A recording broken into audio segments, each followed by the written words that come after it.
Okay, ladies and gentlemen, please take your seats. I think we're going to start today with the video welcome address from the ESA DG, Joseph Aschbacher.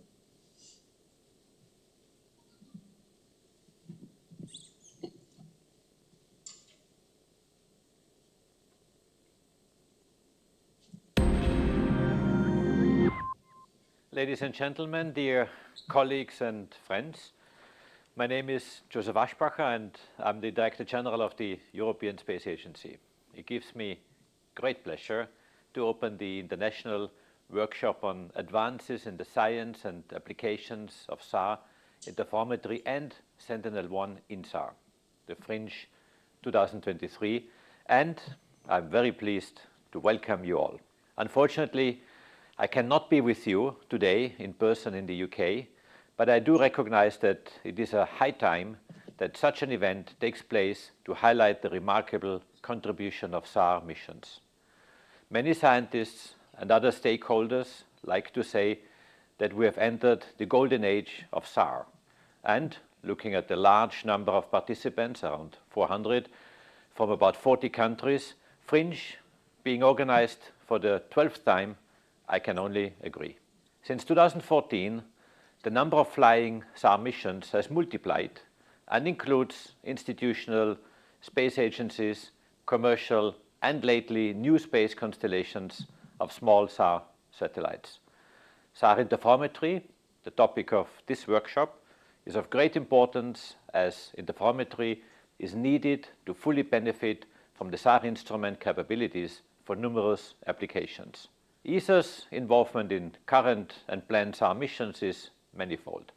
Several satellite missions have become operational and have provided continuous measurements. Moreover, many new missions with new capabilities and radar wavelengths are in the planning or in the development stage. I'm referring here to Copernicus Sentinel-1 C-band, which was launched in 2014 for the very first time with Sentinel-1A and in 2016 for Sentinel-1B, ESA's Earth Explorer biomass P-band SAR with a totally new wavelength in space and launch date in 2025, or the upcoming Copernicus expansion missions Roselle in L-band and again Sentinel-1 next generation in C-band, which are being developed and pushed correctly the state of the art in this domain. While the conference focuses on the latest scientific results in the field of INSAR, it is also a celebration of the remarkable long-term contribution Sentinel-1 has made to our understanding of the Earth system, the climate, and, in turn, impacts on society. In addition to the advances thanks to Sentinel-1, we should also not forget the pioneering role of ESA in the early days of INSAR, and I know that some of the participants of this conference here were directly involved in the success of INSARs. This includes ESA's pioneering efforts in the C-band SAR mission, ERS-1, which was launched in 1991, which I remember very well personally, then ERS-2 in 1995, then dedicated INSAR experiments and expert meetings and reports, the first FRINGE workshop, which was organized in 1996 in Zurich, leading all the way to this FRINGE conference today at University of Leeds, which is also the largest and longest running INSAR workshop in the world. And the INSAR R&D continued with Envisat C-band ASAR data, which, as you know, was launched in 2002 and operated until 2012. Since FRINGE 2023 is hosted in the UK, I would like to emphasize the importance of UK contributions in SAR research and industrial development. The UK was at the center stage of SAR development in Europe at the times of ERS and Envisat. Marconi, the UK Portsmouth facility, was the prime contractor for the ERS main instrument AMI, for the SAR and the scattorometer, and the main R&D on Calval was performed at the Marconi Research Centre. Matra Marconi Space UK was the prime contractor for the Envisat ASAR. And Novasar is an S-band SAR mission by Surrey Satellite Technologies in the UK and EADS Astrim UK, launched in 2018. And there are many other UK companies and institutions involved in the field from upstream to downstream. So my sincere thanks goes to all of you who generously helped us make the event come together and become a success. Contributions from the UK Space Agency, SatSense, Centre for Earth Observation Instrumentation, CEOI, and Space Hub Yorkshire are much appreciated, and we thank you for this. Last but not least, I especially thank the University of Leeds, the local organizing committee, the scientific committee, the representatives from national and international organizations, representatives from governments and scientific institutions who have joined us. I'm grateful to the many experts, scientists and engineers who have come to share their knowledge this week. I'm sure you will have fruitful and rewarding exchanges in the coming days, and I wish you every success with this important conference, and I look forward to learning about the results. Thank you very much.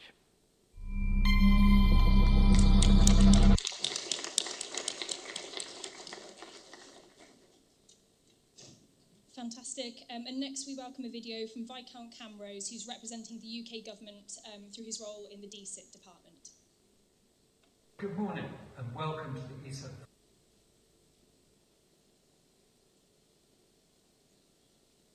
Good morning and welcome to the ESA Fringe.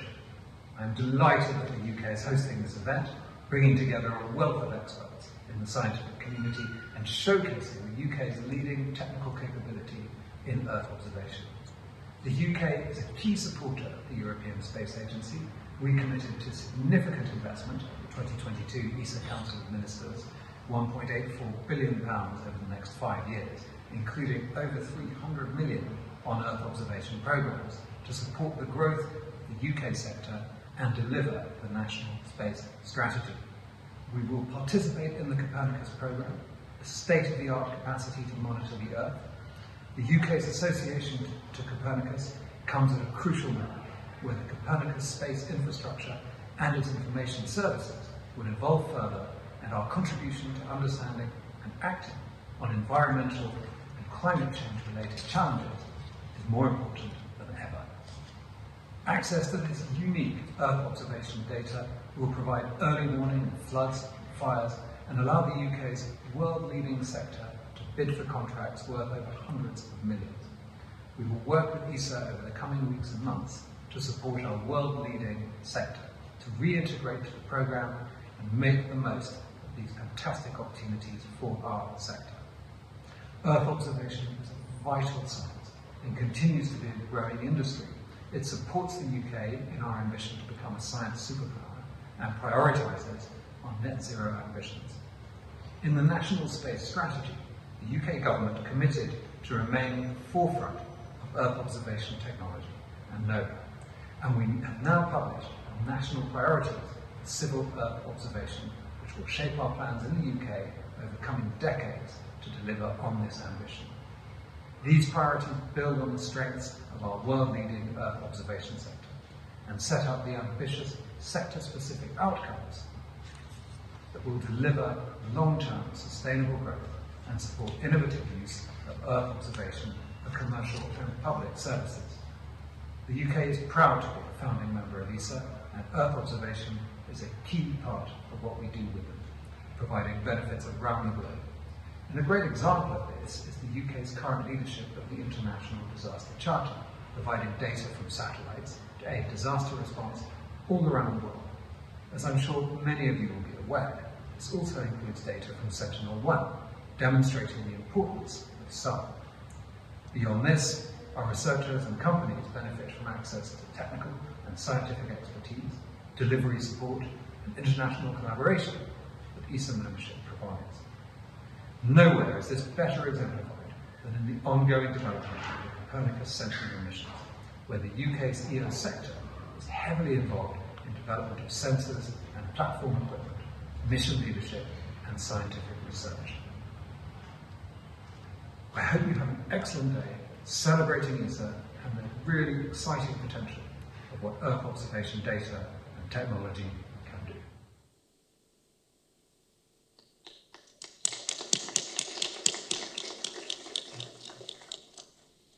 And it's my absolute pleasure to welcome Beth Greenaway, who's head of the Earth Observation Department and Climate Group at the UK Space Agency, to the stage. So Beth, thank you very much. Thank you, Anna, and thank you. Which one do I use here? Yeah, it's quite hard to follow Joseph and our Viscount, isn't it? So I'm just going to put a little bit of colour and flavour onto what they've been talking about. I think just a little bit of a perspective from where the Space Agency sits in the world of space in the UK and what some of the priorities are going forward. You had a little bit of the history from Joseph there. I think I can't not start with the fantastic news from last week on Thursday with the joint statement from the UK Prime Minister and the EU. Hopefully nobody in the room has missed it, but if it works, yeah, we will participate in the Copernicus component of the EU from the 1st of January. So that is absolutely massive news from our point of view. We've been with the likes of lots of people in this room trying to get back in ever since 2017. So since your last conference, in fact, I think. So we're really delighted for that news. I think, hang on, is it got stuck? There we go. So I guess I'd also talk a little bit about UK and ESA. ESA is vitally important to the UK, and you heard about all those things that the UK does, but a vast majority of the monies that the UK government spend on Earth observation in the UK is through ESA. And so we're delighted that ESA's conference is here. We commit to ESA in rounds of every 3 years, a CMIN, a Council of Ministers. The last one was in November 22, where we are the 4th largest contributor behind Germany, Spain and Italy. We always used to be 3rd, actually, but Italy have found a lot more money. We invest across all of the EO programmes, the climate ones, the data ones, the future EO, and indeed Copernicus. So a lot of what the success has been in the UK, the growth of the sector, has been through our investments in ESA, and then what people go on to do afterwards. So I'm delighted that we work so closely together. So you heard Viscount Cameron there. He is part of the Department of Science, Innovation and Technology. That was recently changed in March from, what were we before? I can't remember now what we were before. Base, thank you. And so what they have a space a policy unit, and what they are doing is setting the policy priorities for space for the UK, for civil space. Underneath that, so we have a national space strategy that says we want to stay at the forefront of EO technology and know-how. That was a year or so ago. And then just this year in July, we published in the National Space Strategy update the action plan, 14 ambitious priorities for Earth observation, which really build on all the excellent science, the industrial capability, and maximise our international partnerships. So it's very relevant to this group that all of that is represented here, the science, the industry, and international. Is it not? Okay, thank you. So I just want to highlight that chain there, that what's really vitally important to us, and we have a holistic view in UK government, right from the technology, design and manufacture. Really, the whole point of Earth observation is so it's used and so that we can do good things for our planet. Doesn't seem to go. Here we go.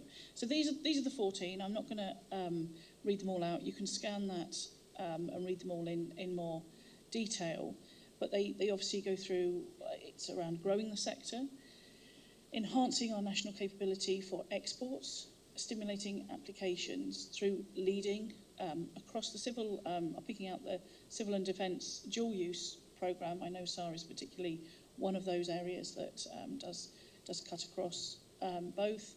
And I'm really going to point out the reset the UK relationships with the EU. This was written 2 months ago, so that is definitely what we have done. But actually, it's all to play for now. We've really got to make the most of that fantastic opportunity. So what about the UK Space agency itself, so we play a very big role in delivering the National Space Strategy that's set by DSET. We have 3 priorities around catalysing investment, making sure we drive investment and generate contracts, that we deliver the missions and capabilities, and we champion the power of space, so we inspire people. And I know that's why we're in things like the Sense, and it's brilliant to see real-life human beings that we put a little bit of money in and help people really advance their careers within the space sector. So within that, there's 8 priorities in the Space Agency. Earth observation is one of those priorities, and that is around studying our planet to drive discovery, tackling climate change, and there is a much longer definition there. And really, so under my team, it's quite repetitive, but what we're doing is building space assets and missions, maximising data exploitation, the technology capability, sustaining, enhancing that capability, and then leading in national and international climate policy. So I'm just going to talk about a few of those. What it means we talked historically about some of the missions that are flying, which are brilliant. I'm going to talk about those in a minute. But what are we going to do next? And we have such a thriving sector in the UK. We put out essentially a survey saying, what is anybody wanting to plan and do with new missions? And we had at least 35 different missions being dreamt about within the UK at various stages of development. So there's at least 18 industrial partners developing those with many, many other people involved. They range, those early ideas, some of them are quite advanced, range right across the domains, and you can see those numbers. They don't add up to 34 because some of them obviously cut across more than one. But you can really see how where the focus is are, and it doesn't mean that if there's just one, it's not the best one we're going to focus on. It was just to get us an idea of what's going on. You can also see how significant SAR is in the technology areas, and you know the top 3 account for most of the numbers, or quite a high proportion of those numbers. So SAR is very much still a priority area for the UK and something that we will be championing. This will drive 2 different things. One is the technology programme, our CEOI.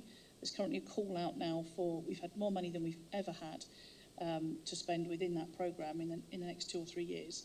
So we've got some very big projects coming up within that. So it was to drive the call for that, understanding where do people want the help from government within that.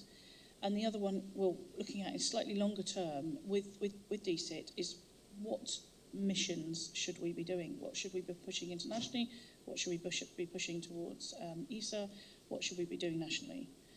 So it's a very rich data set. What's already going on? Microcarb is very exciting. I think it went into the TPAC chamber also on Thursday, so the day that Copernicus was announced. It's gone its final set of testing in Harwell, thermal vacuum testing.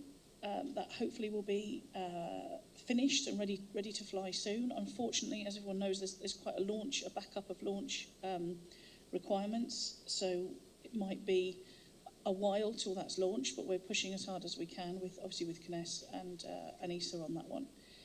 Truths, hopefully you've heard about Truths as one of our flagship UK programmes. It's an ESA mission with 5 other ESA member states, but it's 70% to 80% of it will be built here in the UK. And SWAT, we were very much part of. It was launched back in December. That had a radio frequency duplexer that was built here in the UK. That's kind of the heart of the what's putting all the pulses around the satellite. And we're now seeing more and more proposals for the use of the data, which is absolutely fantastic. Global Water Survey. Joseph mentioned Novasar. I could not mention Novasar.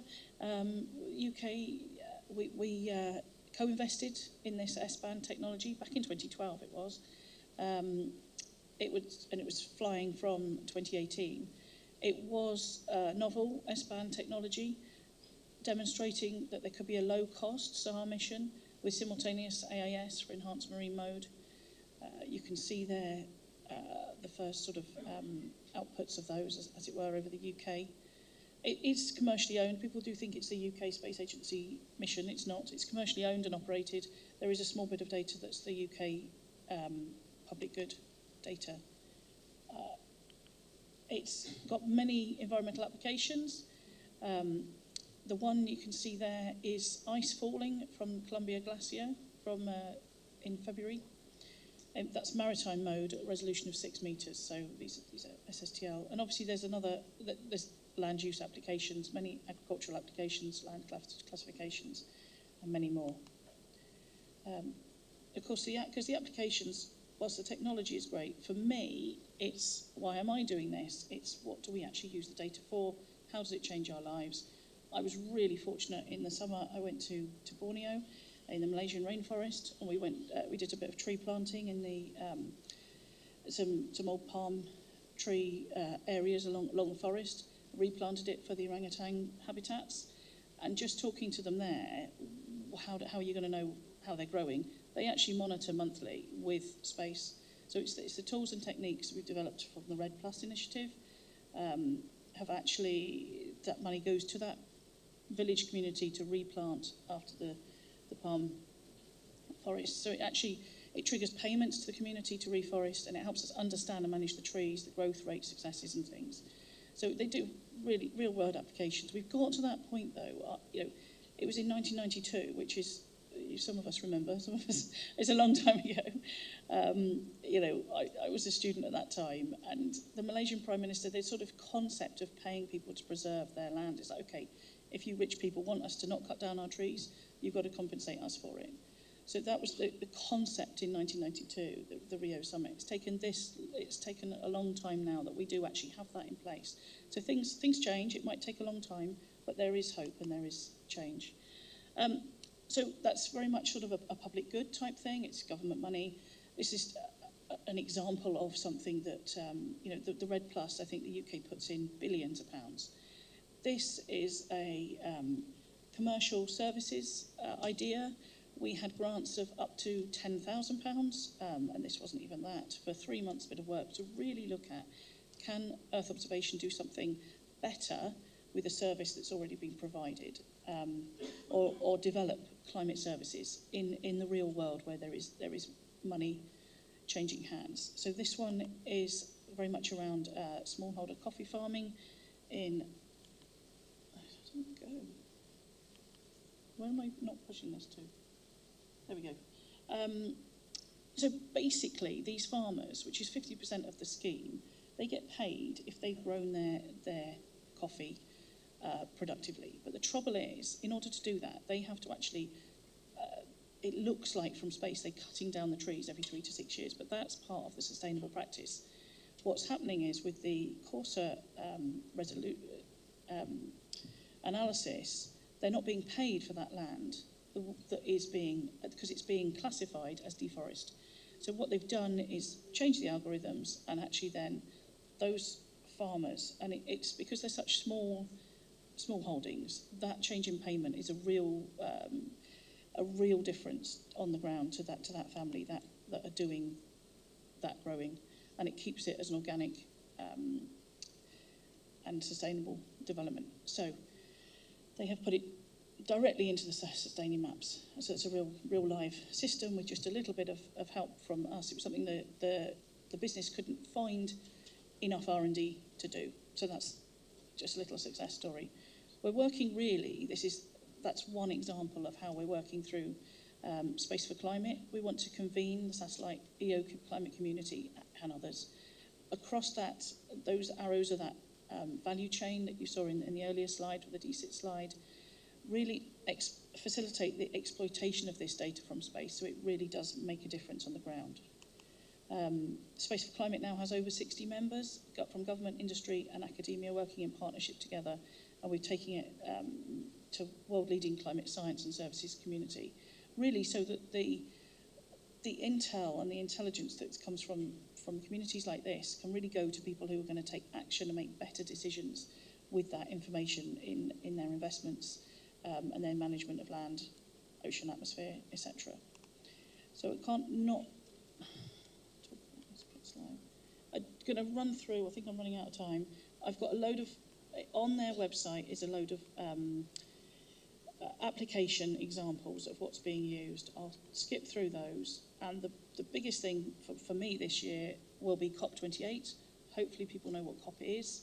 Unites the world towards practical agreements on climate change. There's a number of different strands, negotiations and science and evidence. But what's really exciting this year is that there will be a space pavilion, space agency, because of the work we did at COP26 when we hosted it in Glasgow. I think many others will exhibit alongside us now, but we'll also have a Space Leaders Summit. So there'll be a pledge to accelerate climate action through space tools and research. So we're working very, very hard on that with the UAE, and then Australia will take on COP29.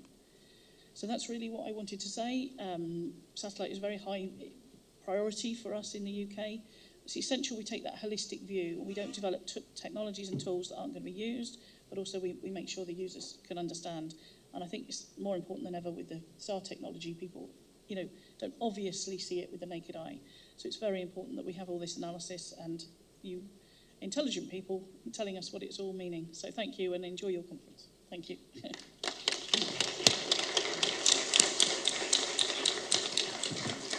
Thank you very much, Beth. I have the pleasure of introducing Professor Anna Hogg from the University of Leeds, who's the local organizer, a co-convener of this workshop.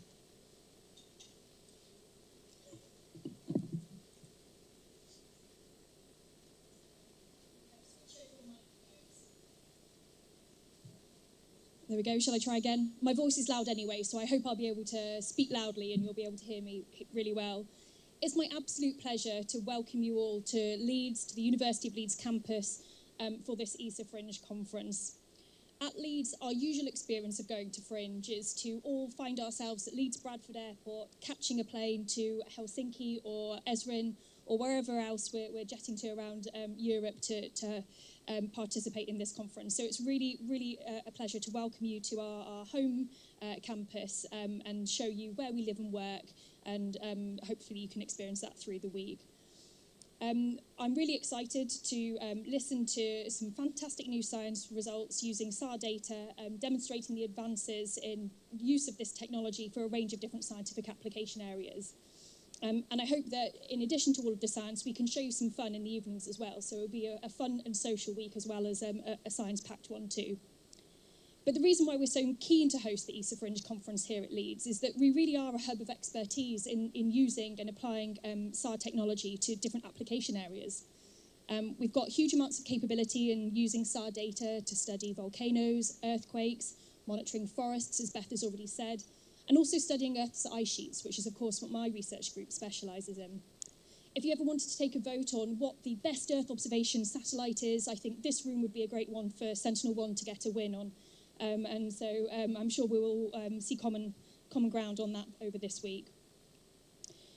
Although this crowd or this audience doesn't need any further convincing about the benefits of using SAR data to study Earth and change on Earth, the events over this weekend with the terrible earthquake in Morocco and the horrific loss of life that's resulted shows us that SAR technology isn't just important for our research, it's also a critical technology for monitoring real-world change in Earth and our response to that. It's essential for allowing us to see where the epicenter of these changes have been and how we need to target our response efforts. So SAR technology goes far beyond the academic research work that we will be presenting and looking at here today. And this Fringe conference is going to be discussing the latest advances in using SAR missions in terms of data processing and algorithms and results which will allow us to only improve our capability in this area over the coming years. And hopefully one day when we can maybe predict these catastrophic events before they occur and certainly be better prepared in order to deal with them. But we can't do this alone. Science is very much a team sport, and I love doing science in collaboration with my colleagues. That's been at the core of my academic career for all of the time that I've been a part of it. But it's not just about working together in collaborative science. The huge data volumes that are required by satellites such as Sentinel-1 and other SAR missions certainly require high-performance computing facilities, automated data processing algorithms, in order to monitor the change in near real time. It's not good enough to be working as one person alone on a computer anymore, as it maybe was a decade ago. And with the advances in the use of AI and deep learning techniques, we can now generate new SAR data products that we couldn't even imagine 5 years ago. And so it's a really exciting time to be part of the European SAR community. But it's not just compute that's needed. We need scientific collaboration with all of our colleagues. And ESA has underpinned the UK's ability to collaborate internationally with all of our European friends over the last 50 years. That relationship has been even more important over the last 6 years, where we've unfortunately not been a formal member of the European Commission and important programmes like Copernicus. So as the UK ministers and Beth from UK Space Agency have already just said, a huge amount of hard work has gone into renegotiating the UK's participation in that essential programme, and we're really thrilled to hear the news from government last week.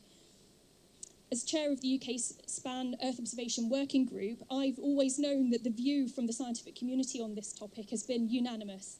We want to be a part of any programme that allows us to collaborate with our European colleagues and that puts us at the heart of research. And so we're really thrilled to be rejoining Copernicus again.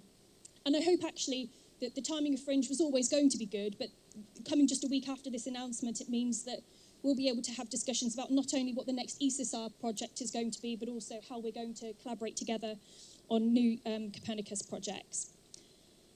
So you'll see the logo of Space Hub Yorkshire. It was mentioned by Joseph in his speech, and we've got a stand over in the International Conference Symposium with the poster boards. And that's part of a really important network of UK regional space clusters that's hoping to convene and connect the space community, to exchange knowledge from academia to industry, and to make the space industry in the UK an ever more vibrant part of the country's work in the north of England.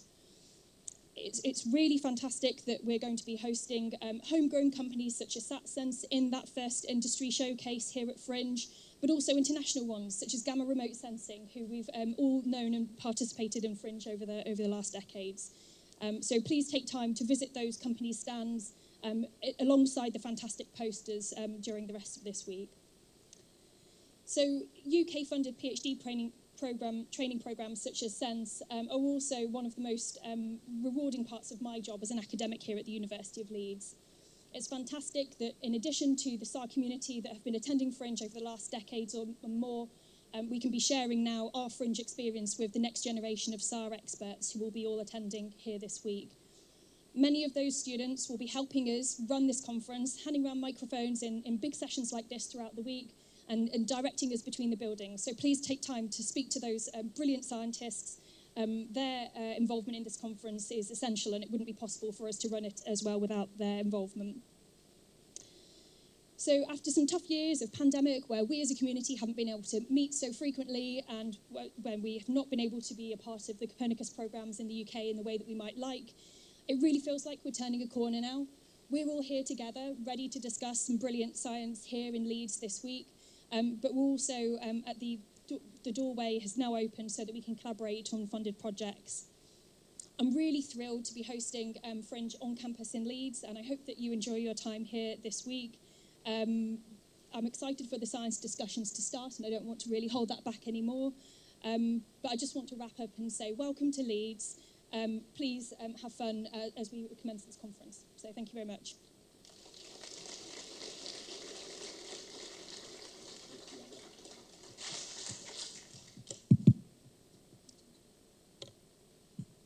So I'd like to just also now introduce Marcus Engdahl, who's the technical officer at ESA for SAR data and various different projects.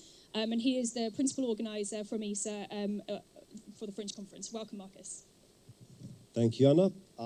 So I'm going to go briefly through what's going to happen this week. It's going to be quite exciting. So looking into the program and objectives, Joseph mentioned in his speech that ESA has been organizing in-SAR meetings and workshops for a long time, and I can also, I was very surprised when I saw this slide, because my colleague Ulla, who's going to present logistics later, we've been involved from 2003, so this for us is the 20th anniversary of organizing Fringe.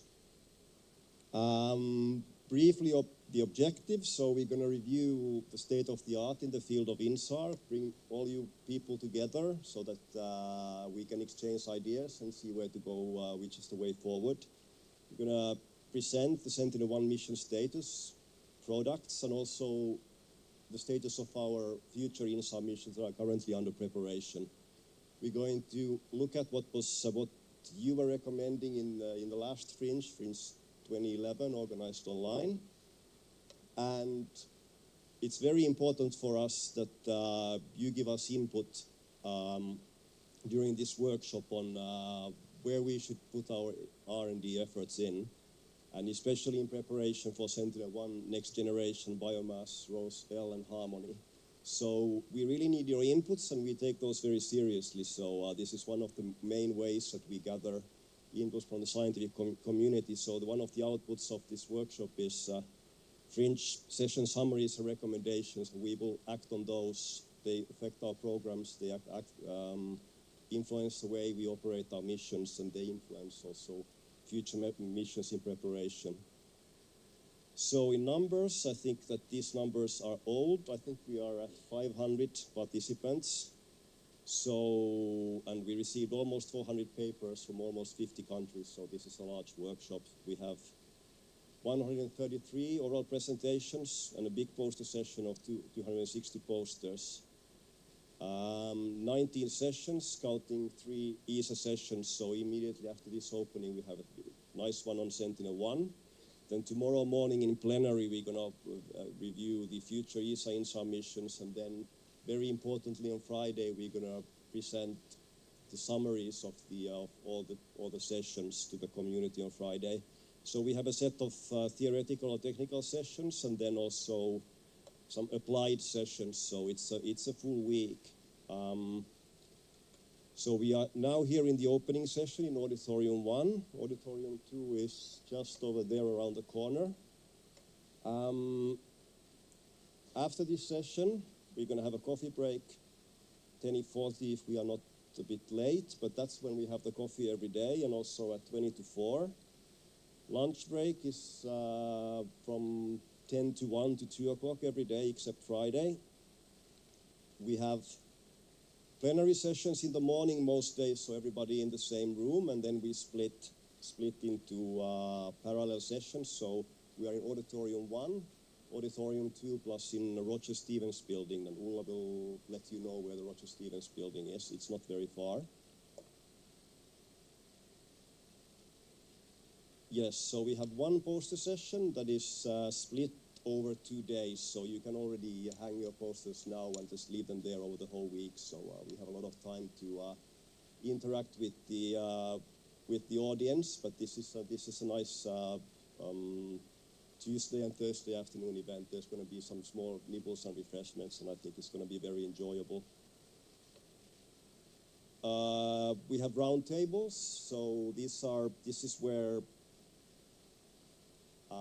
you can give us your inputs and recommendations. We have a roundtable discussion that is run by the chairpersons of the session, and they will be seated by a set of seat questions. So everybody in this room who is a chair, before your session, you need to agree upon what seat questions you will present in your session. So you will. That's how we run those sessions, and then on Friday, it will be one of the chairs shall present the summary on the summary session. So this is where we wrap up everything up. So it is not only work, we have also social programs. So today, at the end of the day, we have a welcome drink, and very many thanks to UK Space Agency for sponsoring that. Tomorrow we have a mysterious Fringe jam session that's cooked up by Tim Wright. I have one slide about that later. And we have a gala dinner on Thursday, so this is an unhosted dinner. The places are limited, so if you are interested, please make a reservation and payment as soon as you can in the other room. The exhibition with is going to go on through all week in the same room as a poster area.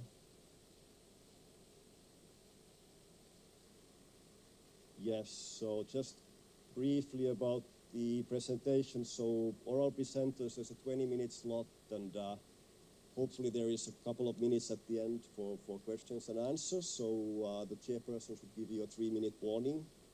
Please be in the room 15 minutes before, so that we make sure that your presentation is showing up on here. You should not upload your presentation here in the room. There is Ulla will be behind the speaker ready area in the registration hall. That's where you should upload your presentations. So PPT or PDF format, not from your own devices, but from the Leeds computers over here. And there's people around that's going to help you with the practicals. We are streaming live now, and we will do this throughout the whole event. And your talks will be available on EO Open Science YouTube channel a bit later, a bit after the workshop. So the posters, you can already hang them up and take them away at the end of the week. Chairpersons, I think I said most of this, so please enforce the session schedule, because we have parallel sessions, and if one session runs 15 minutes late, it's going to screw up the people's program. So please keep people on time, or keep people on a tight leash. So I already mentioned the summary recommendations. All right. So this is the Fringe Jam event on Tuesday. So there's going to be a mysterious new INSA supergroup, the InStars. I mean, this will be a surprise for most of us, including me. So, and the other event is this gala dinner. So we have standard and vegan menus available. It's a super nice venue. It's between a rugby stadium and a football stadium. So I've never seen such a thing. So I can highly recommend it. Okay, I think that, yeah, it's time to thank University of Leeds as the organizer and all the sponsors and exhibitors. And I think that we come to the end of my presentation. Ulla is going to present more logistics after me, and just please enjoy the workshop. So, thank you.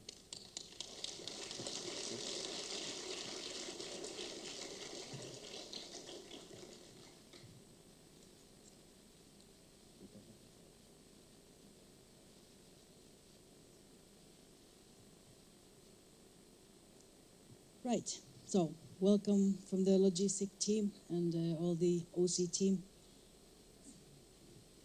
Okay, so just to show you around the campus map, as you have already noticed at the registration, the building number 100, that's where we have the exhibition.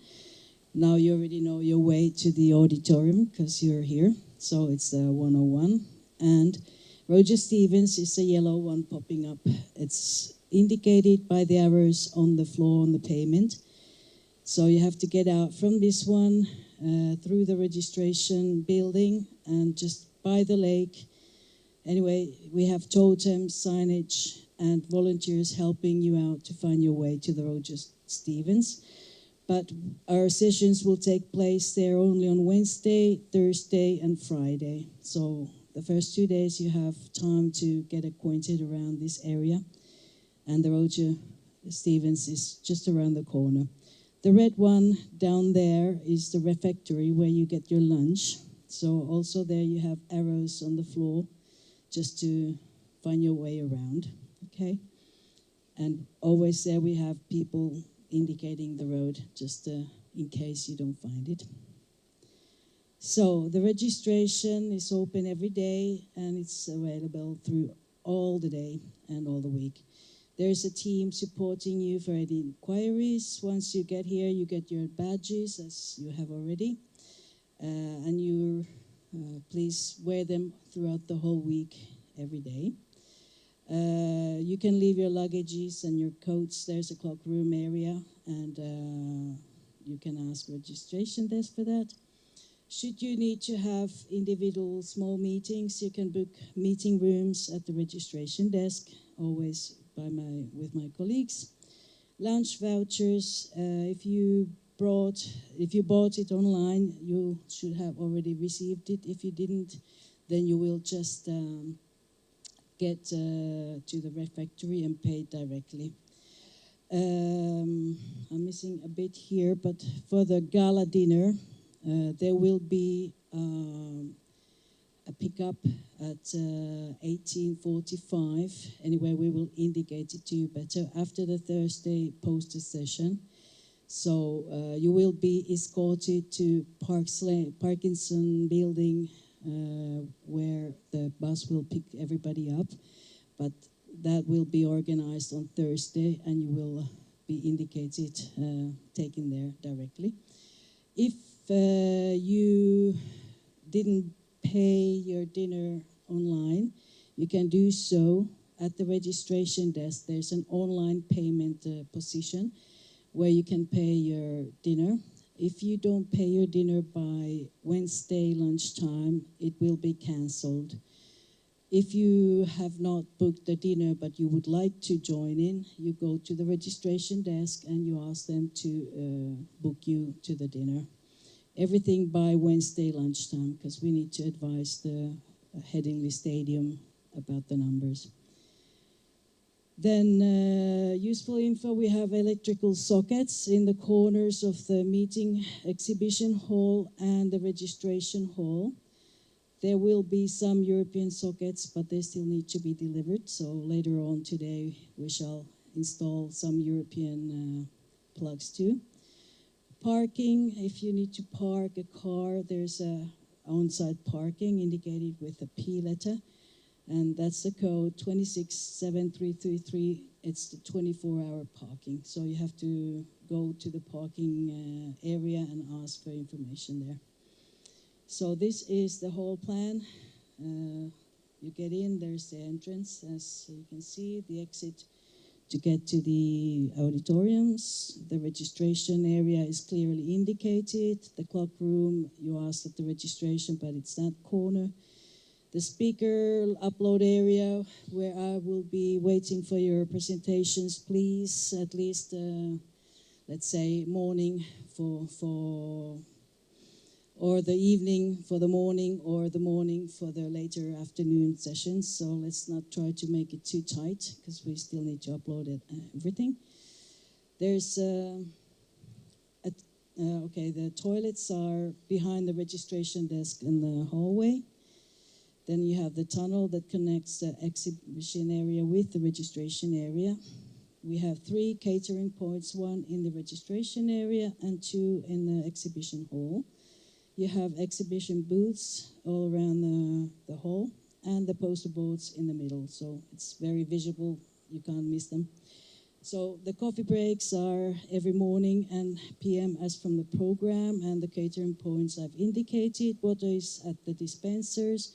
Please, if you have a tumbler, bring it over, otherwise there will be cups available. And lunch in the refectory every day. Then,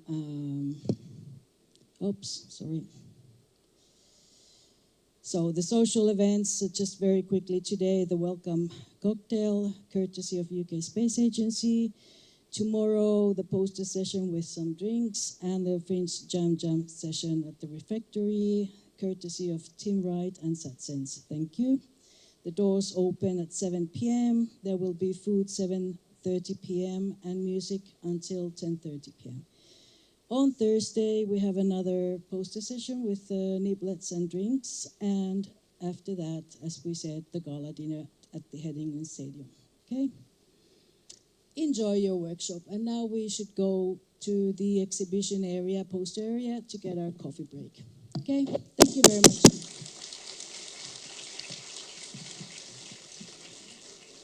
Thank you, Ulla. Yes, we go for coffee now and come back 10 past. And I was corrected, the stadium is between a rugby field and a cricket field, so it's even stranger.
questo è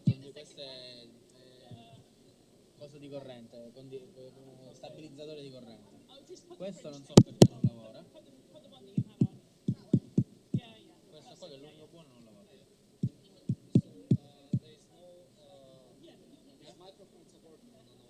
The microphone? There is no video, when you play videos, there is no audio output on our room through the link. Ma invece è tutto un altro problema. But we have a problem with the volume of microphone in the audience. Just have one picture of is it possible? Oh, sorry. Yeah, and please take it like it's easier. So if we can go. Okay.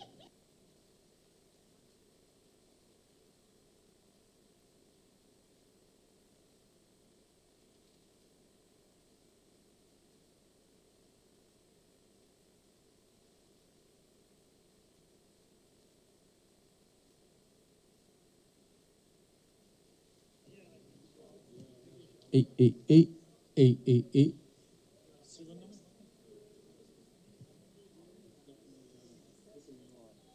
Ehi, ehi, ehi, ehi, ehi, ehi.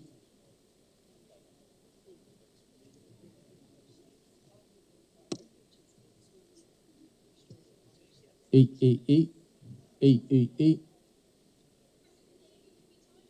Ehi, ehi, ehi.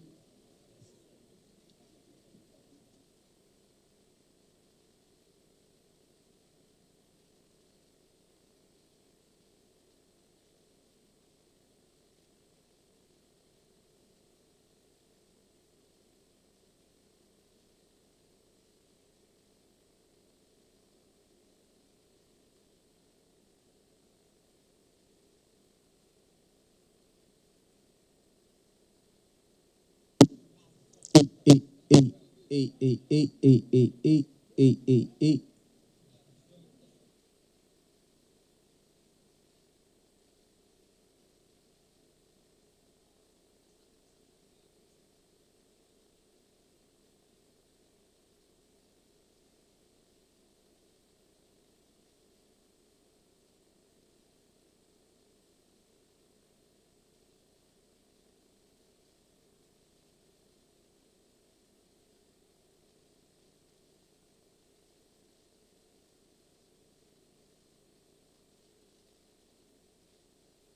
Ehi, ehi, ehi, ehi, ehi. Quello là dal computer, sì, cioè questo qua dal computer. Mentre la parte con l'idoga la regola lui. La parte di questo. Non questo qua lasciamolo perché non ha senso. La parte con l'idoga la regola lui. Excuse me, can we check this microphone, this gooseneck, please?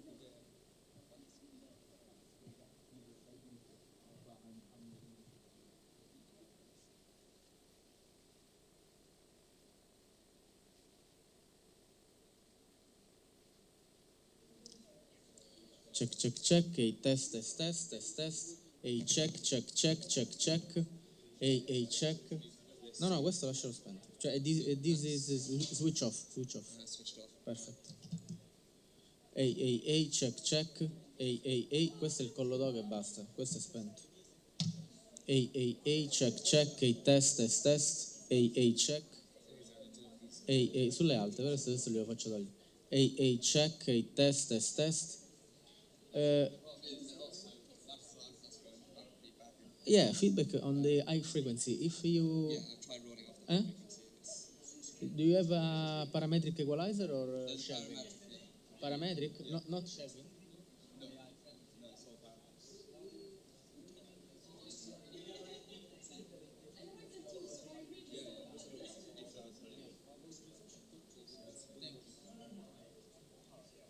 Ehi, test, test. Ehi, ma non ci può avere un parametro.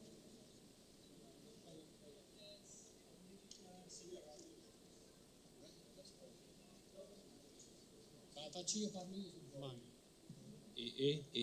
Check, check, check, check. 1, 2, aia. Pronto, pronto, se. Ma, no, quello del computer, il video che hanno mandato. Sì, era stato il massimo. Ehi, check, ehi, test, test, test, ehi, check, check, check, ehi, test. Ehi, check, check, check.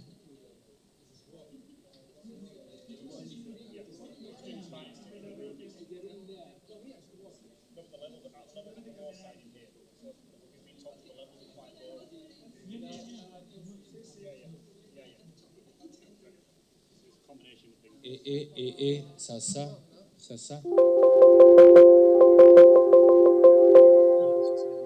Sì, Li vedi là? vediamo il presenter view o vediamo... No, solo la presentazione. Ma si vede la presenter view? No, lo vedi da là. Mettiamo il set e giriamo lo schermo, però sta bello lontano. Però guarda che lì si è duplicato, non è stesso. Ah, ok. We will check. Because in the other room you have the presenter view and the presentation. Una cosa che ho visto, parli italiano tanto, ho visto, per cambiare slide, fai così, perché ho visto che qualcuno non fanno così, non funziona, perché non è nostro, nel senso che io vengo da Roma, questa è roba di loro, ho visto che non prende bene il loro segnale, quindi dal consiglio fai così, se no ti si blocca quando cambi.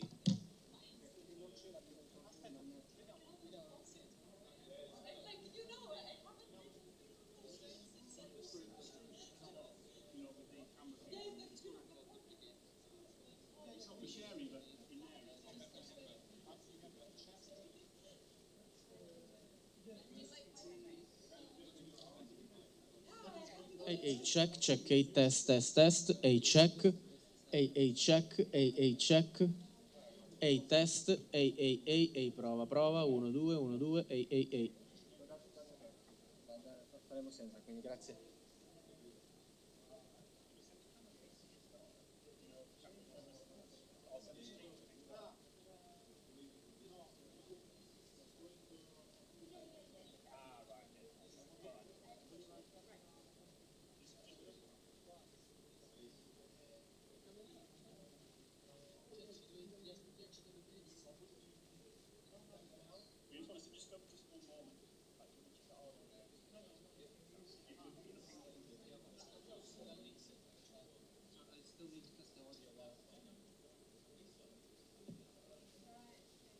Ehi, check. Prova.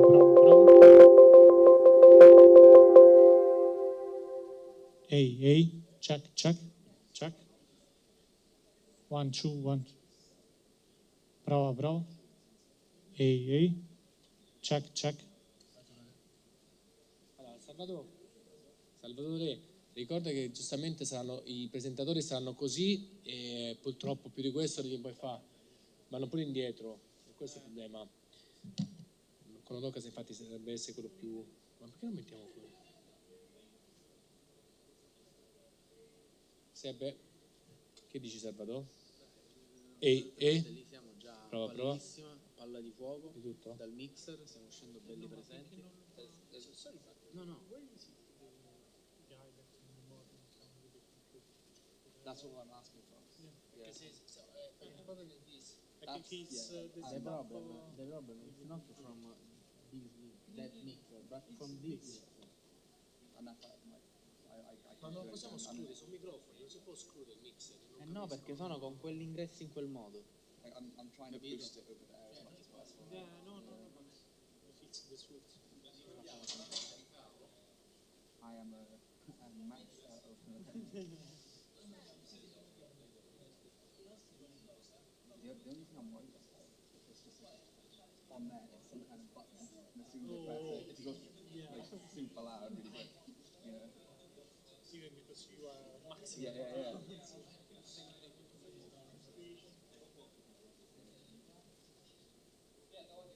It doesn't help that everyone speaks about this far away. Yeah.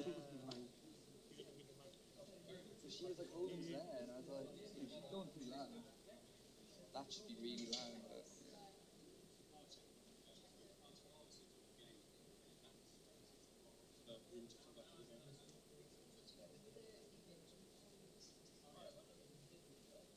Ashley. Ehi, check. Non sento questo, sento quelle. Ehi, check.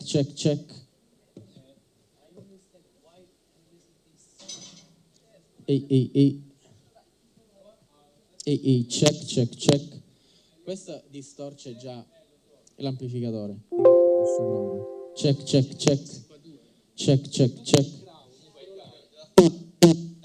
That mic is coming through over there.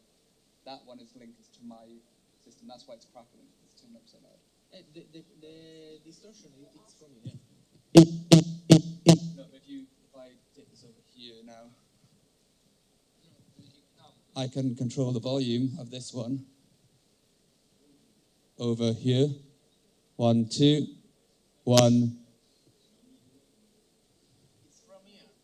No, but that's the channel that. No, because I can turn it off like this. See? 1, 2. 1, 2. Oh, maybe it is coming over there. 1, 2. Check. Check, check, check. Check. 1, 2. Turns out it is coming from over there. You were right. I was wrong. So 1, 2. Yeah. So this is really loud. It's not. No, it's not. It's over here. One of these is linked to mine, but I don't know which one.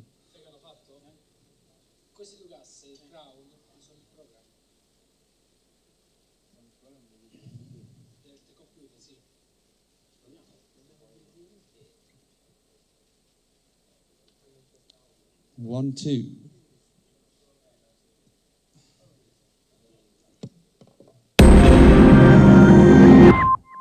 Ladies and gentlemen, dear colleagues and friends, my name is Joseph Aschbacher and I'm the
Please don't do 10 minutes over in your own presentations.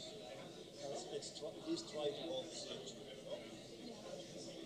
You're already doing that. Yes, yes. You're starting in a bad position.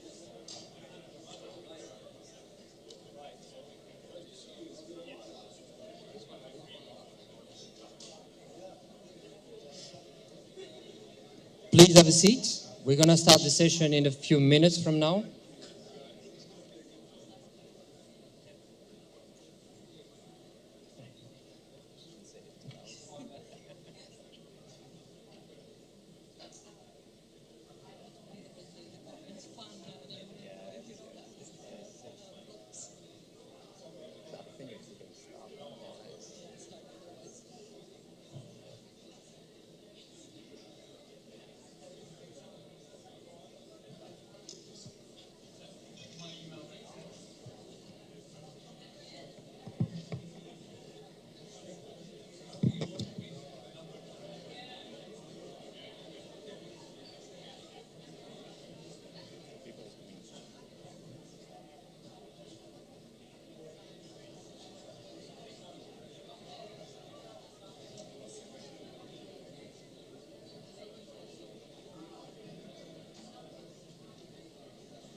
Okay, so good morning to all of you. I think that we have a problem with this microphone. Thank you very much. Please have a seat. We're going to start the session in 1 minute from now.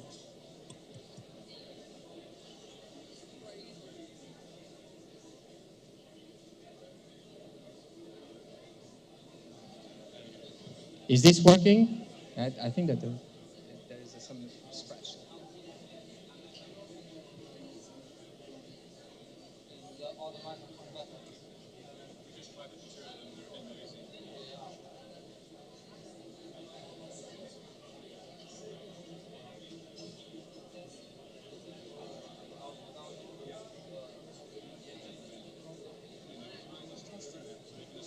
Which one? This one? Yes. Hello? Please have a seat. See, there are some scratches.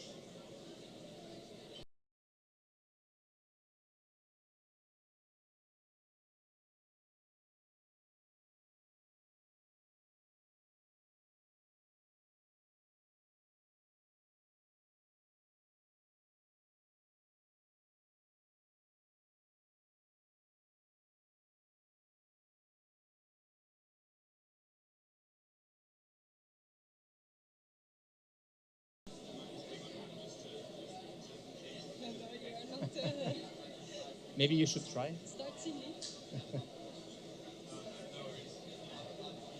I see, Paul, you are laughing.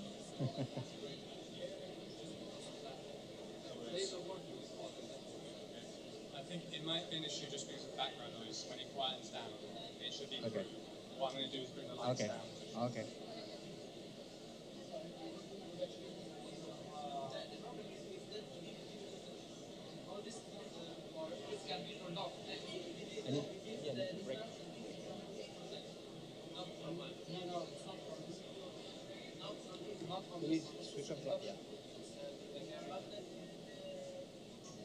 So, thank you very much. Welcome to this Sentinel-1 session. It's my pleasure to be here with you today. I think that it's a long time that we haven't met together in this community, so it's really a pleasure to be here.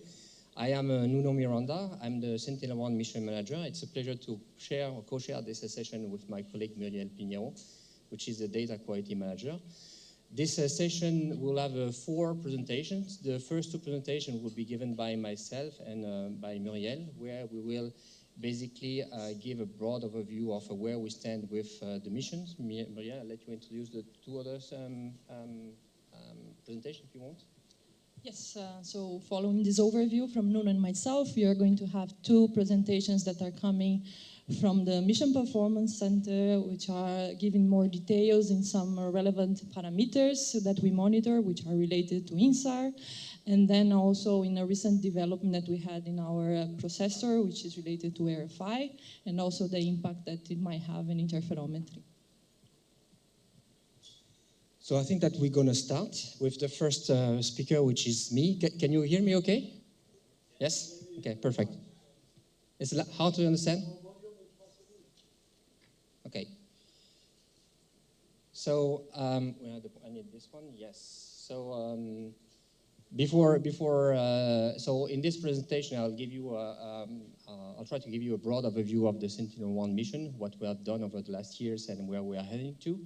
I'd like, before starting, to acknowledge all the co-authors of this presentation that helped me in putting together all these slides. Is it okay if the volume is fine? Closer? Okay.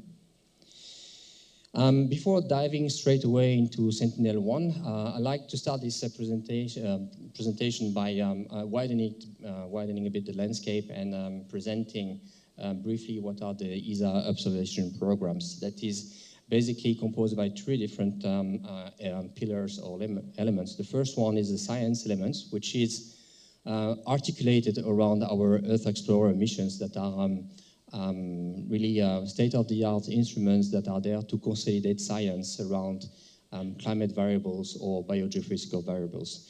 In this science family, you have in particular two satellites, which are Biomass, which is the first P-band space-bound SAR quad-pole that will be flying, as our director was saying, around 2025. And we have the Harmony mission, which will be the first companion mission to the Sentinel-1 mission. Those two satellites that will fly, Harmony will fly around together with Sentinel-1D towards the end of this decade. Those two missions will be presented tomorrow by my colleague Björn Norman and Paco Lopez-Decker. The second pillar of the ESA Earth observation program is the Copernicus program. Basically, Copernicus aims at providing operational missions which targets the development of operational applications and operational services, and basically support the implementation of the European policy.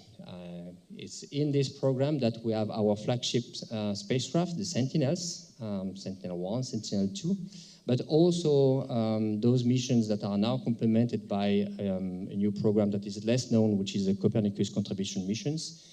And that will be soon complemented by what we call the Copernicus expansions, like the Roselle mission, which is the L-band SAR from Europe, and also the Sentinel-1 next generation that will be, the two of them that will be presented by Malcolm tomorrow. Finally, the last component is the Meteo component, where ESA develops the satellites, and those are operated by EUMETSAT, our sister agency. The previous slide was talking about the future, but it's always good to step back a bit and to recall where we come from.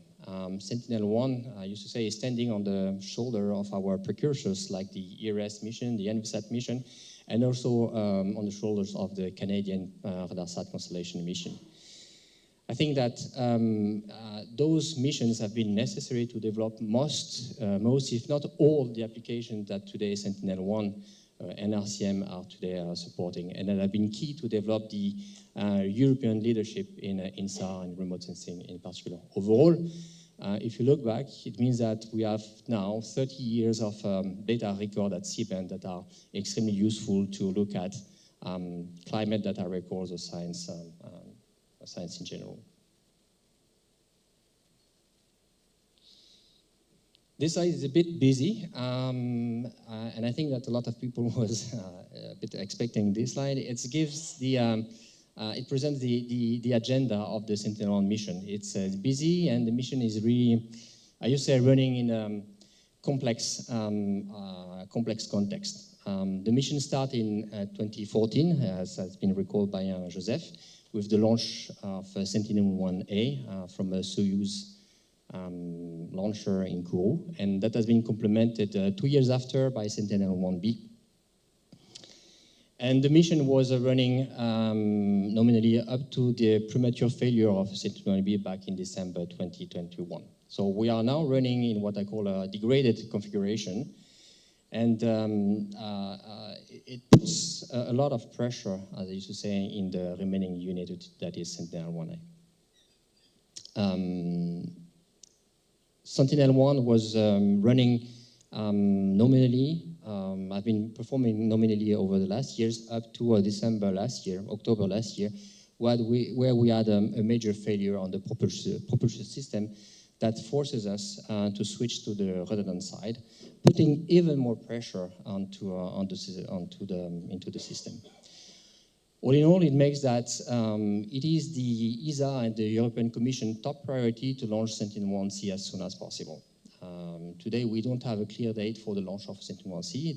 The launch was supposed to be in May this year. That has been postponed to December after the failure of Vega C back in December last year.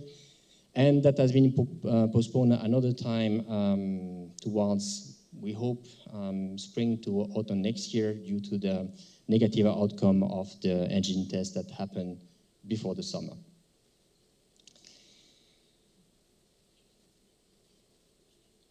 So we are actually looking for a very successful 2024 year because we hope that at this moment we will successfully dispose the Sentinel-1B spacecraft. We'll see that later.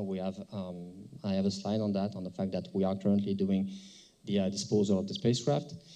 Sentinel-1 will reach 10 years in space. I think that's something that we need to celebrate, but it changed the way we used to do SAR and to use application of SAR worldwide.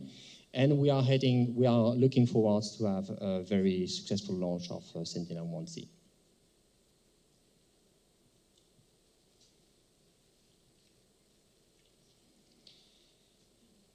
This slide is another slide that is a bit busy, but that presents the Sentinel mission in a nutshell. The mission is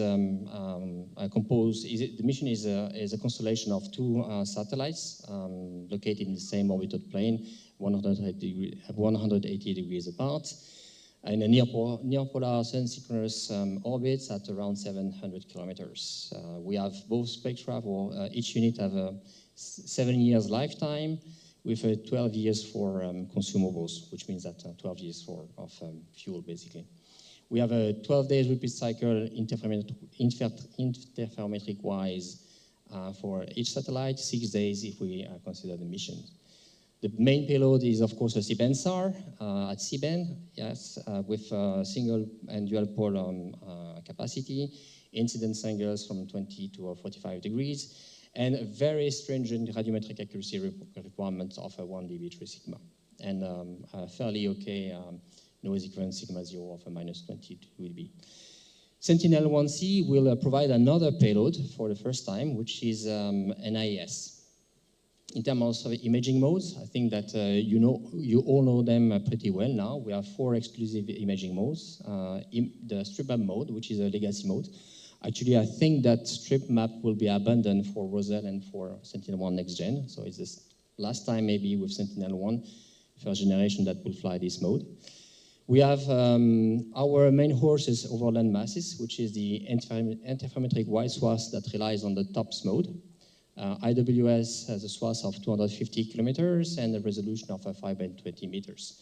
Is little brother, which is the extra wide swath mode, mainly used over polar areas, with a swath of 400 kilometers and a resolution of 5 by 20 by 40 meters. Everywhere over ocean, the default mode is a wave mode that is operated everywhere where we don't have any of the 3 other modes, basically. In terms of programmatics, Sentinel-1C and they are ready. There are no developments anymore. Both of them are in storage, and we are just launching just waiting for a launcher now. Operationally, operation-wise, the mission is really characterized by systematic data acquisition, systematic data processing, with a predefined user observation scenario. I remember in the previous FRINGE or previous Living Planet symposiums, the users were asking us to be as boring as possible in terms of observation scenario, and I believe that we succeed on that. The instrument duty cycle is quite huge, 25 minutes. Initially, at the beginning of the mission, it was 25 minutes over a sliding window of 100 minutes. And this, we'll see that later, this constraint has been relaxed to 30 minutes outside the eclipse. And we can operate in wave mode for all the rest of the orbit. I think that one of the key characteristics also of the mission, and it's the key to its success, is the fact that the data for the first time is full, free, open, and easily accessible. I believe that I will skip this slide because you know everything about it.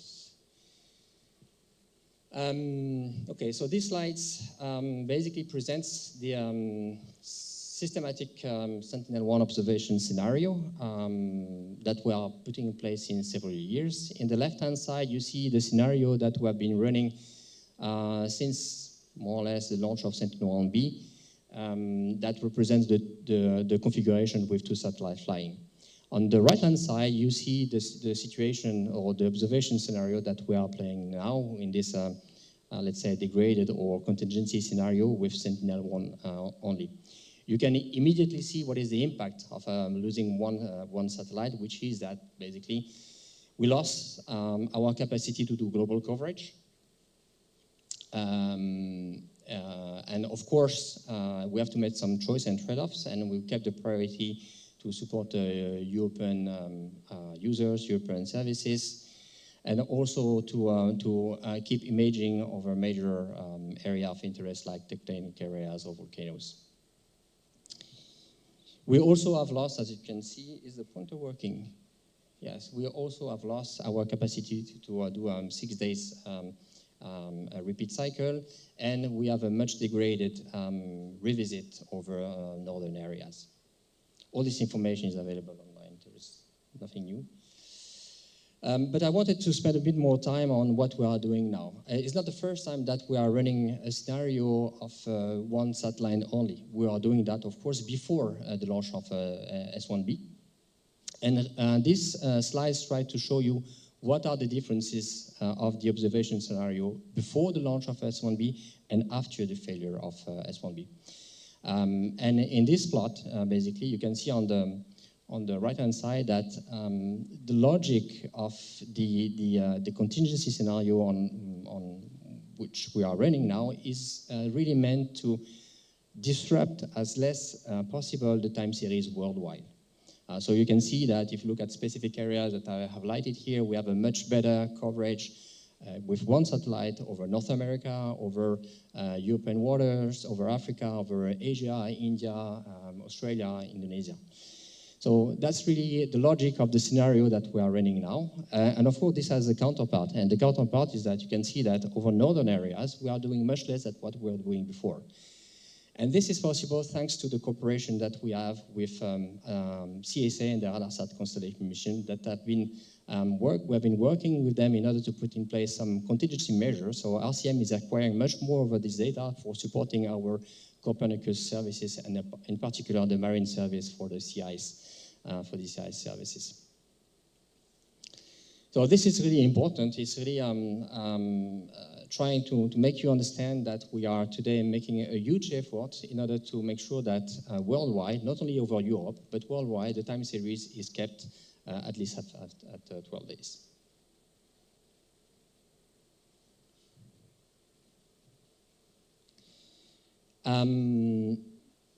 This slide basically shows the average GT cycle, I think, per day for IW and extra wide haul combined.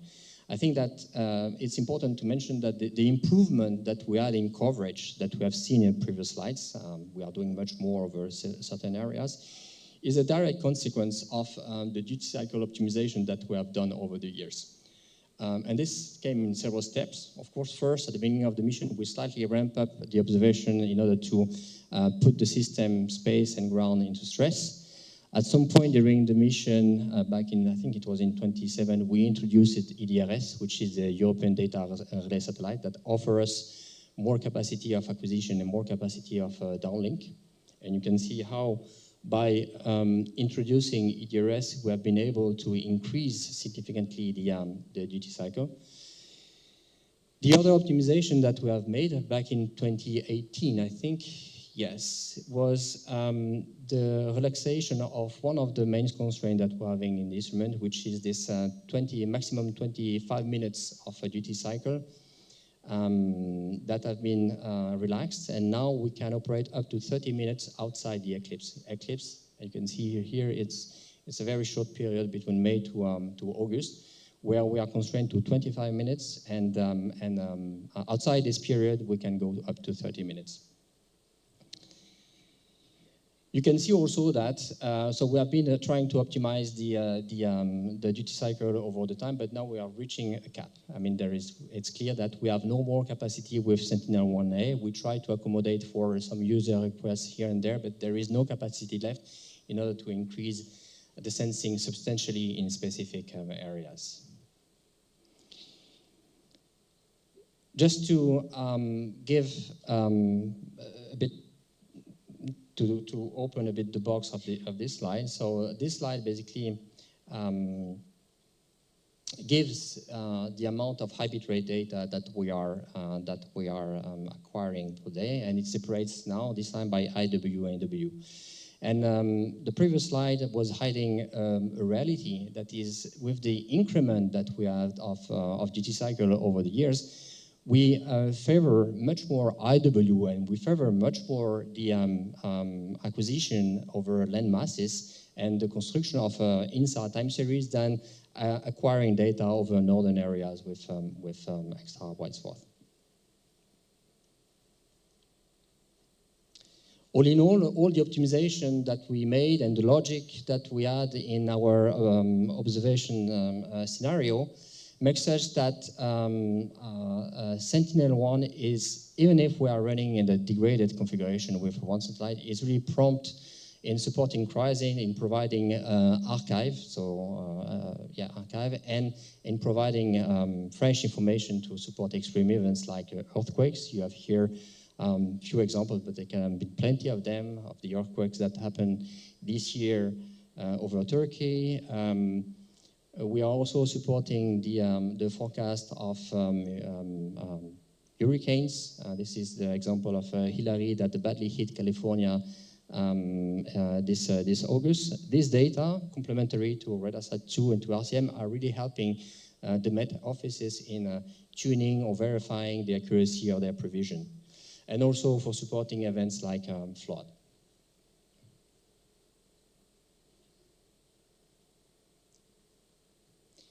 In terms of processing scenario, nothing had changed here. I think that there have been no change with respect to the previous years. All IW data is processed systematically to GRD and to SLC, and is available, I think, a few hours after the sensing. The data is distributed to you with timeliness of maximum of 24 hours, but I think that, if I remember well the numbers, all the data is available a few hours after the sensing.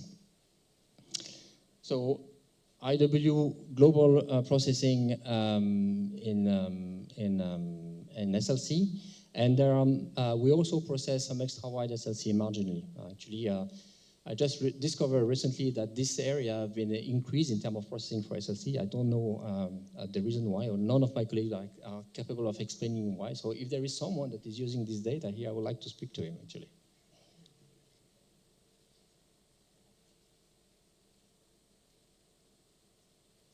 I think that in terms of data access, the mission is a great success. I think it's very good that we acquire a lot of data systematically and making it available. It's another thing to have this data actually used by the users.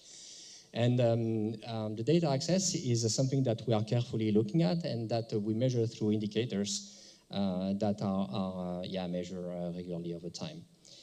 One of them, one of the major one, is basically the number of users. I think that in terms of number of registered users, we reach something like 500,000 of registered users. That can be my grandmother and so on. But what's really important is the number of active users. You can see that the number of active users, which is people that is actually accessing, downloading the data, have been increasing linearly over time. And it seems that this trend just doesn't stop. For Sentinel-1, we have now more than 20,000 active users. We are generating a huge amount of data per day. And what another criteria that is extremely important in terms of data access is what we call the archive exploitation ratio, which is basically the number of times the archive have been downloaded.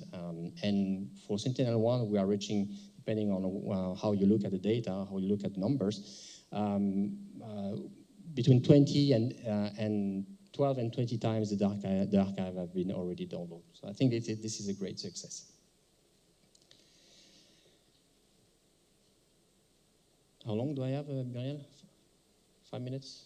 Okay, I'll try to speed up a bit. Over the last years, the Sentinel-1 ground segment underwent a major transformation to cope with new challenges. So we need to be ready in order to cope with the huge increase of data volume that will happen with Roselle, for example, but more pragmatically also to cope with budget reductions that we're also having. This transition has been made in a transparent manner to you. It has been made over the time, and I think that over the last 2 or 3 years, you have marginally seen any disruption on the service that we are providing to you. We are now entering the last mile, and I think that this last mile won't be transparent to you because we are in the process of totally changing our data access system. For a decade, the data has been distributed through what we call the Sci-Hub or the Open Hub, and this system will be discontinued now, and I think that it will be terminated in September or October this year. It will be replaced by a brand new system that is already available, that is already in place. And that is gradually ramping up according to a roadmap that we have been published over the years. What is important is that this data access will offer brand new services or new services that we were not offering before. I think that it's important to mention that all the level 1 data of Sentinel-1 is back online. Over the last years, we received a lot of complaints from you mentioning that it was super difficult to get to access archive data because the data was not online anymore. And I think that now the data is back online. In addition, we'll have new APIs in order to access the data. We still have the OpenSearch and the Open Data APIs, but those will be are there for legacy reason, and they will be complemented by more advanced API like Stack API, and you'll provide basically also direct access to the S3 bucket where the data is. We'll offer also to you capacity for on-demand processing with some limited credit. That will allow you to reprocess, I don't know, a certain time series of IW or to process some extra wide data to SLC if the time series doesn't exist. We'll also offer additional data sets. So this is not only a data access for Sentinel-1, it's an integrated system that provides Sentinel-1, Sentinel-2, Sentinel-3, but also other data sets like the Copernicus DM and so on. And we'll also offer native cloud services, allowing for the people willing to plug its own application in its own software close to the data. That will be made possible. I need to speed up a bit.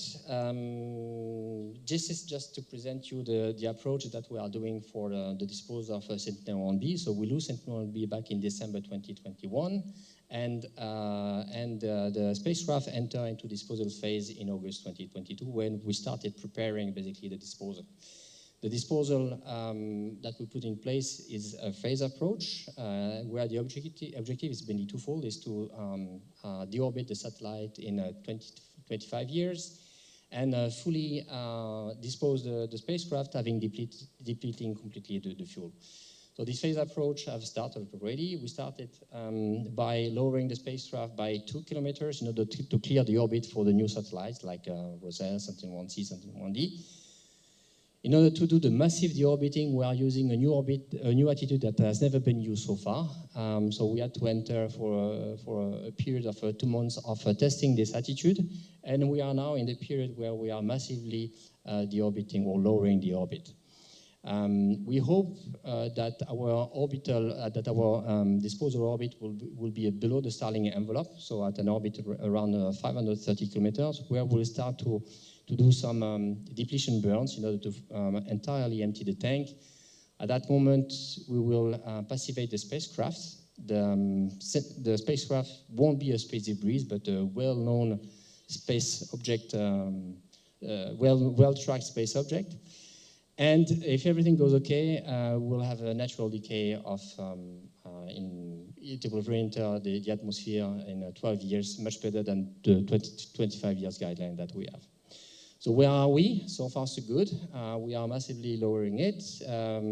During the summer break, we paused a bit the activity because of some problem of the thrusters that we are currently fixing.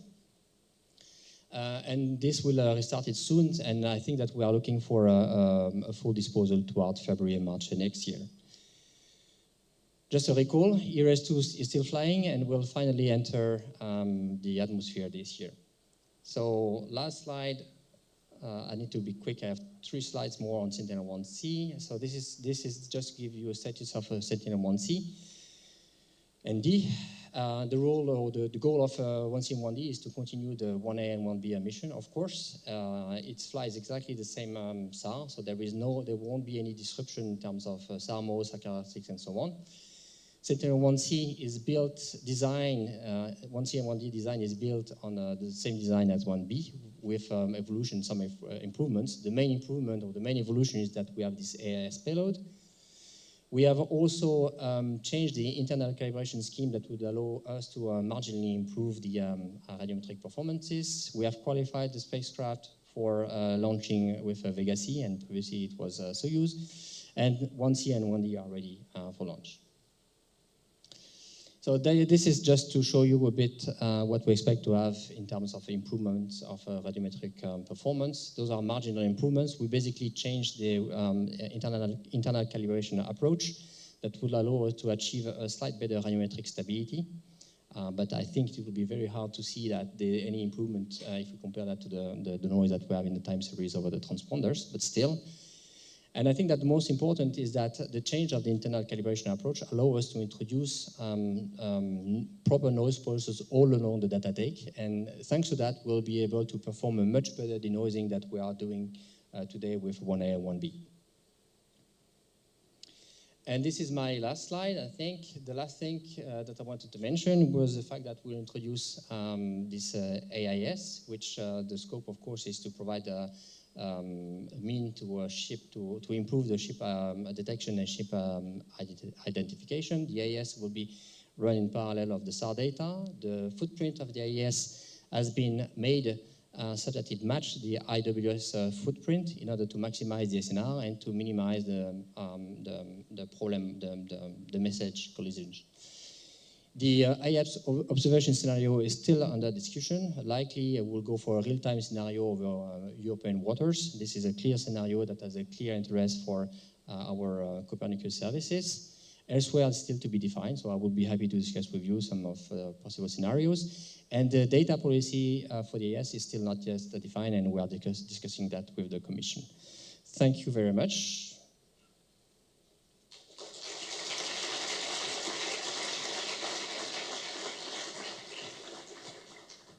I think that at the end of the session, we'll have 10-15 minutes for questions. So I'll introduce my next speaker, which is Muriel Pinheiro, which is the Sentinel-1 Data Quality Manager.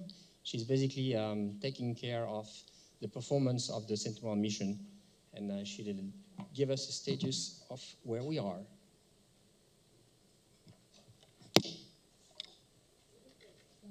Do you have the pointer? Or the slide changing thingy? The slide to change the slide?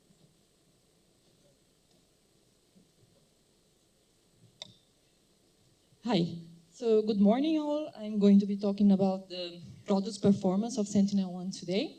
So I start here with a brief overview. So first I'm going to speak a little bit about the mission performance cluster, then give some highlights on the instrument and data performance, move on to some products and evolutions that we have had recently, and then finally highlight some of our ongoing activities, giving some focus to things which are related also with the recommendations of the last Fringe, which can be found in the conference website.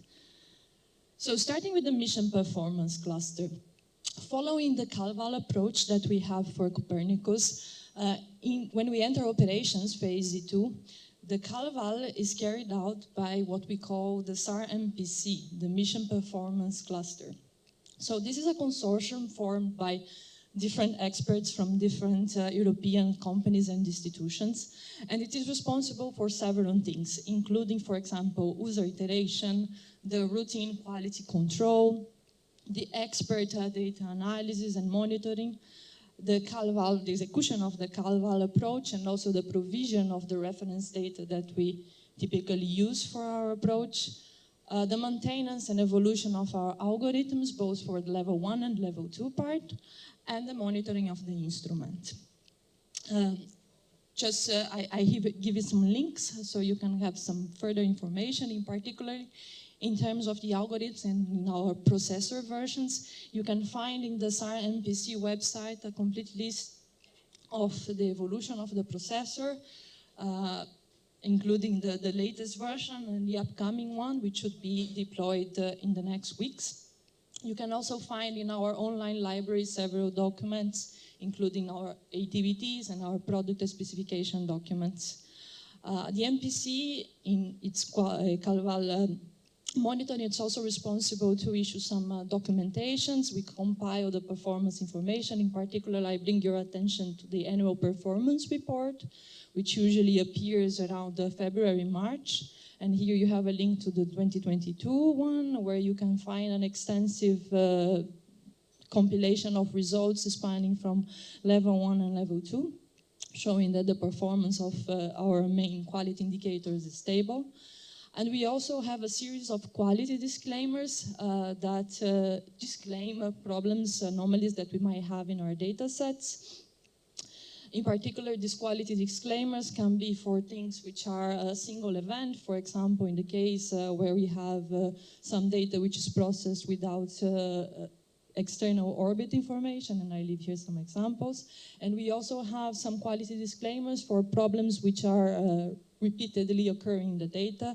In particular, right now, we have monthly reports tracing RFI residues, a known problem that we currently have with our burst ID, which should be solved now in the next weeks with the deployment of the IPF 3.7. And also some issues which are related not really with the level 1 data, but more with the external information which we use, in particular the pod near real-time orbits, which currently have a slight degradation due to the increased solar activity. I take the chance to point out to the presentation or the poster from our pod colleagues that should give you all information about our pod orbits.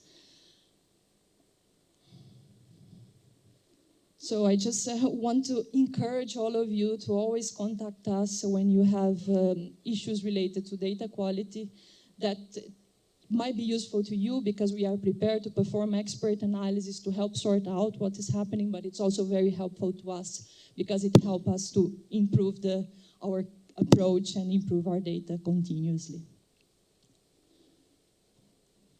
So I go now for some highlights on instrument performance. We monitor several parameters, and you can find a full analysis in the annual report that I mentioned before. Here I put some example of the monitoring of the antennas. So we compare the current status of our TRMs with reference status in the beginning of the mission, and this allows us to see if we have failures or degradations in the quality of the TRMs. Nothing noticeable has been seen in the last years. So there is a minor event happening in one particular TRM that I emphasize in the circle. It has a slight drop in gain for the H polarization. We monitor these particular TRMs closely, but nothing has been noticed in the last couple of years, and the quality of the data is preserved. We also monitor the instrument noise. Here we do typical analysis using our level 0N engineering data. And we check the noise for different subswats, and also we separate between land and ocean because we know we have different contributions from these different targets. And what you can see here is that the instrument noise is very stable. You see in the table comparisons for the latest results with the previous years, and everything is stable. We also monitor some parameters concerning interferometry, in particular the burst synchronization in the baselines. I'm not going to say anything about this because the next presentation is entirely focused on the topic.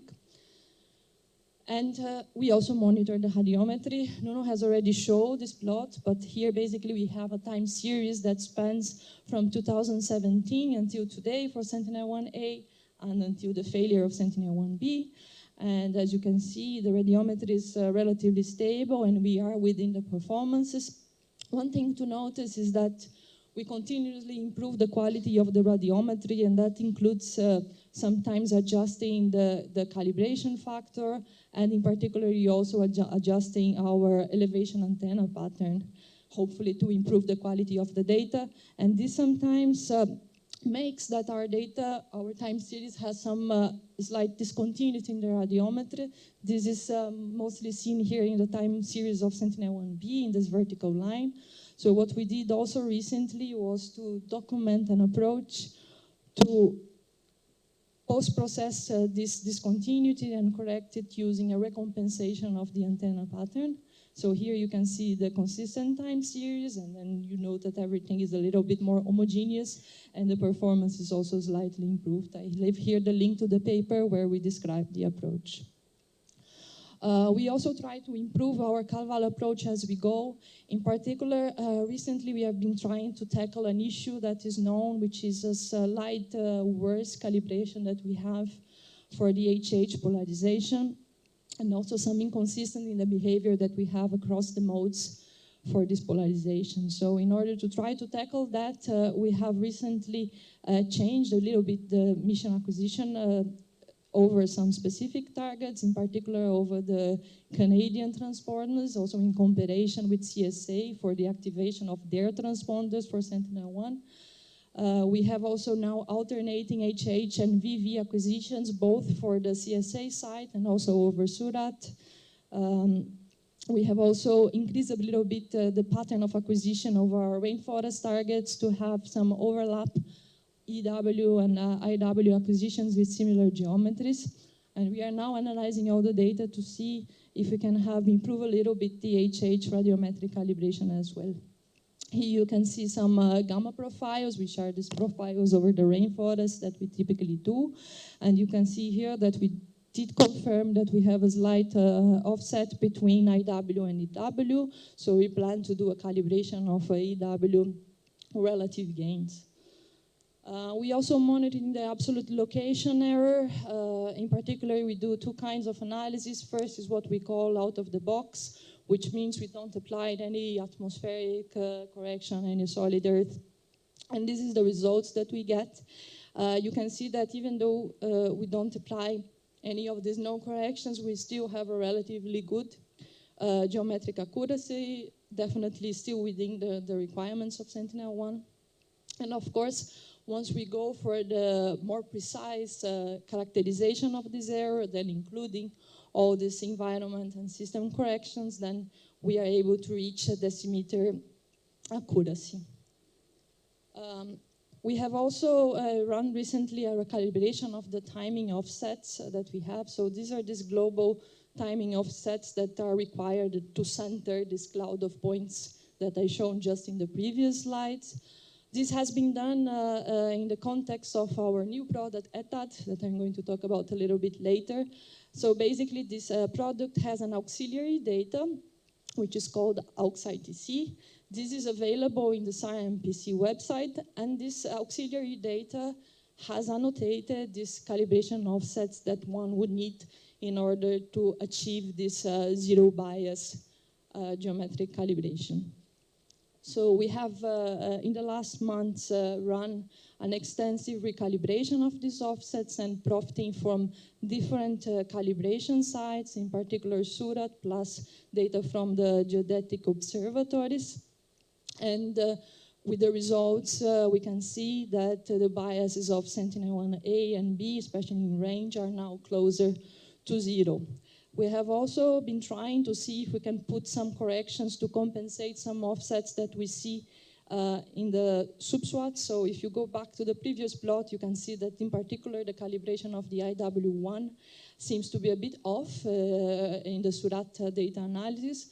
But this is ongoing, and at the moment we do not see a lot of consistency in the results of the different sites, so this is under investigation. This auxiliary data, which is available in the website, is prepared to contain some offsets which vary for each subswat, but at the moment they are set to 0. So these are the results of the validation of this calibration approach. As you can see, everything is close to 0, especially in range. I leave here the link where you can access this auxiliary data that you can eventually use to correct for these global offsets. And I also have to say that we have a technical note which summarizes this calibration validation exercise, which is prepared and should be published in the Sentinel Online library soon.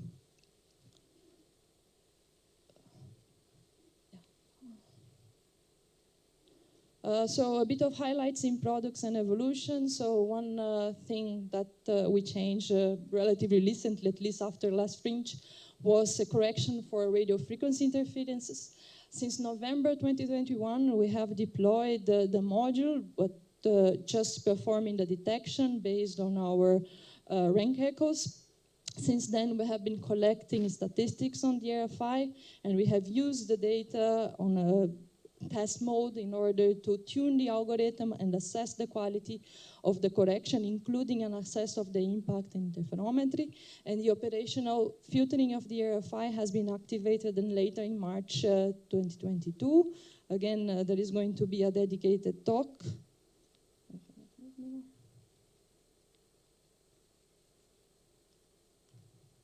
Yeah, so just at the end of this section. Just one plot that I like to show that I think is not in Andrea's presentation is just to say that right now we monitor both the medication and also the residuals. So of course some of our data still contain RFIs, and this is what is tracked in the quality disclaimers I mentioned before.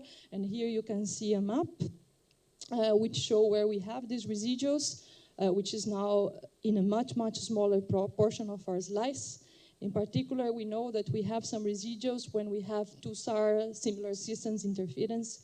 Here we show an example of the RCM interference that we have grabbed into 2022. It's a very limited amount of data sets, but of course they are typically there because since it's a SAR signal, it's very difficult to cope with them. Then I want to go to the ETAD. So this is our extended time annotation product. This was a subject of several of the recommendations. I list them here below. So basically, we know that in order to collect this very high geometric accuracy, we need to put in place corrections. These are sometimes straightforward, sometimes not, and definitely not for all users. So the idea was to create this layer auxiliary product that would allow one to achieve this very high geometric accuracy. The processor has been deployed in the ground segment since April, and those products have been routinely generated. We are at the moment consolidating our CAVA approach and monitoring the quality of the data, correcting bugs. And the dissemination of this data, which has been producing now, should happen in the end of the year in the new data ecosystem.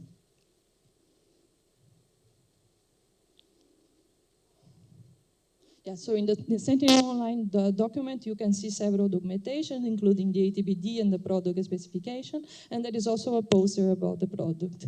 We have done some validation using the product, and you can see that we achieve results which are similar to our specific tool for the absolute error analysis. We currently continue the activity doing some interferometric analysis, and We are looking specifically on the provision of additional layers in order to make the solitary correction as complete as possible. We also look to the provision of some ionospheric azimuth gradient and to try to improve the support of this product to INSAR. As we know that we currently have some limitations due to the limited accuracy, the limited resolution of the product and the fact that we process the data for each SLC separately. We have put a pilot in place and we have had feedback from several INSAR Speckle Tracker users, and we are using this feedback also to continue our analysis.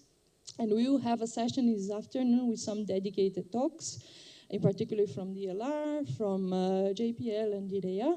And I thank you very much for the participants of the pilot who have helped us to guide our current investigations.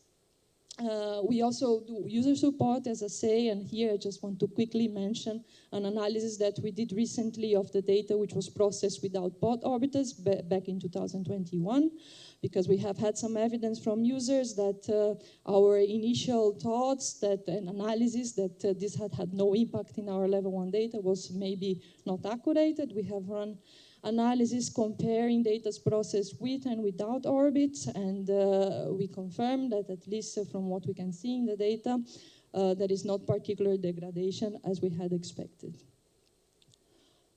Just very, very briefly at the end, I just want to mention that we have some other activities which are not necessarily related with the MPC, but are related with some recommendations. In particular, we have now a study with the University of Leeds in order to better characterize the fading bias in the interferograms and try to do some demonstration of a method that could eventually be used to try to correct or give correction layers for this bias. I also point out you to a presentation at Wednesday by Yasser that should show a bit of what he has been doing at the moment, going to that direction. And also there was a recommendation regarding the fact that ESA should foster mechanisms to network calibration data. So I want to say that we are putting in place the CircleNet, which is precisely this. It's an initiative that should aim at giving standardized procedures for SAR calibration and for the information which is provided by different providers in terms of their calibration sites. So we have put in place now a new database. This is going to be open to the public soon, probably in October. And this should then facilitate the use of different corner reflectors, transponders, and other calibration sites by the general community. With that, I close my presentation. Thank you very much.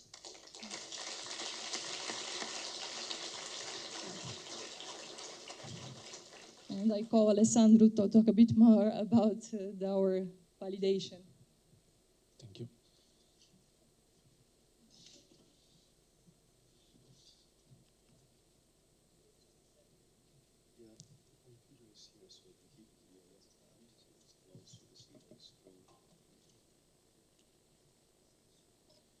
Okay, thank you for having me.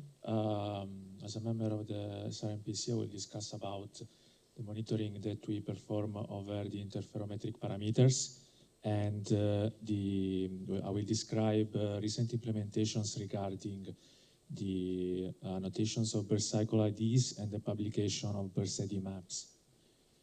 So regarding interferometric parameters, we do some routine monitoring continuously in time. Specifically, the first thing we look at is the pointing error. So we measure the Doppler centroid in time, and this is the trend of the Doppler centroid for Sentinel-1A since 2015. As we know, the Doppler centroid suffer from jumps of about 30 Hertz. This occurs when there are changes in the star tracker in the STTs, and it is something which occurred, which has occurred since past years. During last years, the situation was stable. As I will discuss later, this variation in pointing can cause a decrease in the interferometric coherence. We also do perform a regular monitoring of the interferometric baseline and the for the scan and topstar mode, also of the burst synchronization. The way that we perform this monitoring is that we first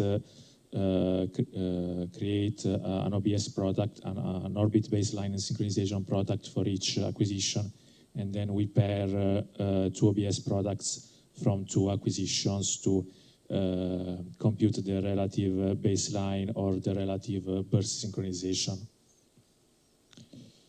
So starting from the baseline monitoring, we compute the baseline, the interferometric baseline in its three components.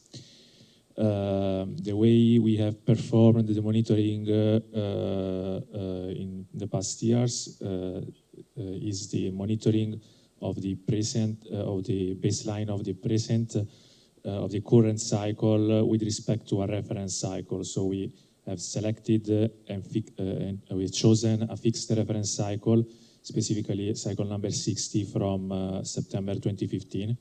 And for each cycle, we compute the baseline with respect to it.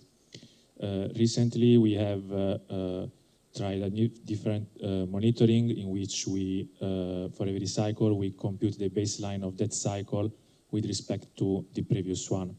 So we show results from both monitoring, from both types of monitoring. Both approaches have pros and cons.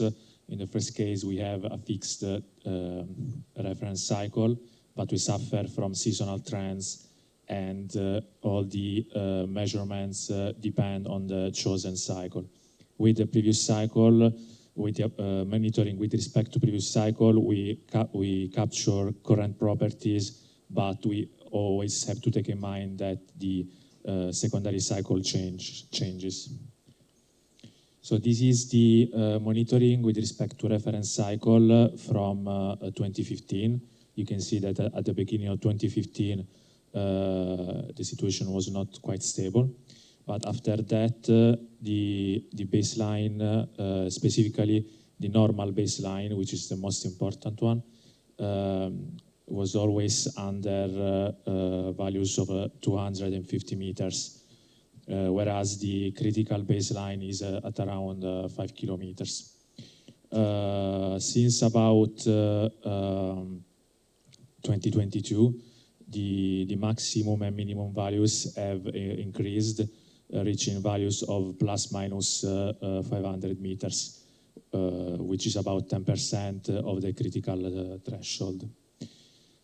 These were the result for the monitoring with respect to reference cycle.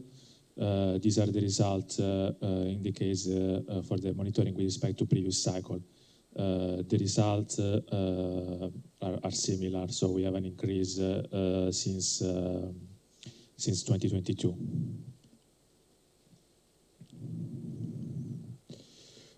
Moving on, we know that the interferometric performance for burst-like modes also depends on the burst synchronization, and so we perform an additional monitoring of the burst synchronization.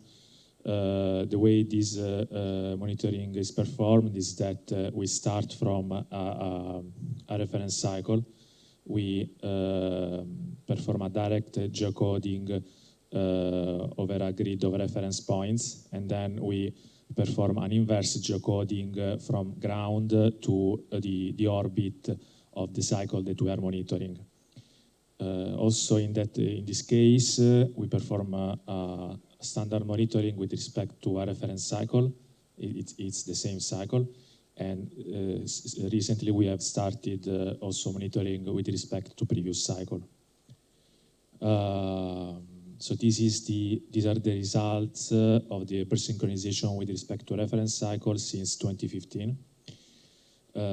We see that so it is an histogram, and the black line is the daily average.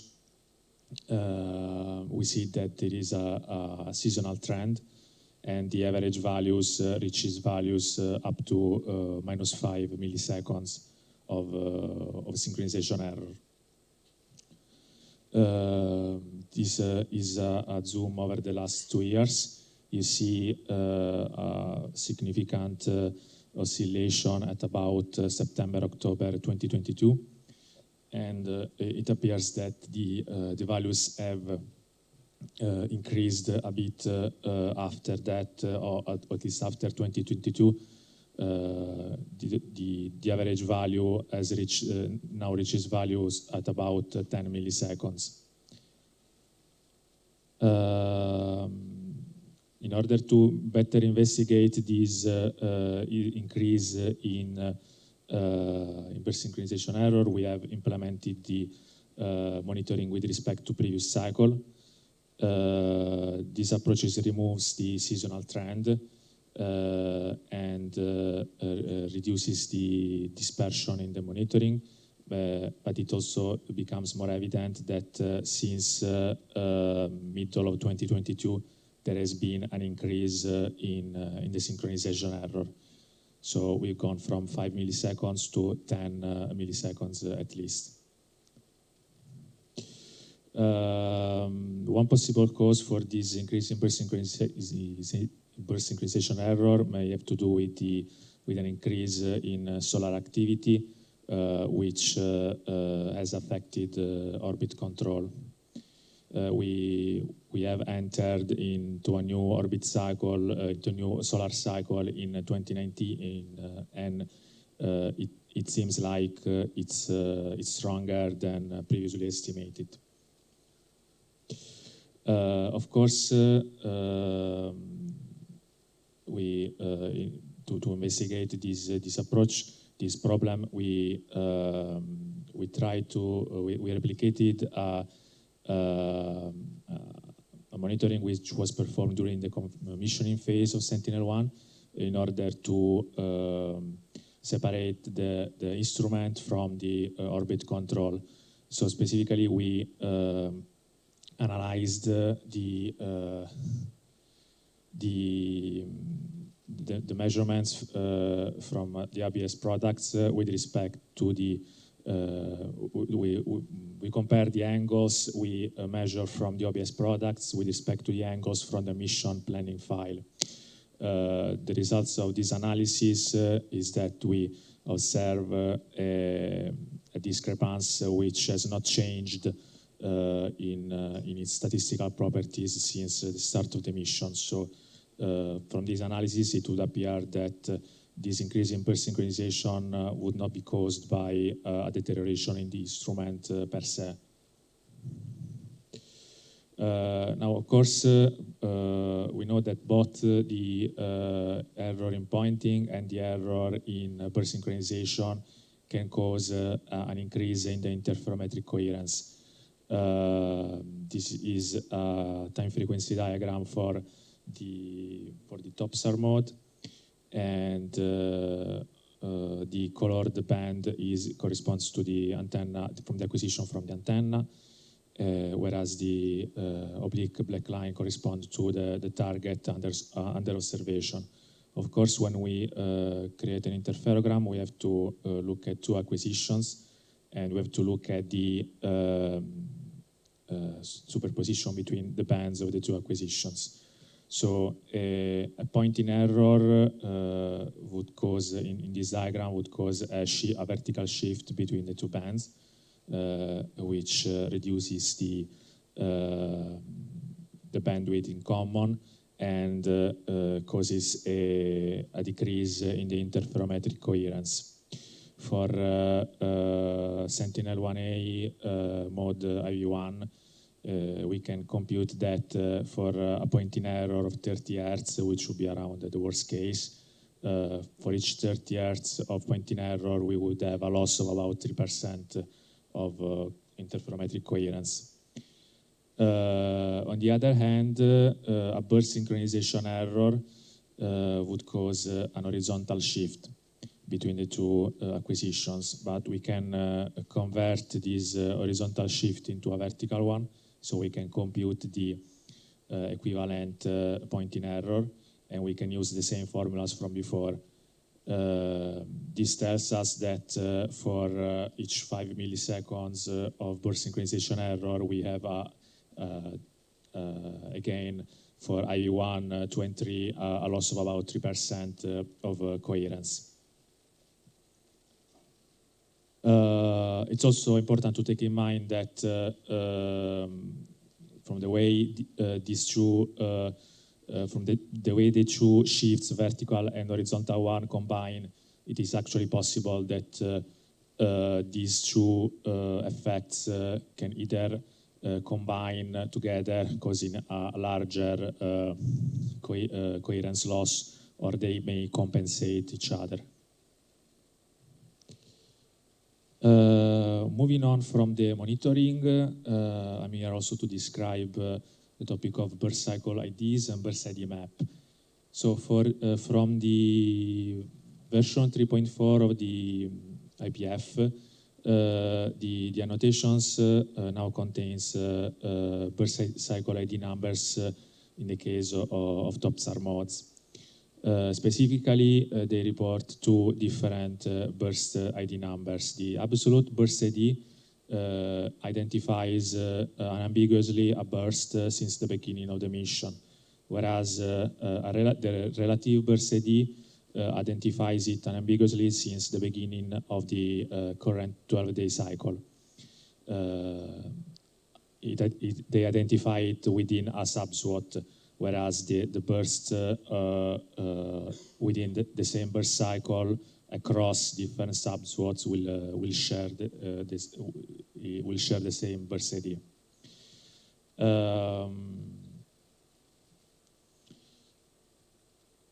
And of course, since the Sentinel-1A is synchronized, it is possible to use the burst IDs to create a unique correspondence between a burst and the area on ground that it looks at.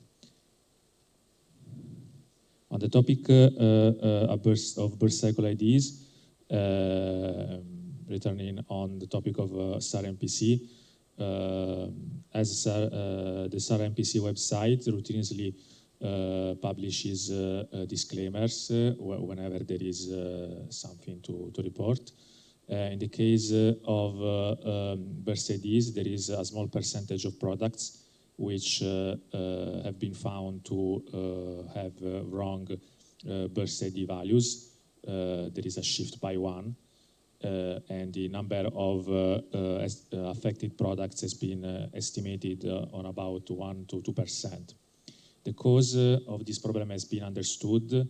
It is related to the use of the annex time annotated in the metadata, which by design is derived from predicted orbit information, and it does not always have the required accuracy to compute the burst ID annotation.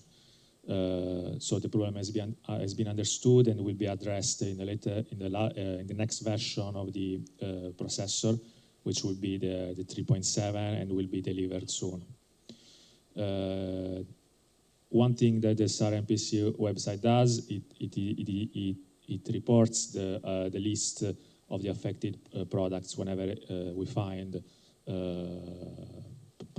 products with bugs, and so the products affected by this problem are published, are reported on this website.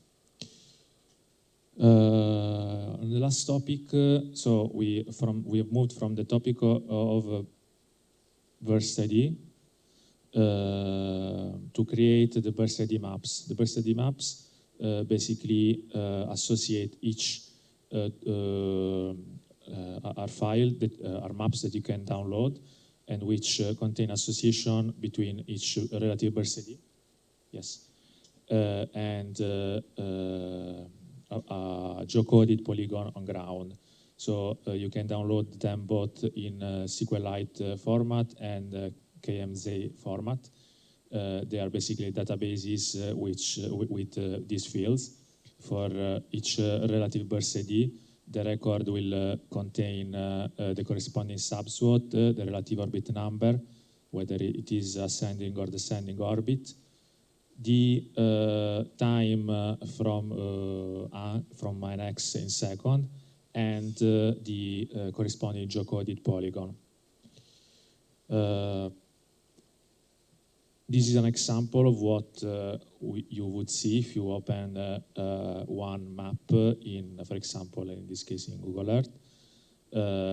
So this is one KMZ file for one for one orbit in a cycle, and for IV mode. So all of the red polygons are the burst footprints of that orbit, and when you open in this way, you can see for each polygon the corresponding information. This is the first version of the map. It was created using orbits from cycle number 2013 in October 2020, and it was geocoded using the WGS84 ellipsoid with 0 height, and it was validated with respect to timing annotations from cycle 2040, giving an average error within 1 kilometer. And this is the end of my presentation. So summing up, in our reports that we publish routinely, you can see all the results from this monitoring, and you can also find information on the new implementation of Burst-ID maps and Burst-IDs. Thank you.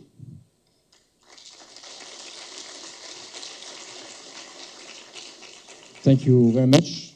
Apparently, we are pretty bad at keeping time, so we move straight away to the presentation of Andrea Recchio from Marisis, that have been working with us on the Sentinel-1 mission since ever.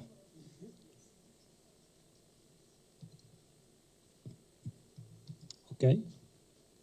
Good morning to everyone.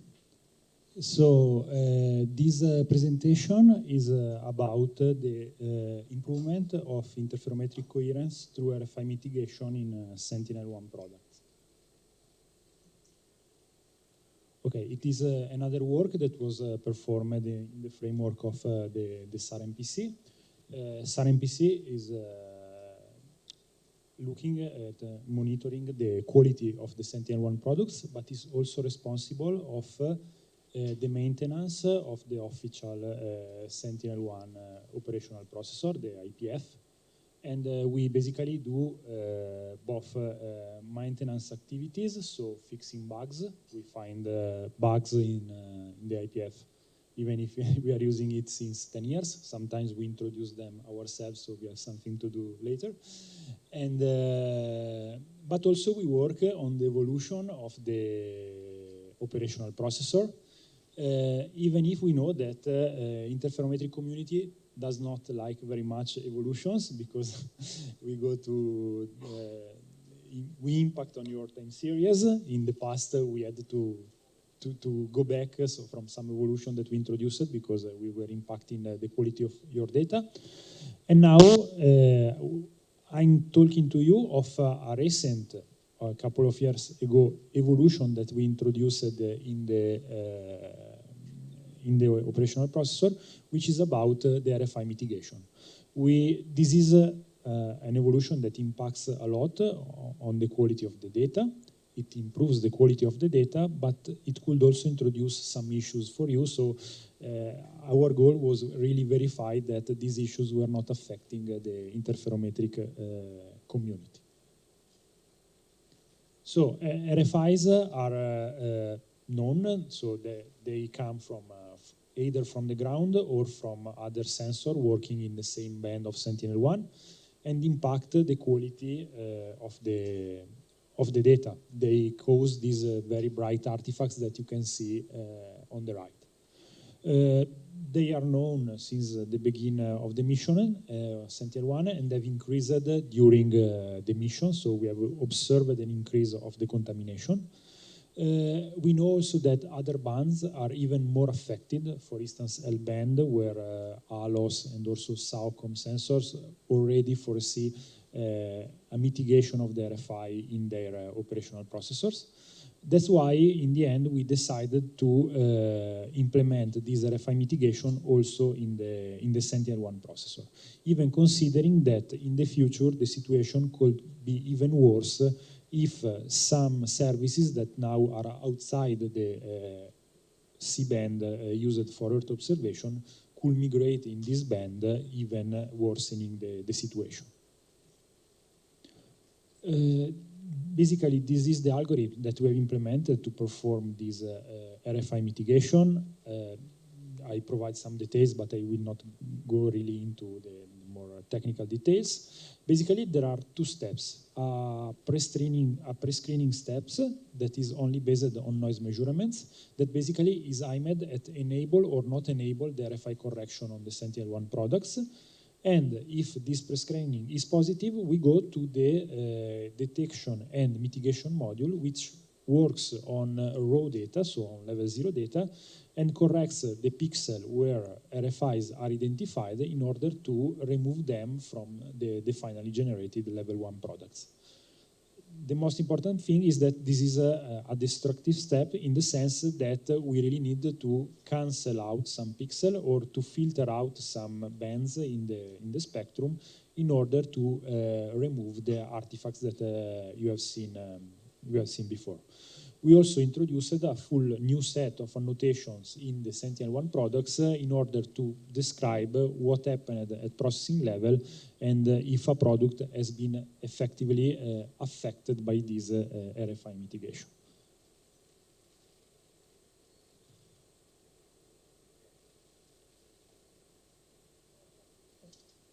Okay, that's it. So, starting from the RFI pre-screening, this is very important because if we had to apply the RFI mitigation to all Sentinel-1 products, the nice timelines of the product that was described before by Nuno will not be possible because the processor will take much more time to process all the Sentinel-1 products. And as a secondary point, not all the products are affected. You can see in that map that actually only the red dots were effectively needed RFI mitigation. So it's about 20% of all the products. So this way we also avoid to affect products that don't need any particular mitigation. This pre-screening is based on the so-called rank echoes that are basically all the first rank echoes at the beginning of each burst. They are signal-free, so RFIs are easily detected there because they compete with a very low thermal noise level. And then they are small, so it is easy to identify and fast to identify RFI there. If we find an RFI in one of these rank echoes, we activate the RFI mitigation for the full product. For Sentinel-1C, as described before, there will be a small evolution. We will not longer use the rank echoes because Sentinel-1C will provide dedicated noise pulses within the timeline, also within the acquisition, to perform this detection. One important point is that, of course, by doing this, we are not able to capture all the RFI events because there are some unfortunate cases where the RFI does not fall in these rank echoes but falls within the burst. And in that case, we don't activate the RFI mitigation and we miss this RFI correction. The other case where RFI correction fails is the one mentioned before by Muriel, when the signal is so similar to SAR signal, so it comes from another SAR sensor or something like that, that we are not able to see it as an RFI. If the RFI pre-screening is activated, then there is a two-steps algorithm to remove the RFIs from the data. First one is operating in the time domain. Basically, it looks for outliers in the raw data pixels. And of course, we need to compute, to look for the outliers, considering that the overall statistics of the data are varying in the raw data due to the fact that the reflectivity of the Earth, the reflectivity of the targets that are acquired will change within the data. So basically, this is a very simple statistical approach to identify all those pixels that are usually very strong and then are very likely to be RFI signals affecting our data. Once the time domain detection and mitigation has been performed, we go to the frequency domain mitigation, which is basically similar but operates in the spectrum domain of the data, and we compare the received spectrum of the data with the expected ideal spectrum, which is basically the one of the transmitted chirp. So it depends on the subworld that we are observing. A future evolution of this step could be also to use, instead of this ideal reference, the replica reconstructed by the internal calibration signals of the Sentinel-1. We look for both persistent, we call them persistent, if they appear over several lines in our data, or isolated, that appear only in isolated lines. The mitigation basically is to notching the frequencies where RFIs are detected, but at the same time in order to compensate the power in order to not affect radiometrically the products that are generated after this mitigation. Here I just provide a few examples of the effectiveness of this RFI mitigation. Basically, where you can see on the left and on the left in the second image, the original data affected by RFI. The one on the left is a ground-based RFI. The one on the right is a space-based RFI, which is, and we know this because it is very, very long. And then you can see the results of the mitigation in the quick look of the data, where basically no more very bright artifacts are observed. This is for the level 1 products, but also this gave an improvement to level 2 products that are the products derived from level 1 that, for instance, provide wind speed or RVL, so the velocity of the ocean currents. And you can see here that indeed after the mitigation, most of the artifacts that were observed in the data, in the level 2 products, have also been removed, resulting in a higher quality product. Then what I want to present to you is all the activities that we performed to ensure that this RFI mitigation step, once introduced in the data, was not affecting the interferometric quality of your data. So the idea is that the RF mitigation has two goals. Of course, remove the radiometric artifacts that affect level 1 products by correcting the raw data, but also that leave the quality of the data that are not affected by RFI the same as before. And in the next slide, I'm showing just a few examples of the analysis that we performed, in particular of this product that is shown on the right, where you can see on the top the original product, and on the bottom the product after RFI mitigation. And in particular, you can see that in one of the subworlds was a clear RFI mitigation that has been correctly mitigated. So basically, this is, you can see a lot of plots here. Basically, they represent the intensity of the data for all the bursts of the subworld that was affected by this RFI contamination. You can see the top plots are the co-pole channel, the bottom plots are the cross-pole channel. And then the first set of images is the intensity as it is. The second set of images is the difference between the data before and after the RFI compensation. And we can see that the difference is very reduced. It is all very greenish, the plots, except for two cases which are expected. First one, when the bursts are affected by RFI, so you can see those yellow stripes in the burst number 6, for instance, and also when the data level is very low, because in that case, also changing a very few pixels change a bit the data. But in that cases, we are changing noise, so it is not a real problem in the data quality. This is for the data intensity, and we also, okay, I was very quick.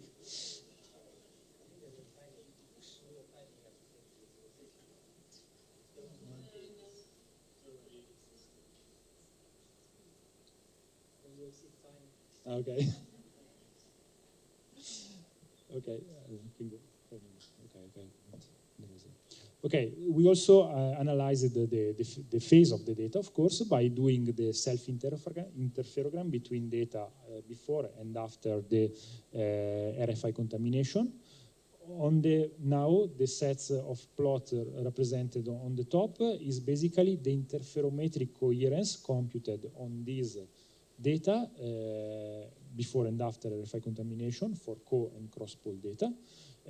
When it's yellow, it means that interferometric coherence is 1, so the data are totally unaffected. When it is blue, the interferometric coherence is slightly decreased down to 0.95. So in any case, the interferometric coherence between the same product is still very high.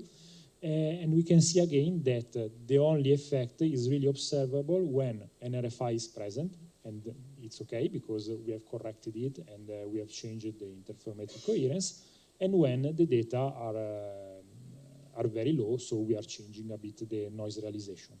The plots on the bottom are the scatter plot of the distribution of the pixels as a function of the data level and of the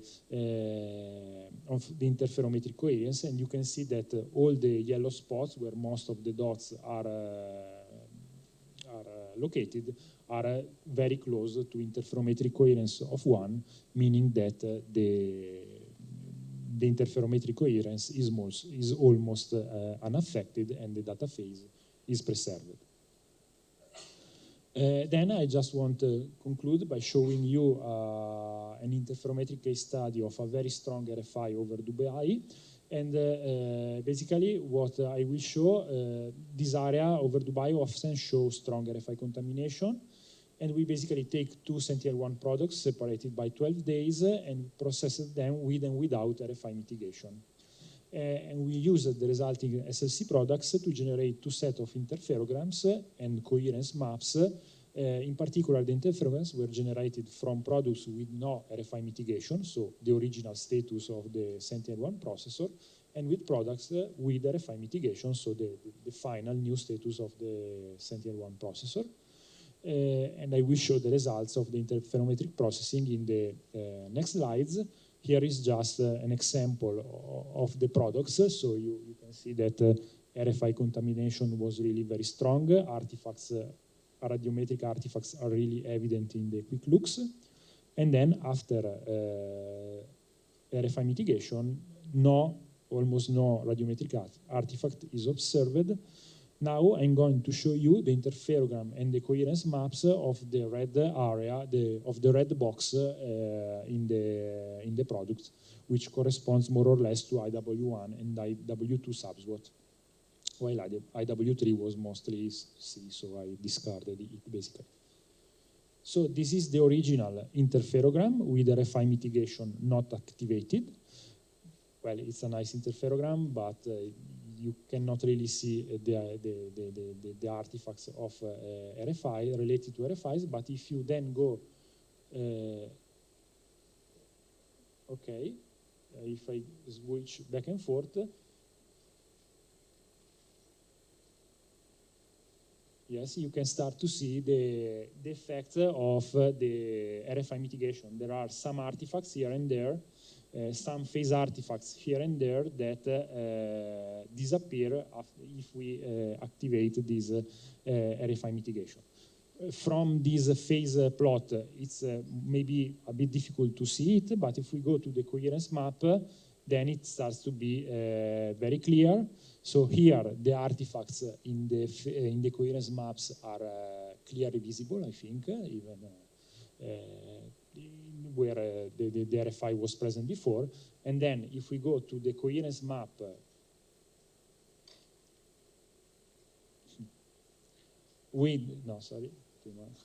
if we go to the coherence map when the RFI mitigation is activated, we can see that those artifacts are totally disappeared. So the RFI mitigation was effective and allowed to solve this issue and hopefully to improve the quality of some of the interferograms that you are generating around the world. Of course, maybe some of you will even did not notice any difference because you are working on areas where no RFI contamination is observed usually, but hopefully some of you noticed that this improvement that we introduced was improving the quality of your data. This is the conclusion, basically, where I summarize all what I have already said. Just a final note, this RFI mitigation is operationally applied to Sentinel-1 products since March 2022. So now it's more than 1 year that it is applied. We didn't receive complaints from the interferometric community, so hopefully this evolution was well accepted and is working well for all of you, and thank you for your attention.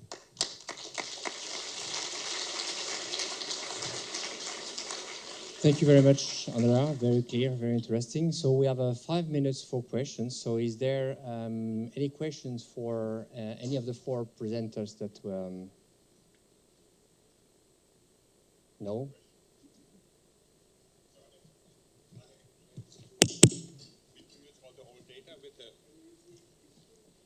Are there any plans to reprocess all the old data with the correction? No, I think that for the time being, reprocessing of the Sentinel machine is not something that we are considering. We will be looking into that with Muriel towards the end of this year. We'll try to prepare it, but it has to be submitted to the Commission, and it's really depending to cost, let's say, impact that it has. Now, it's also, so massively reprocessing the data is something that today is not in our plans. However, with this new way of accessing the data, we'll put in this data access system the Sentinel-1 processor. And this will allow all the users to reprocess a time series they believe with the latest version of the processor, such that if there is a time series that you are interested that is impacted by AFI, you will have the capacity to reprocess it by yourself. So there's also old data from 2014, 2015, which are not really usable. So I can do my recommendation to ESA right now. I think it's a very old recommendation that we have at every Fringe, and we are taking it extremely seriously. For the time being, there have been no reprocessing that was in place. We have now a precedent in the sense that Sentinel-2 is reprocessing the entire mission, so it gives us more information about how much it costs, what it means, and it was something that was absolutely not possible with the previous ground segment that we have now.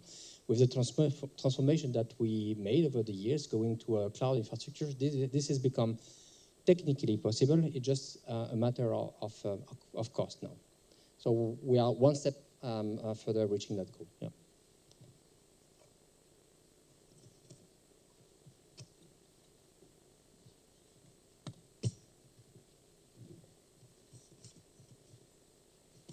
Yeah. First of all, very nice presentations, and fantastic to see that the system is working so reliably after all these years. A couple of recommendations on the last presentation for the RFI mitigation. My feeling is whenever a new satellite comes into space, we seem to start from scratch with RFI mitigation because we never decided to take the information we extract from the data about the RFI and archive them. So I would encourage the team to think about deriving parameters about the RFI bandwidth, so a time frequency behavior of RFI, and create a database that other missions can leverage so that in the future, when the next C-band mission launches, you're not starting from scratch. You already have an idea what the RFI looks like. You understand what the hotspots are. So this could be a learning system that we could implement at L-band, at C-band, to document RFI, to help in mission planning, optimize the frequencies we operate in, and also use it in defense of the bandwidth. The RFI issue is growing, and having documentation about the RFI we're seeing could be useful also in defending our bandwidth.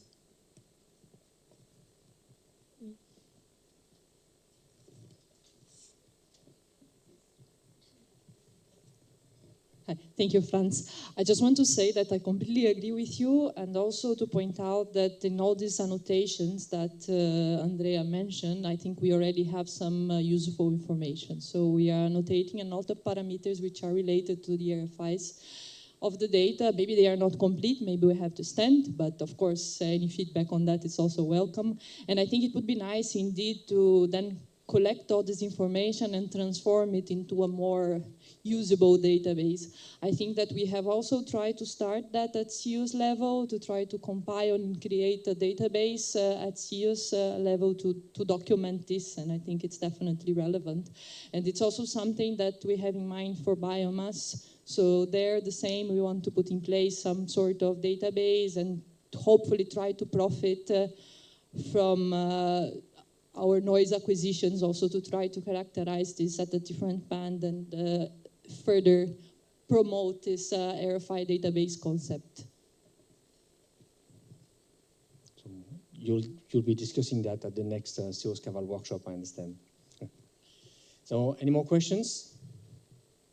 Time for one more question.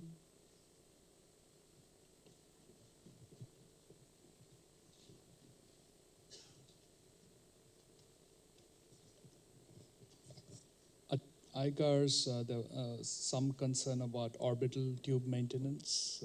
Do you foresee continued operations within the current orbital tube, or you plan to relax it?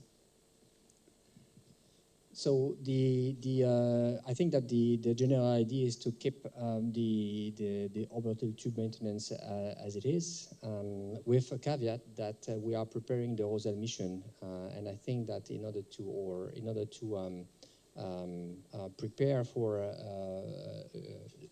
we are preparing Roselle and Harmony missions, and in order to prepare these missions, we'll probably we'll have slightly to change the orbital tube strategy at some point. It was supposed to be before the end of this year. Probably it will be towards the next year. But the idea is still to keep an orbital tube very limited. It will marginally change. I'm pretty sure that you won't see any difference with respect to what it is now.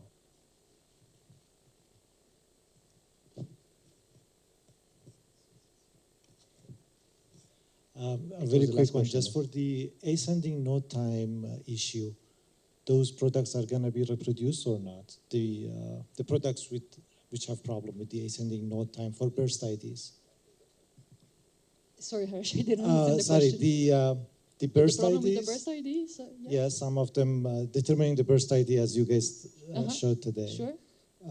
Have problem because of the ascending node time in the metadata. Mm-hmm. But you guys said that it's resolved in the new version of the software. Yeah. I was just wondering if, similar to Falk's question for RFI, but this one is easier because it's I think this one you can do outside, so in this sense, so are you guys going to reproduce at least those products affected or not? No, we don't. This falls in the same category of the no concrete plans for reprocessing at the moment, so there is not really a plan to reprocess the product. We do know what to do, so what we could eventually do is to try to provide this information in an exterior way, no? So just provide a proper burst ID for the affected products, but in a quality disclaimer or something like this. No? But the reprocessing of the product itself or themselves is not supported at the moment. No? Okay, because this one could be detected, right? We could see which one is affected. And, all right. Thanks. Yes. I mean, you have a complete list of the affected products on the quality disclaimer. No? So this is a big part of it. So in the end, you have this huge list of all the affected products. As Alessandro said, it's not that much. I mean, it's 2%, 1-2% of the data. But I understand that it's a problem. No? So of course. It's always also my wish to reprocess everything, but we have to consider the budget constraints, and let's see. Thank you. I think we can close. We close the session now. Thank you very much. We are all starving. We are Muriel and myself, and we are all there in the following days. So if you have any questions coming, please do not hesitate. Thank you very much.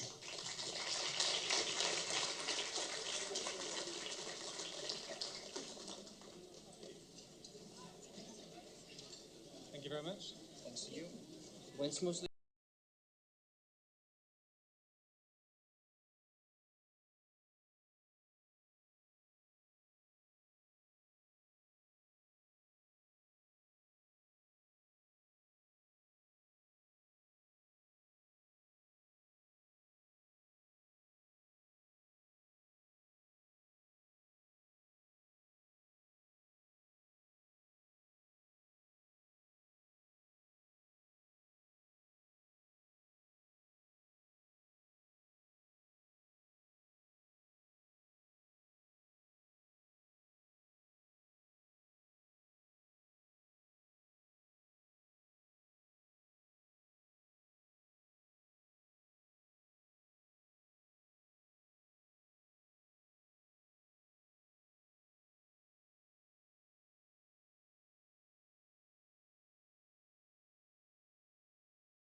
Check, check.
I know. Yes, it is. We are a little bit late because of the food thing. Actually, we are late. Yeah, we were in time. We allow you to be flexible to have somebody talks fast as a Sorry. You never know. So each yeah. Italian times in the UK, huh? Academic 15 minutes, but let's hope not.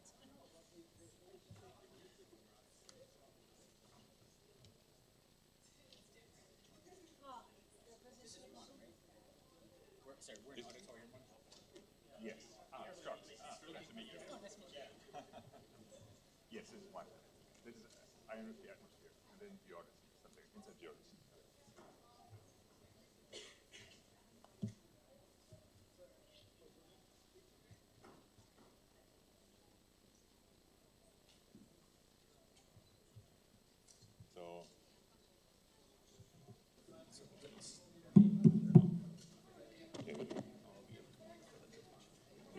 Do we switch on?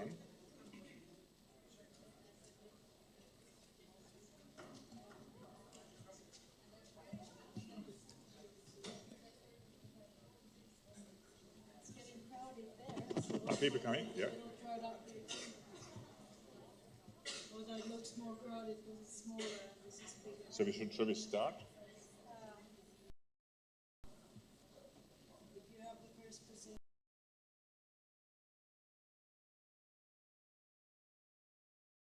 They will just walk with you. Okay. So we have to press a button? Yes, seems still on. Yes. Okay. Yeah, I'm not sure.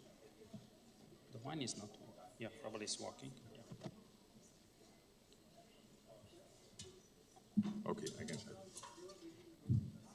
Okay, welcome to the first afternoon session, to the ionosphere and atmospheric session. We have started a little bit late because of delays with the lunch.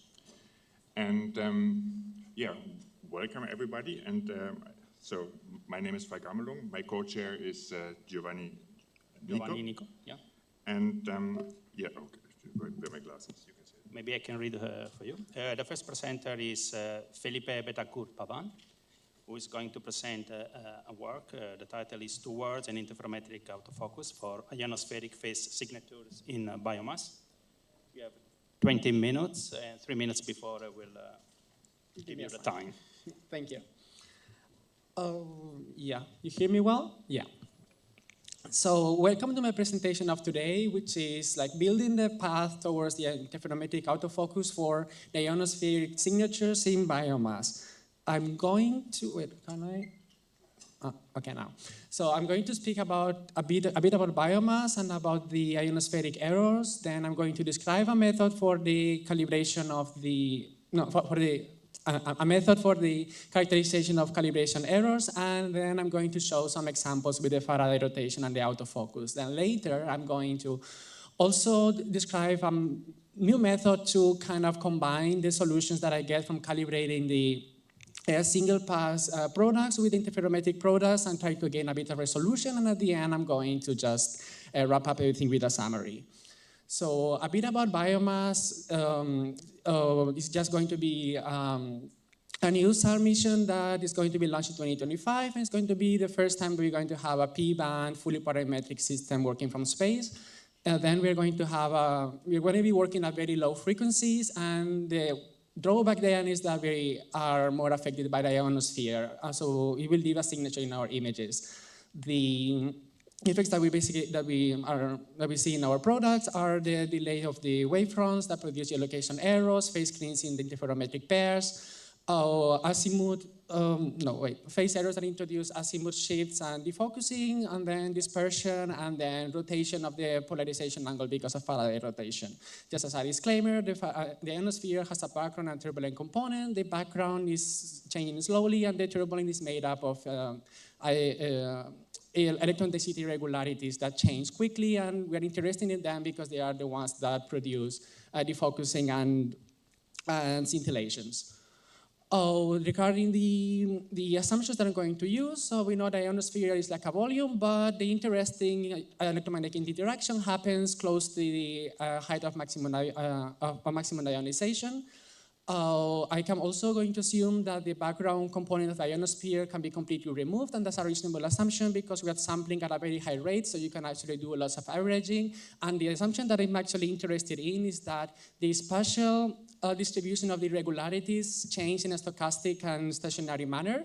That means that the spatial statistics of the ionospheric irregularities can be described, from spatial statistics and speaking of the size, the shape, and the orientation of the irregularities, all that can be described by a power spectral density function that in our case, we're just going to go for the very famous 2D Reno power law for the phase delay. And since between phase, Faraday rotation, and tech, everything is linear, if I know the power spectral density of the phase, I also have the power spectral density of the Faraday rotation that I'm going to be using afterwards. And with this animation, I'm just want to introduce that the way that we're sampling with SAR, we are kind of like band limiting, sampling something that is not necessarily band limited. So these power spectral densities are not band limited, and that's going to be the first step towards our calibration studies. So just imagine that this is the power spectral density of the ionospheric irregularities. I've been thinking, I'm going to be discussing the azimuth direction because it's a bit more interesting, but in the range direction, the problem is pretty much the same. So in this green area, you have the azimuth bandwidth that is given by the beam, so it is what it is. But then you also sample at a bigger, like a bit higher rate, this PRF. So as I was saying before, we are sampling in the time domain something that is not necessarily band limited. So in the frequency domain, we are introducing these replicas that might enter into our calibration of observation bandwidth as aliasing. That will be these blue lines that you see over there. That red line is whatever noise that might enter into my observations. And in pink, what I did was pointing out the part of the ionospheric signal that I don't see because it just falls outside of my calibration bandwidth. And like this, I can start coming up with an expression to try to estimate what will be the energy of my calibration error. That is going to be a sum of whatever happens inside and whatever happens outside of that green area. And just now here, the only thing that I want you to remember is that if I know the power spectral density of the signal, and I know, or I can keep track of all the responses of all the operations that happen during the calibration, I'm able to come with analytical solutions or analytical expressions for what I expect the performance of the calibration to be. And if everything is stationary, I can also say that the RMS, that is going to be the parameter I'm going to be using, the RMS of the calibration error is just the integral of all this power spectral density. And I forgot to say before is that all these parameters of the power spectral density, I can try to extract them either from models like the WB mode, or I can try also to extract them directly from the data, and there are methods for that. So the assumptions that I was commenting before are not necessarily too restrictive, because as long as what I'm seeing in my images has a structure, is more or less stationary, I'm going to be able to use the method that I'm going to describe. So now I'm going to also present what will be the calibration performance of the two L1 products by using the Faraday rotation and the autofocus. But before that, I'm going to just talk a bit about the simulation scenario. So I use the biomass end-to-end simulator and the processor prototype just to have like an accurate geometry and all the parameters of the mission. I chose somewhere close to the equator, not close to the pole, just because then I have very high sensitivity to the Faraday rotation and the results look a bit nicer. So you have the tech, the Faraday rotation, the phase, and the phase. And since we don't have biomass data yet, I just decided to put everything into TerraSAR reflectivity image just to test how the autofocus will work.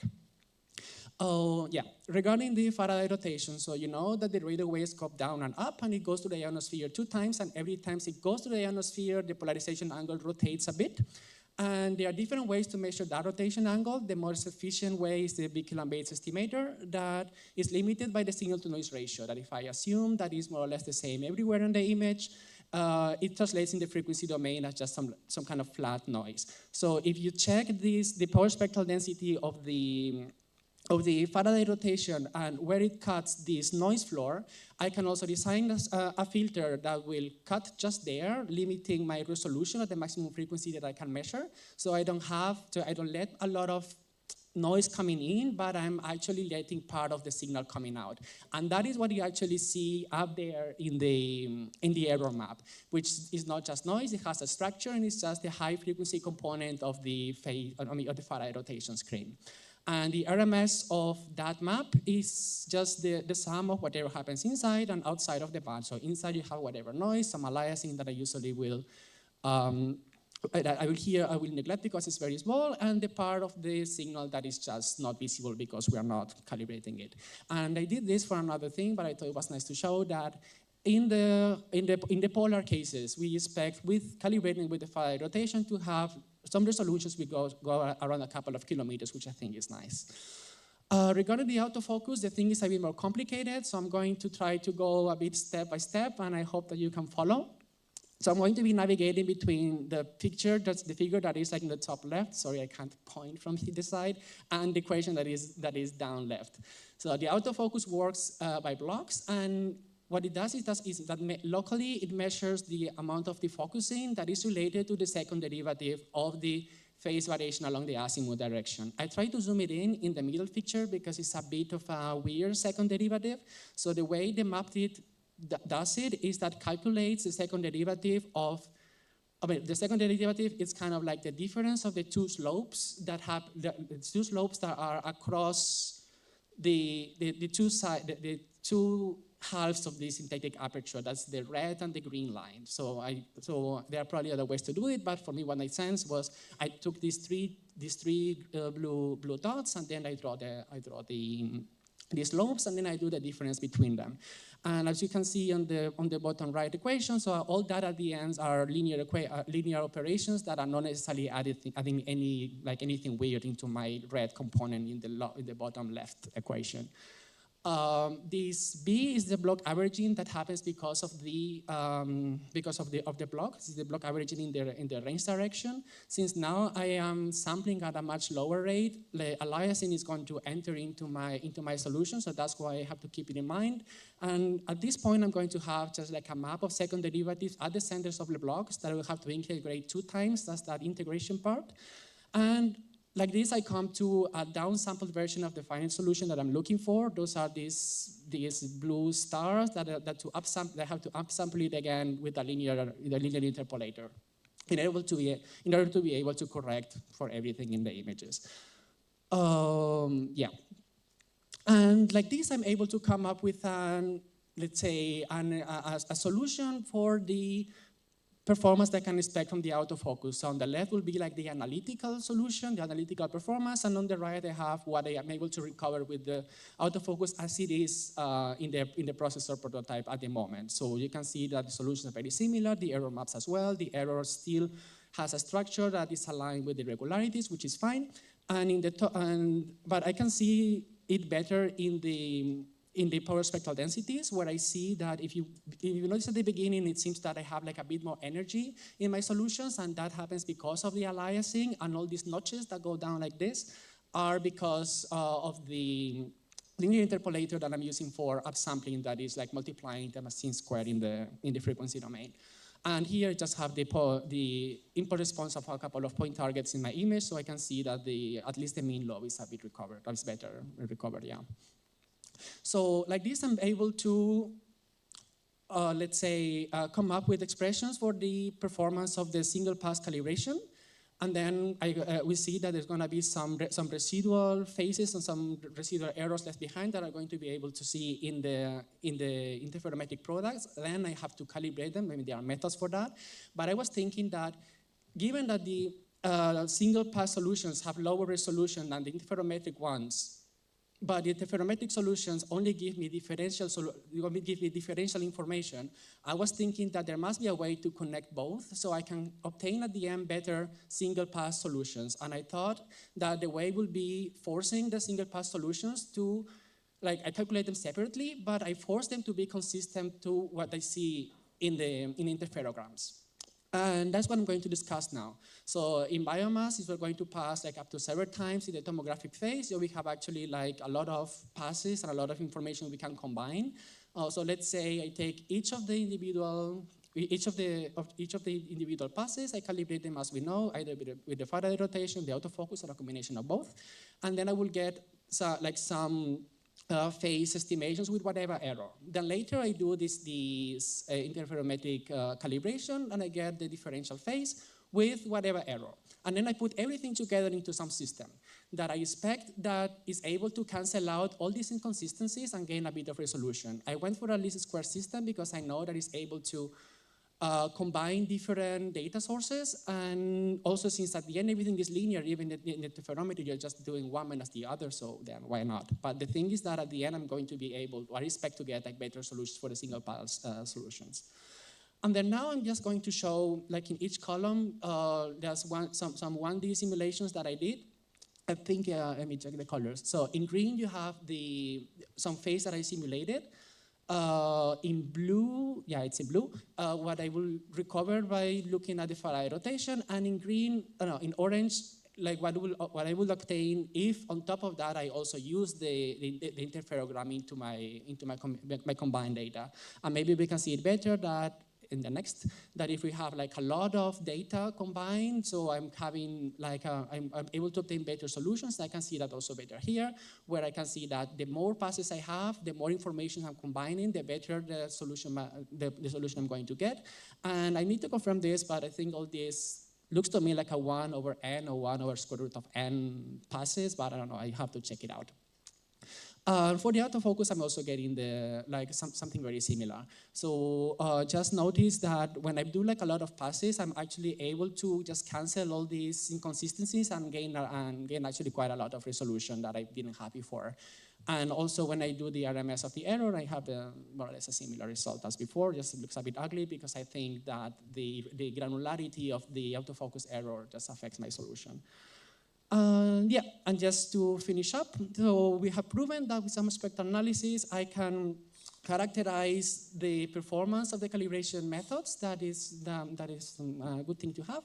But still, all these residual errors, we're going to be able to see them in the interferometric products, but we can also combine all the information together to gain some resolution and reduce uncertainties. And the approach goes by forcing the single products solution to be consistent with what we see in the interferograms. And also, like, the more information I have, the more information I combine, the better. So that was it. Thank you, and welcome with your questions now.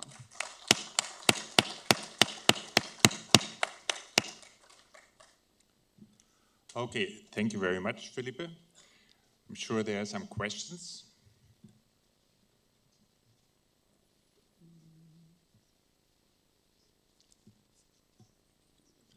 No questions? There is. Okay, sorry. Yes. Hi, Felipe. Thank you. I just been trying to understand a little bit better. So you are taking the 7-image stack with the corrections which were calculated using multi-squint or split spectrum, and then you use that together with the autofocus screen, and you create some sort of combined screen that you then use to refocus the data.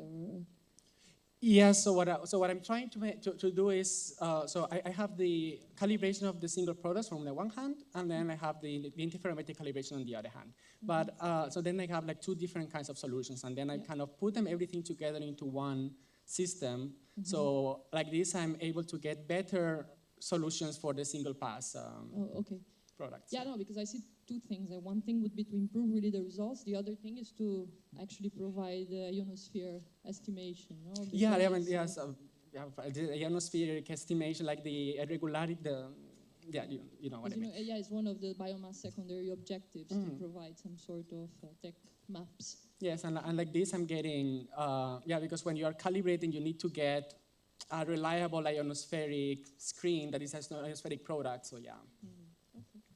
Good. We discuss more later. Okay. Are there any other questions? If not, then let's just continue. We are almost back to our schedule. So the next speaker is going to be Sausem Beladi Aisa, and from JPL Pasadena, and he's going to talk about spaceborne INSAR versus airborne INSAR for change. Okay, got it. She, sorry. It's fine.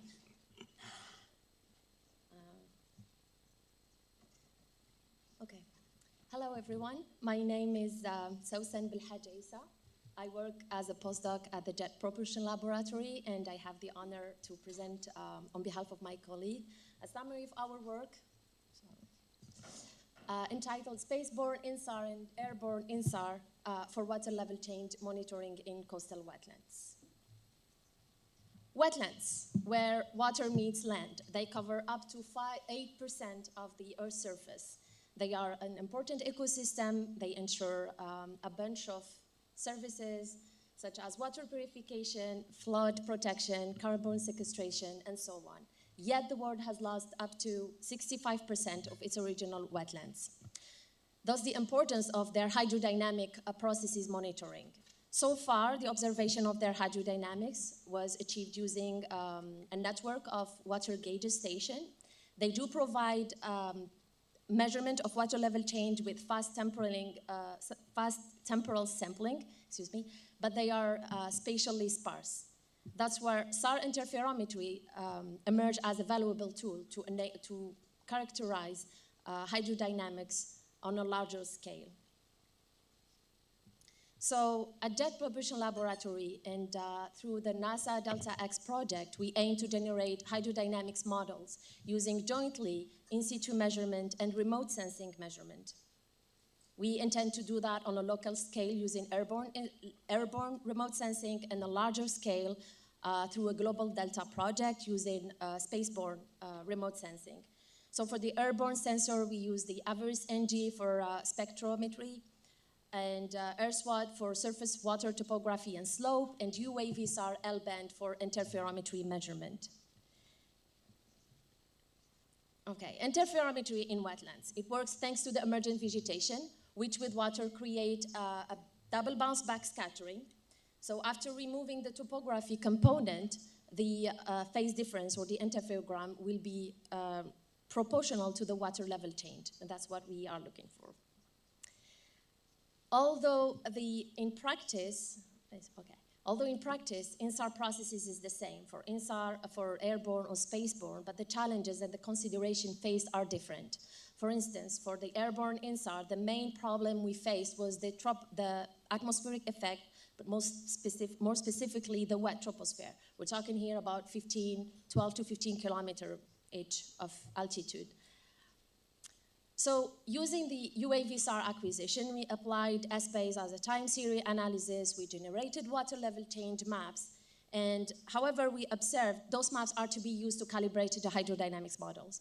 However, we observed on those maps some features that are not related to the water level change. We assumed those features to be related to precipitation event or cumulus cloud, condensate cloud with water particle. So to solve this problem, we applied a signal processing technique known as an ACA, independent component analysis. So ACA is a data analysis technique. It's used to separate different signals of different sources mixed together. So we apply the ACA, we generate the independent sources or the different sources that are mixed within the time series, and we used in situ measurement to identify the source or the signal related to the water level change. Once we identify the source, we apply ACA inverse and we construct a filtered time series that's going to be used to calibrate the hydrodynamics model again. So we validated the results that we have against measurement, in situ measurement, showing here plots, temporal plots.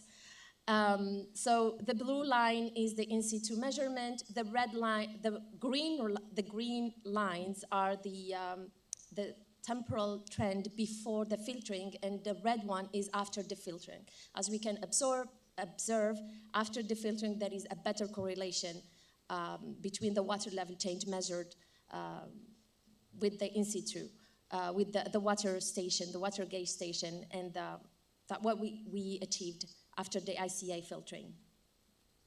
With the remaining component, disregard as atmospheric component, and image segmentation, sample image segmentation, we highlighted the atmospheric features, what we labeled as atmospheric features.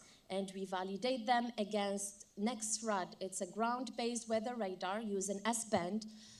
So we compare some of the masks that we generated through ICA, and we compare them with the reflectivity maps from the weather radar. We can observe a pretty good spatial matching, spatial correlation. So I guess we're doing a pretty good job here. Now, regarding the spaceborne INSAR, there are other challenges faced, right? There are other problems that we always face while doing INSAR in different environments, especially vegetated environments, which is really tricky. But the main one that we faced was the coherence loss, the rapid coherence loss. So in the scope of Global Delta and as preparation for the upcoming mission NISAR, we used ALOS Pulsar 2 ScanSAR acquisition that we acquired through a project with the Japanese Spatial Agency. We used ICE2 as an interferometric tool to generate 9 interferograms covering the winter period by the end of 2018 and early 2019. So we observed on these interferograms, some of them show really good fringes located near smooth fringes, located near water channel representing water level change. However, we did observe also some of the interferograms showing discontinuity, fringe discontinuity due to coherence loss. There's also a correlation between the coherence loss and the type of wetlands. In fact,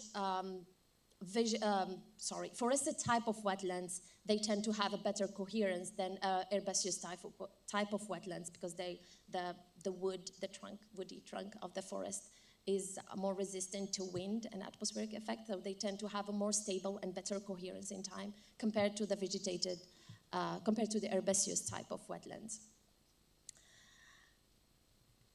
Oh, sorry about that. So in summary,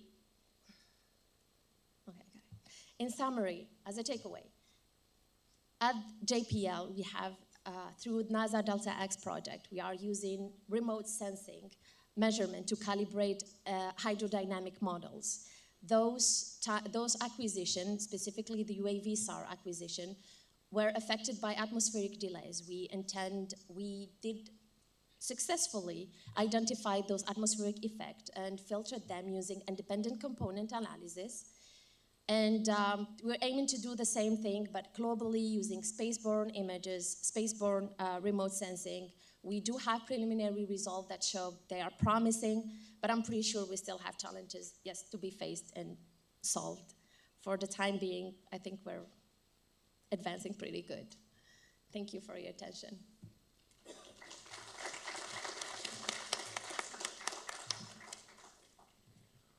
Okay, thank you very much. I'm sure there are questions.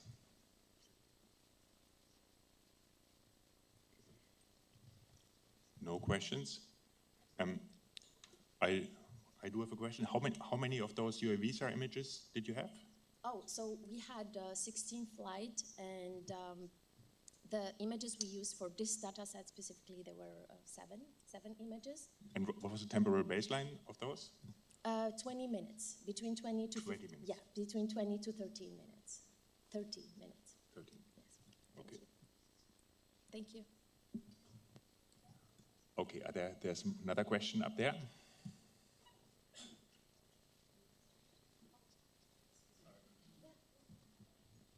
Hi, Morgan from Skygeo. I wanted to ask, L-band's quite penetrative, so what kind of vegetation are you actually picking up in the in these areas, and how much coverage do you expect over the whole region you're monitoring to actually see? Oh, the whole region is vegetation. It's wetlands, so we have different type of wetlands, forested type, herbaceous type, and within those there are subtypes, but all the area is vegetated.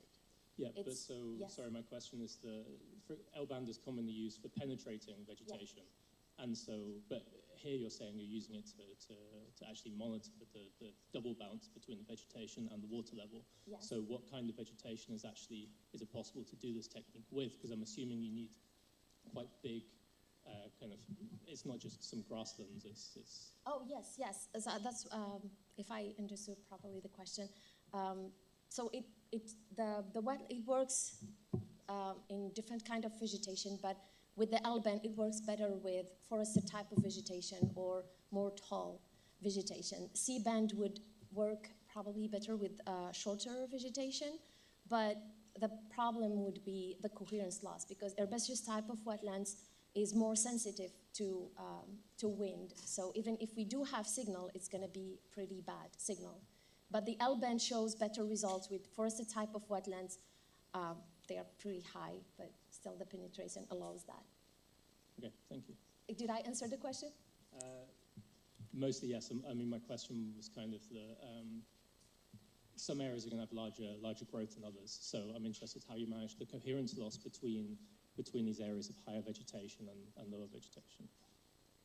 How do we manage the coherence loss? And we don't actually manage the coherence loss. If we have bad coherence, we just, I'm sorry, maybe I misunderstood the question. We can talk after over a coffee. Yes, thank you. Okay, are there any other questions? Maybe one. Yeah, if I can, just if I understood correctly, you applied ICA to the stack of airborne images. Am I correct? Yes. So the question is, I guess that you extracted, if the stack is 20 images, I guess that you extracted the 20 signals. The what? If you apply to a stack of, I don't know, 20 images, you get as a result 20 independent signals. So yes, how many of them? Yeah, how many of them have a meaning point of view? Oh yes, they all have a meaning. If your question is comparing to the PCA, maybe they all have meanings, because I mean. So there are 20 or whatever independent signals in the stack. We can generate up to 20 independent signals, and they will all have the same variance, but depending on, that's required like a different interpretation on the sources to identify the one that we want to extract and the one that are of no use maybe. But my point is, here we had only 7 acquisition as input, so we can only generate up to 7 acquisition. And because the atmosphere is really, really variable, so we have different feature for each time step. So we kind of used all the independent component. But I believe if we have a really long time series, we can apply in PCA before, like a dimension reduction. We can use a PCA and only take the first component and then apply ICA. So using the PCA, it will determine how much component are necessary to and mix the sources within. But because we have only short time series, so we generate all the time, all the independent component. Thank you. Thank you. Okay, we have a few more minutes, and we shouldn't really start earlier with the next talk. If there's other questions, there's an opportunity.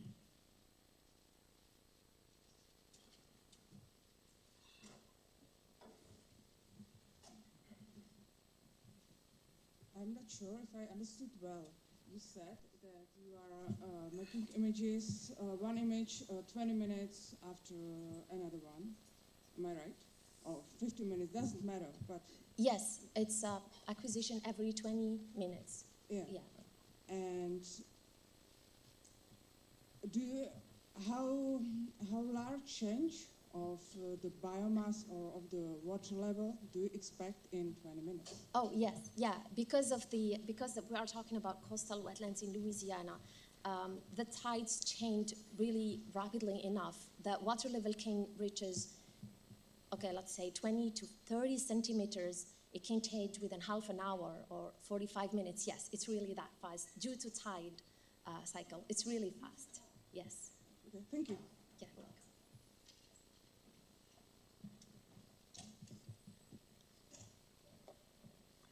So, any other questions?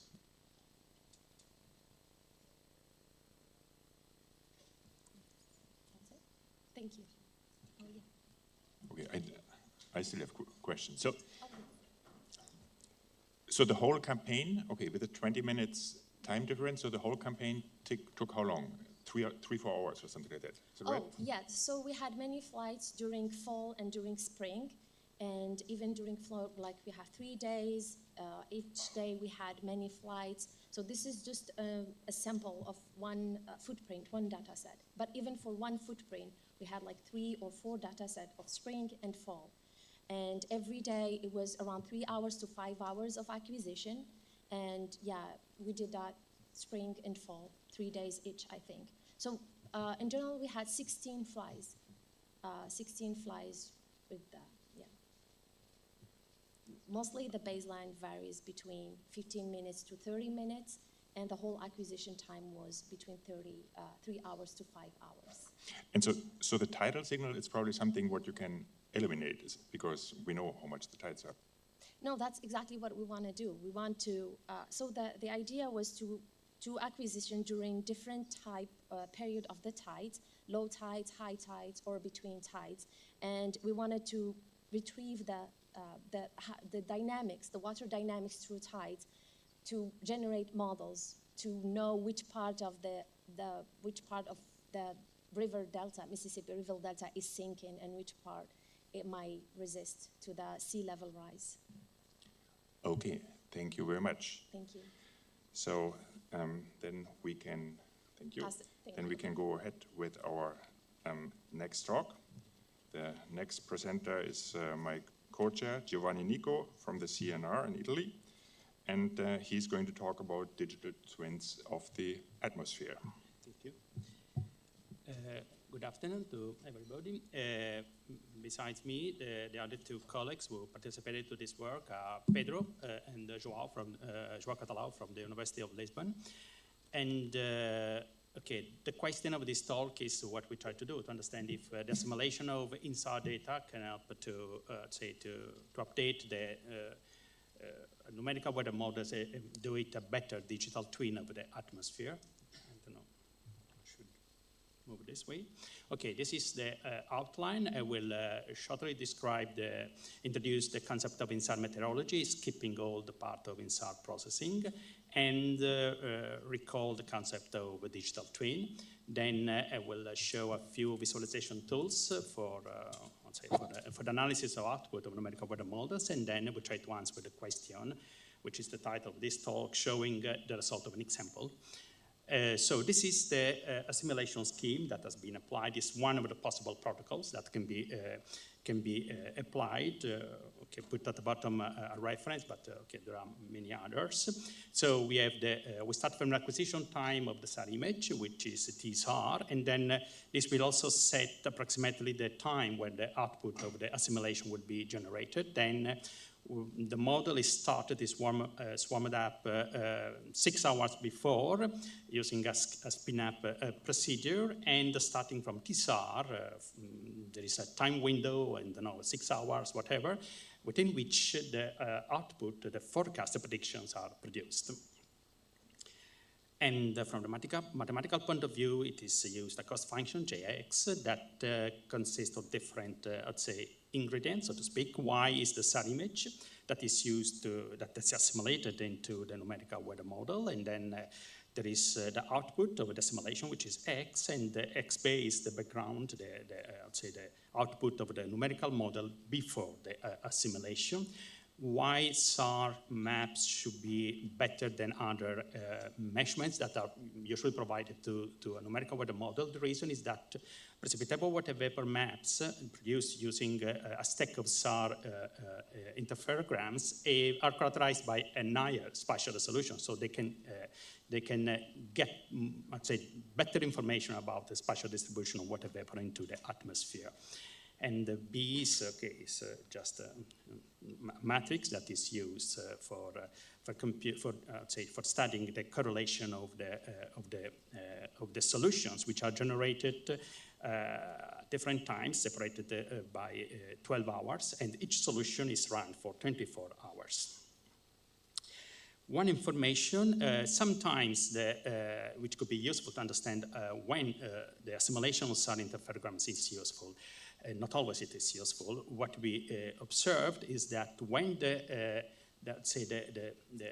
speed of the Earth masses that are moving within the footprint of SAR images is relatively slow, so there is enough time to collect information about the characteristics of the moisture of this air mass that is moving within the footprint. So when this happens, the window of where the predictions are updated and somehow enhanced is longer. So there is this diagram, if I manage to, in any case, the diagram on your right, when there is a linear relationship between the transit time of the air mass and I would say the time window where the prediction are, I would say, enhanced somehow. And this is an example which is referring to the Appalachian Mountains, where a very long time series of Sentinel-1 images have been used. From the point of view of digital models, there are two different kinds of digital models. One class is related to a physical model of the phenomenon, which is the case of numerical weather models that maybe can be considered a mature digital example of digital twin. And there are other approaches which are based on data-driven algorithms like AI or whatever. We prefer the first example just because in this case there are some advantages.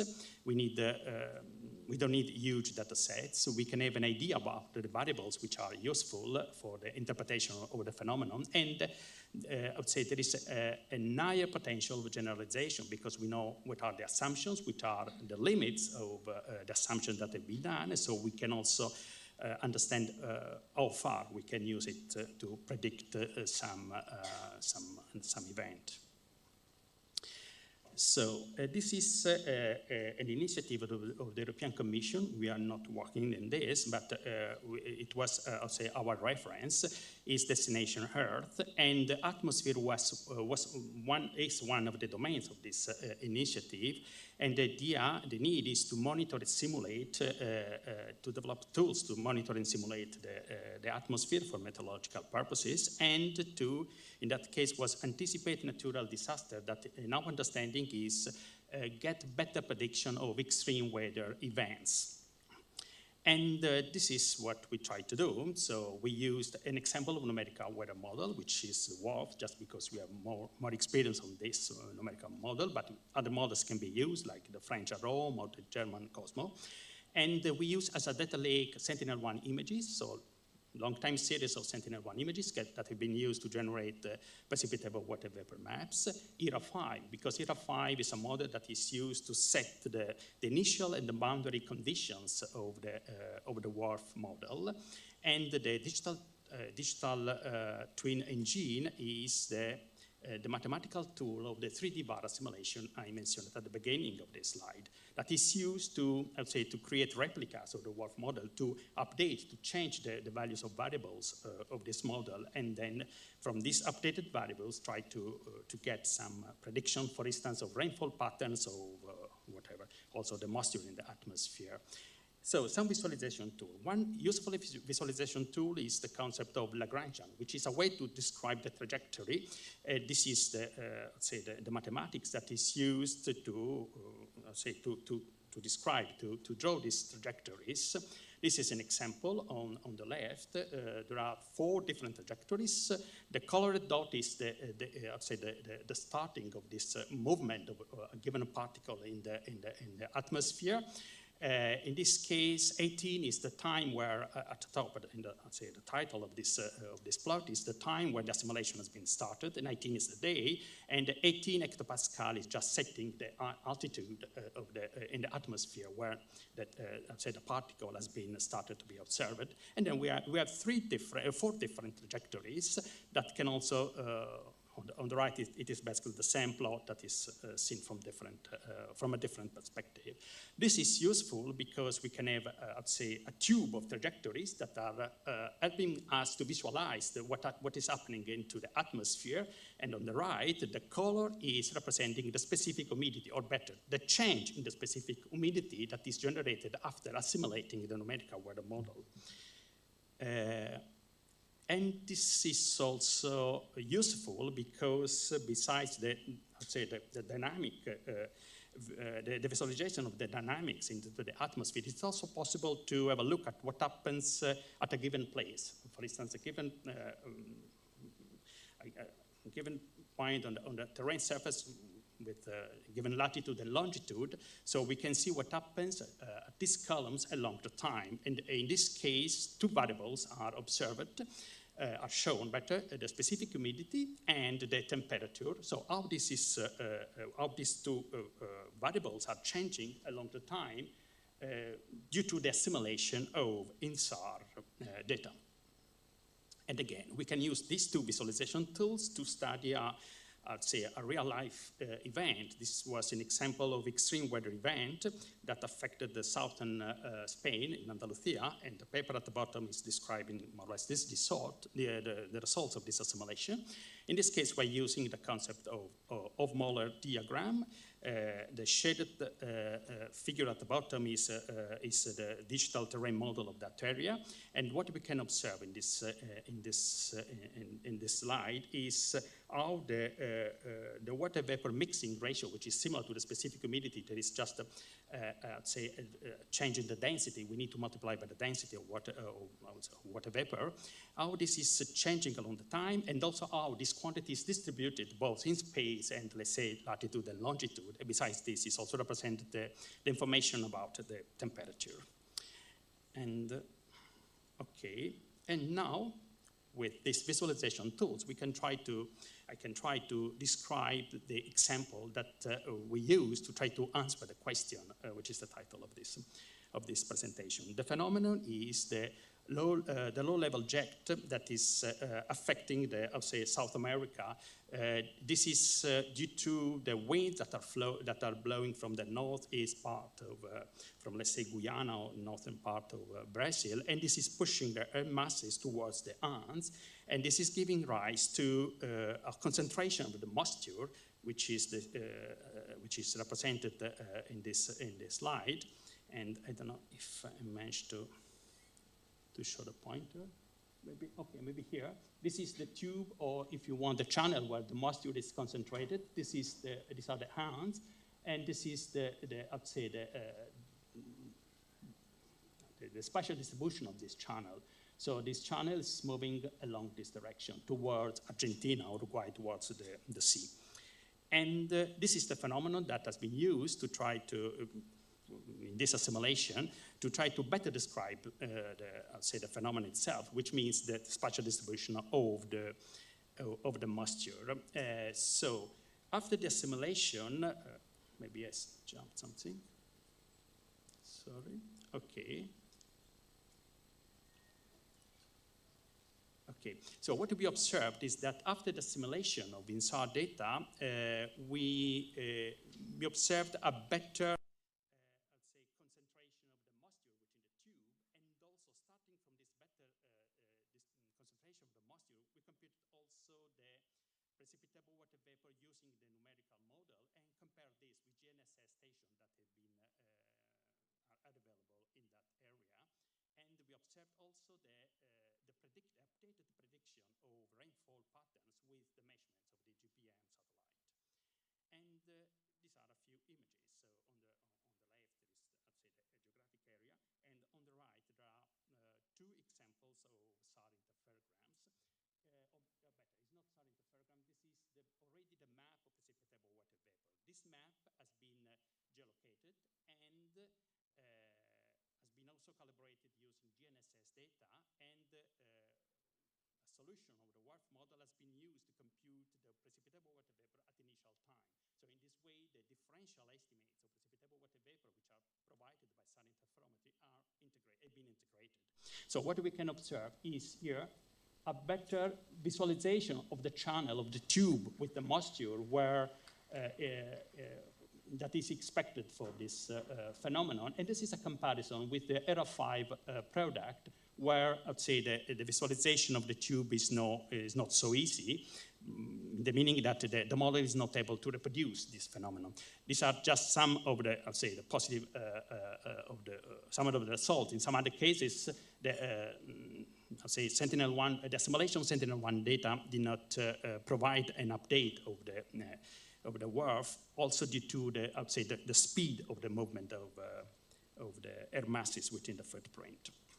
And this is another example. In this case, this is the output of the WRF model, and this is I'd say the change, the difference in the moisture that has been estimated by the WRF model before and after the assimilation. And again, it can be visualized, the movement along the time of this moisture within the tube, so to speak, of the low-level jet. And this is, I'll say, most numerical comparison of the results. In this case, the root mean square error and the bias between the moisture, the precipitable water moisture that has been computed using the output of the WRF model after the simulation and before the simulation, and the GPS measurements. And it can be observed that there is, I'd say, the error is decreasing when comparing the output of the assimilation with the control, which is the WRF before the assimilation. And this is for two seasons of this, for two different times of this phenomenon, which is the warm season and the cold season, because this phenomenon is also characterized by an oscillation in time. And say an enhancement has been also observed for the bias. And okay, this is a better description also of the vertical distribution of the moisture that is expected for this phenomenon, because the tube also is located, it is expected that it is located more or less between 1 and 2 kilometers in altitude. So to summarize, what we observed in this experiment is that the assimilation of INSAR data helped to help us to get a better knowledge of this of the water distribution in the atmosphere, and also give us some hints, or better, could give meteorology some hints to better model this tube, because it is possible to better represent the spatial distribution of the moisture. So the conclusions. The conclusion can be summarized in these 3 points. First, okay, even if the numerical weather models can be considered, let's say, mature digital twins of the atmosphere, there is still space for some improvements if we want to use them, I don't know, to enhance the prediction of extreme weather events. We observed that the assimilation of precipitable water vapor maps provided by Sentinel-1 could improve the weather forecasting, and also, yeah, to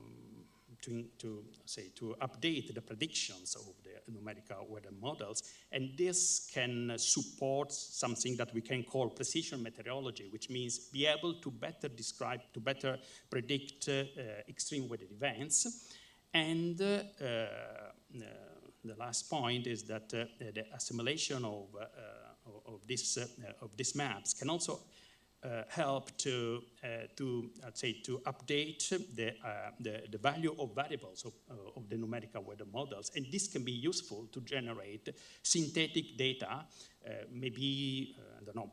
For instance, the synthetic precipitable water vapor, that is spatial distribution generated using the numerical weather models, or some other variables that can be used to develop some other examples of digital twin based on data-driven approaches. Okay, that's all. Thank you.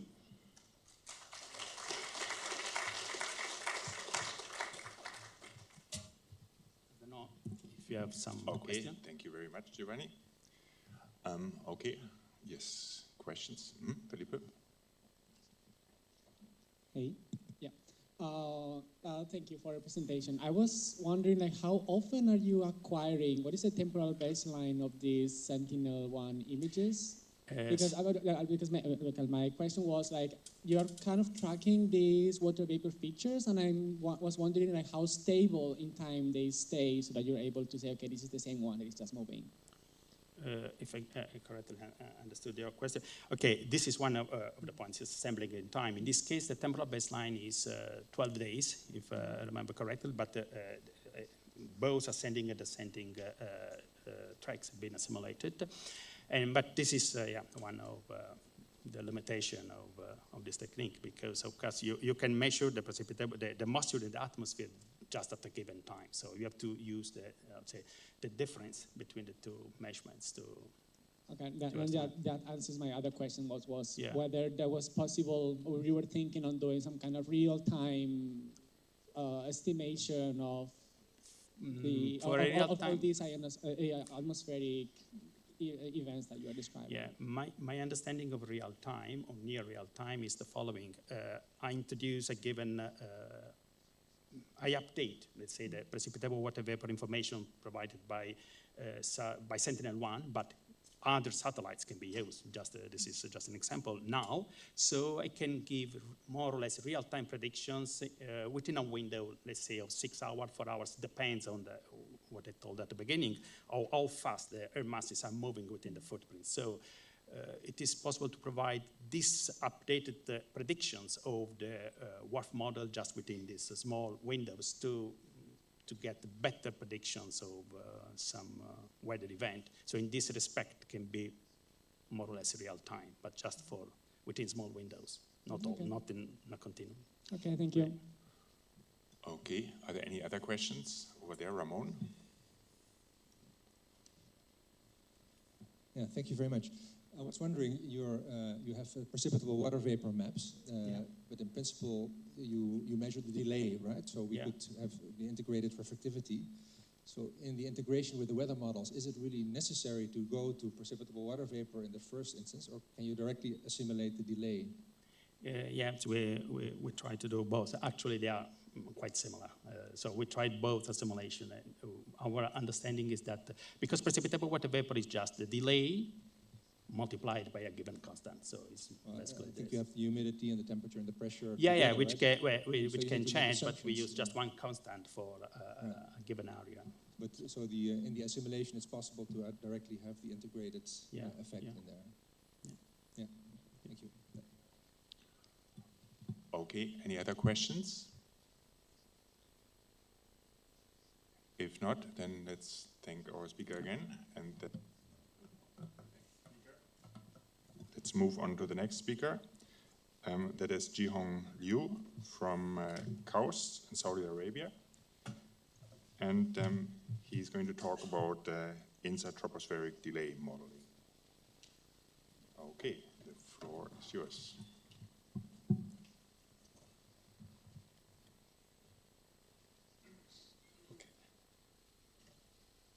Okay.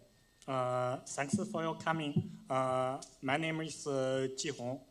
Today my topic is about INSAR tropospheric delay modeling based on its spatial temporal characteristics. Actually, my topic is mainly for INSAR deformation monitoring.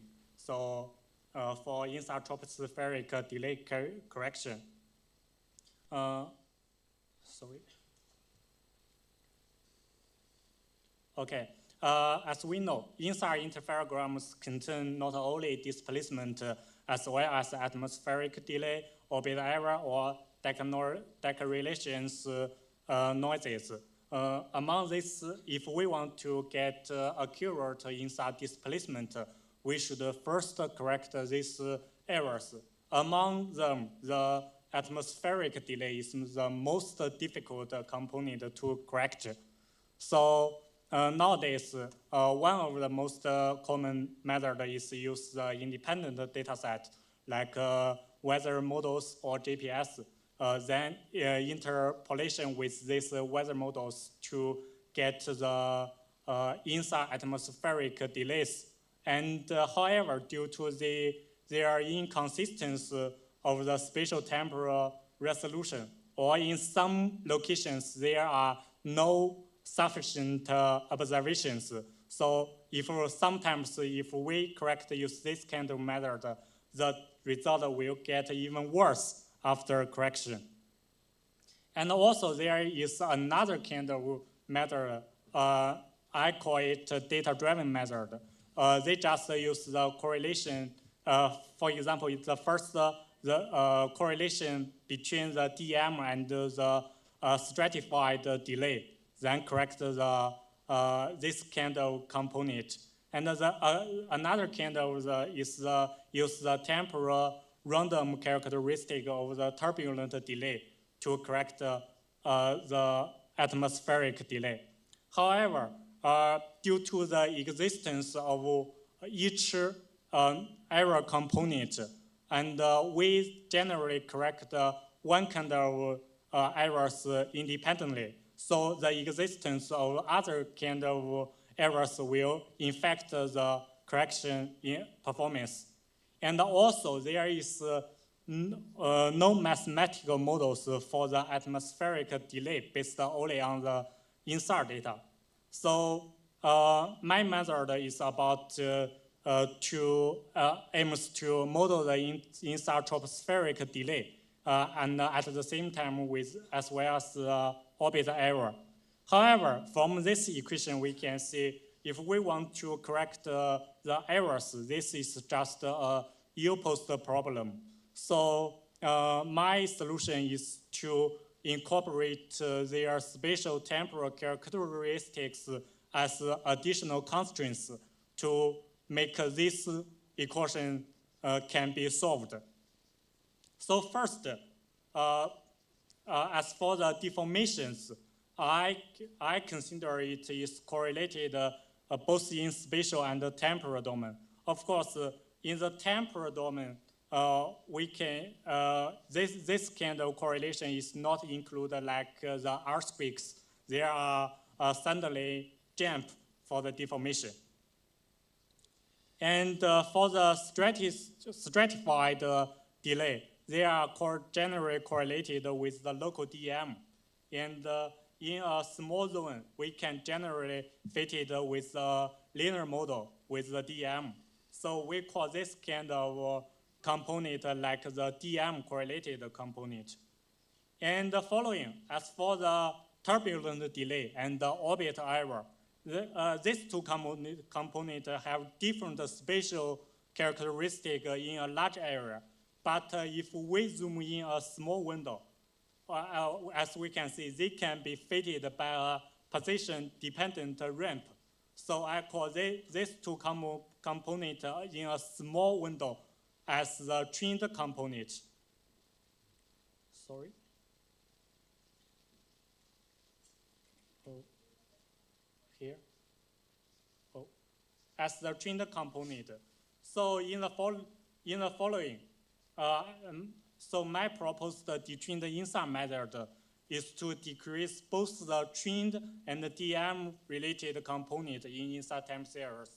And the input is the time series with deformations and errors, and the output is the corrected deformation time series. And we should first establish equations for each pixel at each time based on the pre-array information. And we get a larger equation detrained INSAR model, then use the least square to solve the unknowns. So this is the larger detrained INSAR model, and the unknowns include deformation, trained, and DM related components. And the key is how to establish each equations for here. So in the following, I will introduce how to establish these equations. First, in a small spatial window, the INSAR observations can be divided into deformations, trained component, and DM related component. And first, if we based on the full information of the trained component, we can get an equation like here, in which the trained component can be modeled as a position-dependent ramp. And second, based on the DM correlated component. The similar, we modeled the DM related component as a linear model with the DM. And after the spatial domain, in the temporal domain, just like for example, in 3 or 4 months, we can consider the temporal deformation as a third order polynomials. And we can use this a priori information as constraints in the modeling. And constraint, the formula of the constraint just like 0 equals C multiply X. X is the unknowns, is the deformation times 0, and C is the coefficients. How to determine the C? We just follow the rules like 0 equals the fitted deformation at the time, and the original deformation at the time. The differences between these two components is 0. So based this rule, we determine this constraints formula. And we also add another constraint like the non-deformation pixel.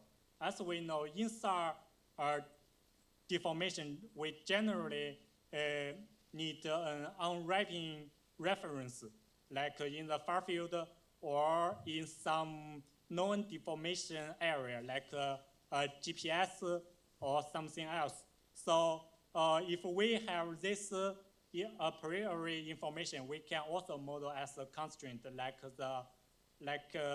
the equations.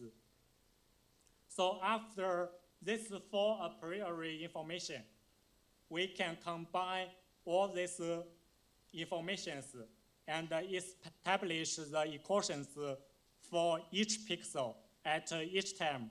Then we finally get the detrained inside model, L equals BX. And we use this square method to solve the trained and DM related components, then finally get the displacement. Okay, after proposing a new method, we will first simulate the data to validate the performance.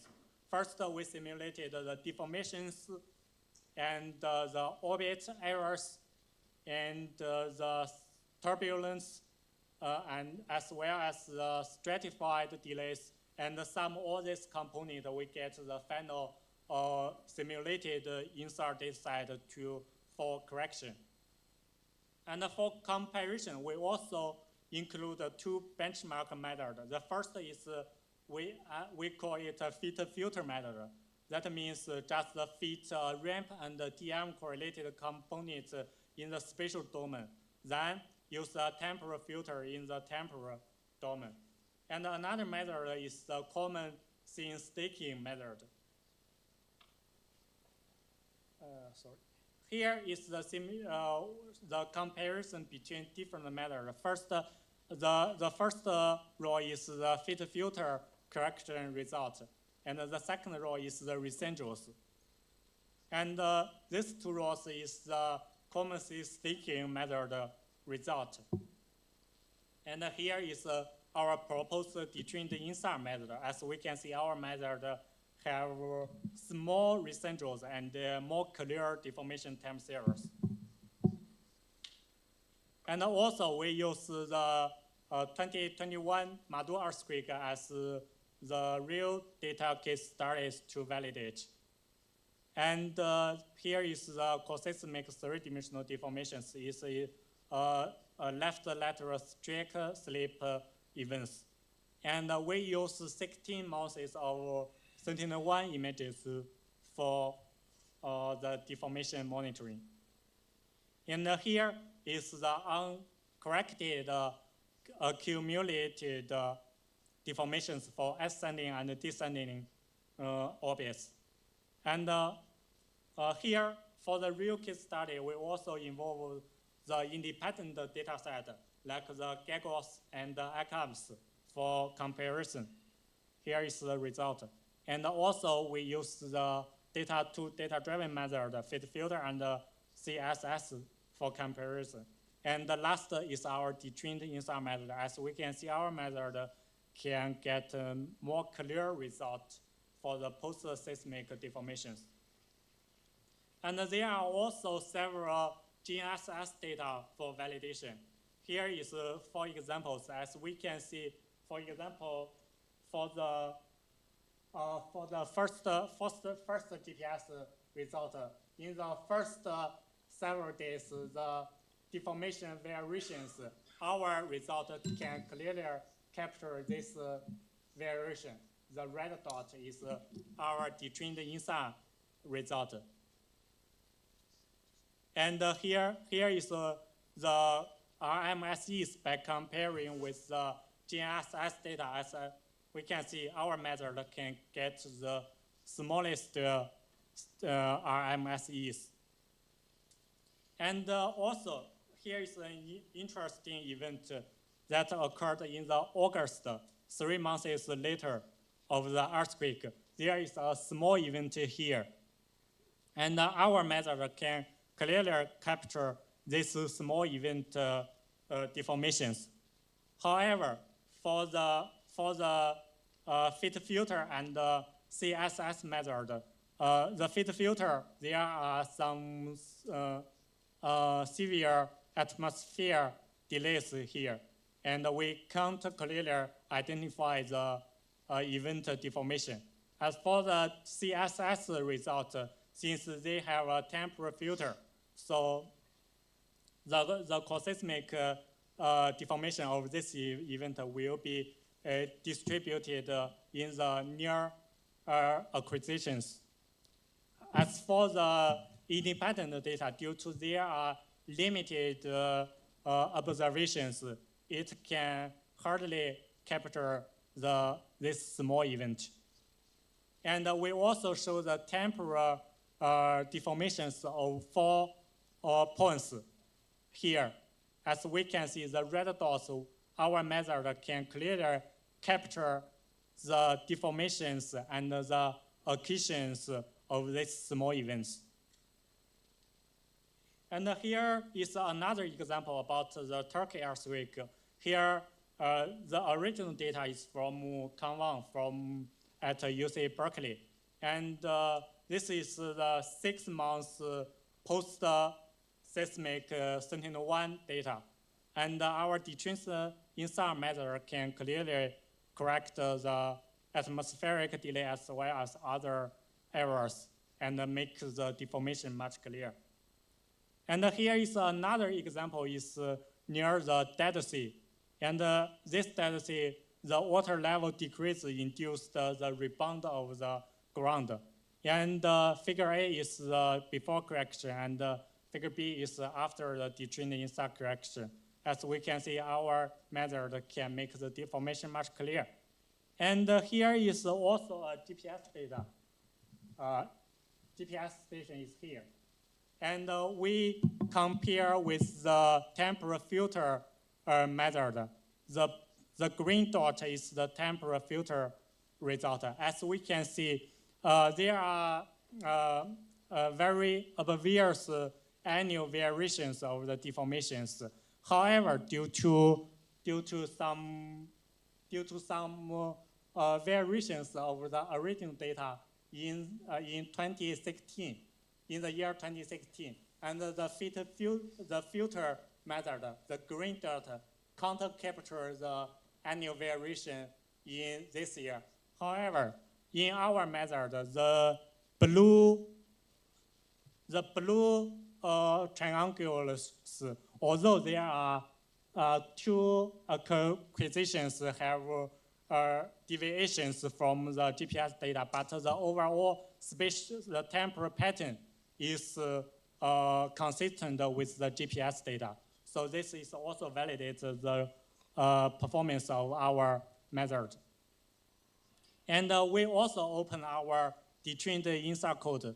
The input is very simple, just the displacement time series and the data list as well as the DM of the study area. And there are also several key parameters can be set for different case studies. And the output is just the corrected data time series. And the advantage is simple input and flexible to adjust the parameters. So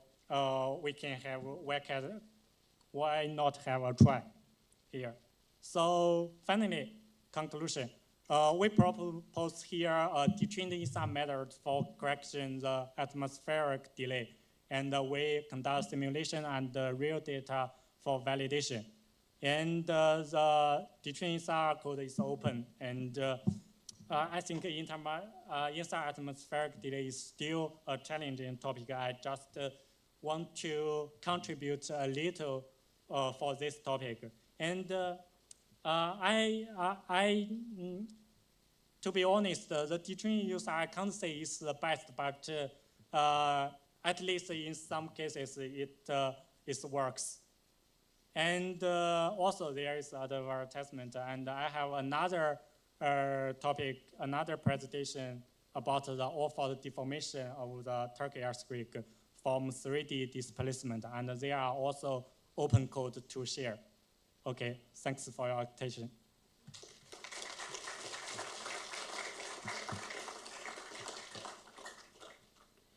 Okay, thank you very much. I'm sure there are questions. Yes, Fabien.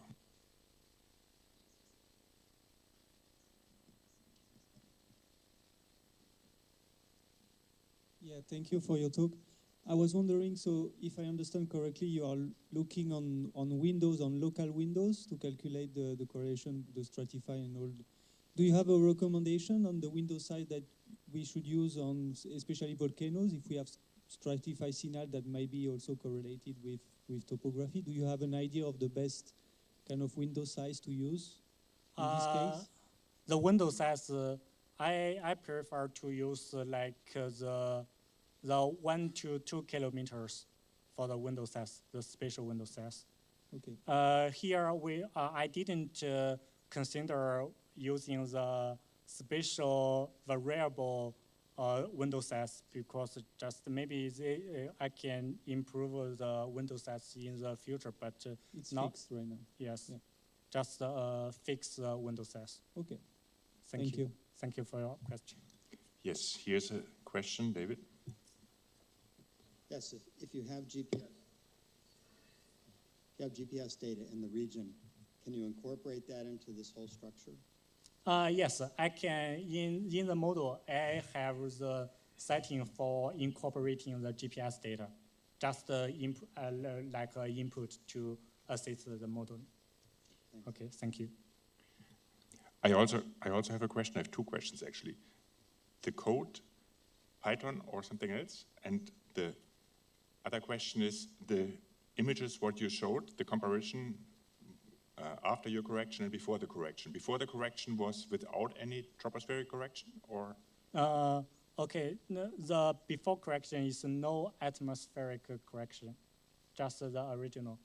And the code format is using MATLAB, just MATLAB, some MATLAB code scripts, yes. Okay, thank you. Thank you. Any other questions? If not, then this concludes this session, and let's run to the coffee before the other group goes.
So,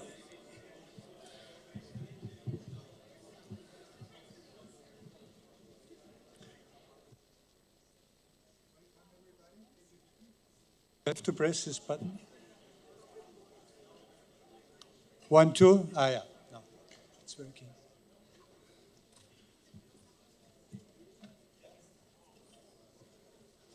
So please have a seat. Welcome to our session on SAR geodesy and atmospheric corrections. We are chairing the session. Michael Eineder from DLR, Ricardo Lanari from IREA. Yeah. Let's start with the first talk. The first talk is given by my colleague Victor Navarro Sanchez from DLR. And I don't have the title to read it, so just get started, Victor. So good afternoon, everyone. It's working okay. So yeah, my name is Victor Navarro. I'm a researcher at the German Aerospace Agency. I'm going to talk about extended time set annotation, timing annotation data set, and how it can be used for INSAR applications. First of all, I would like to acknowledge my colleagues from German Aerospace Agency and also from ISA, which also funded this activity, as well as all the groups participating in the ETAT pilot study. So this is the order of my presentation. I will first start introducing a bit this ETAT product, and then I will move on to explaining how it can be used to deliver some INSAR corrections with a special focus in tropospheric phase corrections. And finally, I will show some preliminary results on the Western Alps in Central Europe, both single interferograms and also some stack processing. So what's this? The ETAT product, well, ETAT stands for Extended Timing Annotation Data Set for Sentinel-1 data.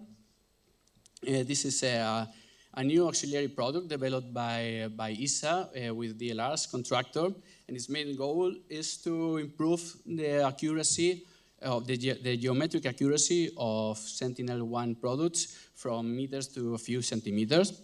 And to achieve that, it provides some analysis-ready layers dealing with several effects like atmospheric delay corrections, ionospheric path delays, solid earth tides, and some Sentinel-1 specific corrections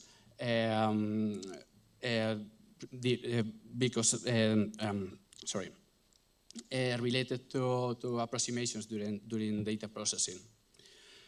So these are delivered as some, as I said, some analysis-ready layers evenly spaced in azimuth and range with a 200 meters approximately resolution in the ground.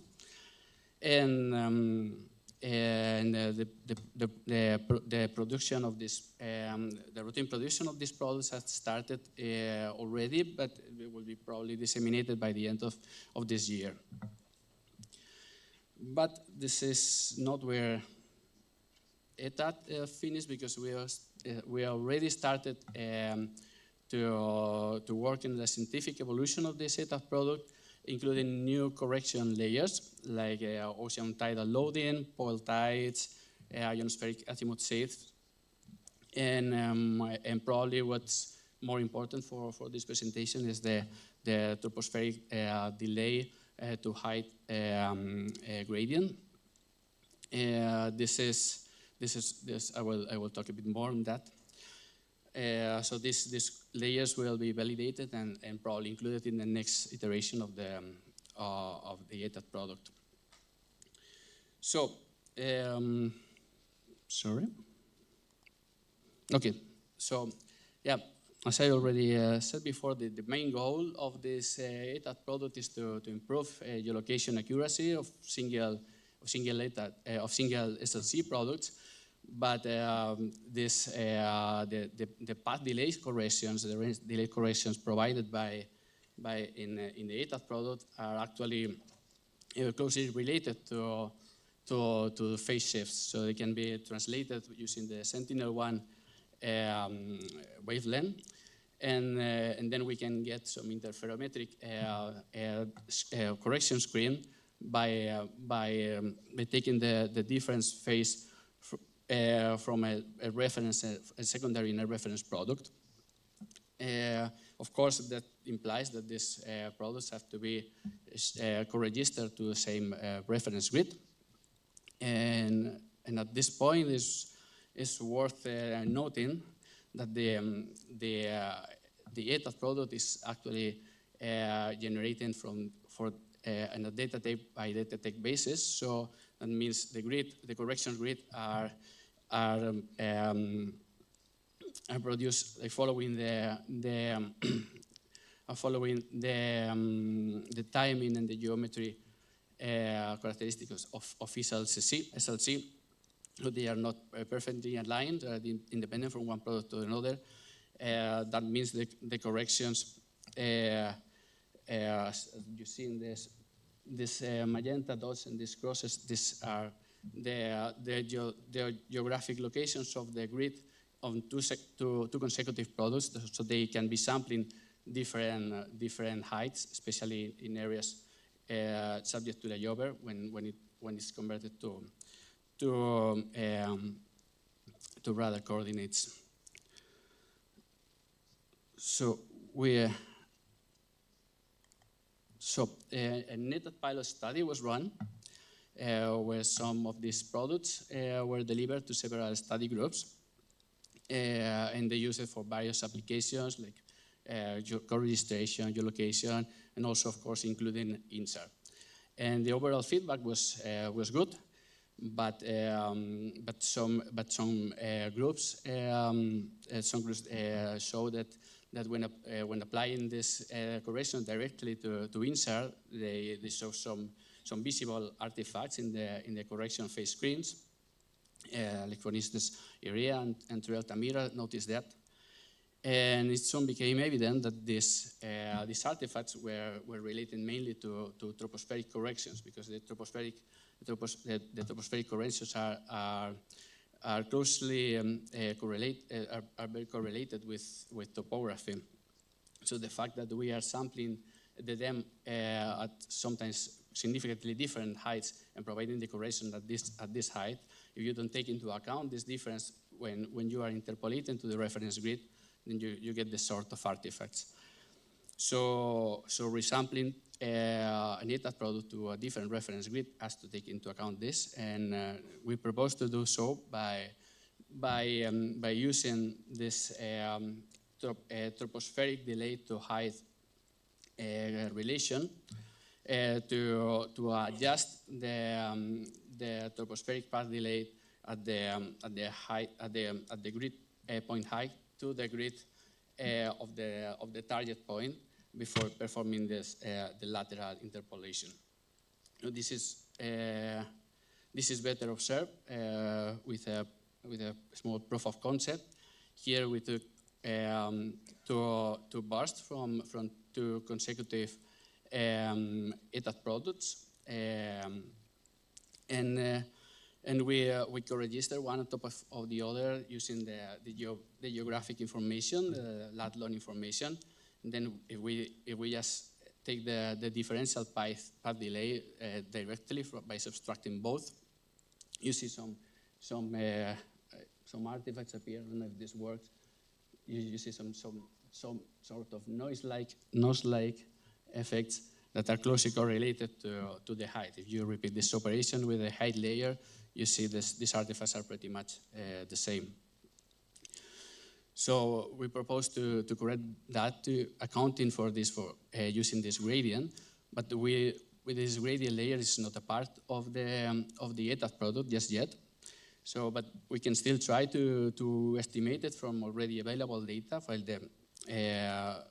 using some local linear fitting on using the tropospheric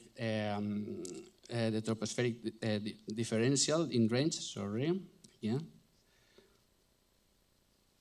So So yeah, on top, sorry. Yeah, this is difficult. Yeah, on top you have the differential tropospheric layer, or the delay layer. That means the difference between one pixel in range to the other.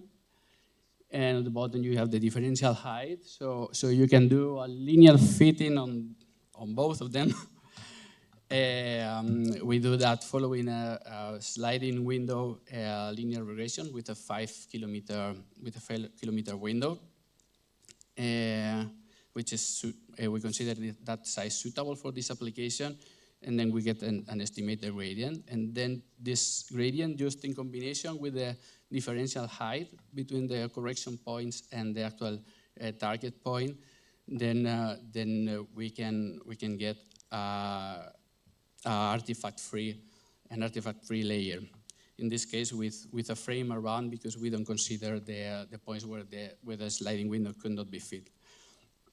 Anyway, to avoid the user the burden of having to compute this in the next iteration of ETAT, we plan to include this layer as a new layer. This is, for instance, one computed for a whole data take over Alaska, where you see the typical values ranging from minus 0.5 millimeters to minus 0.2 meter. And this is at no cost to spatial resolution, because the delay is then computed for a number of support points along the integrated line of sight path.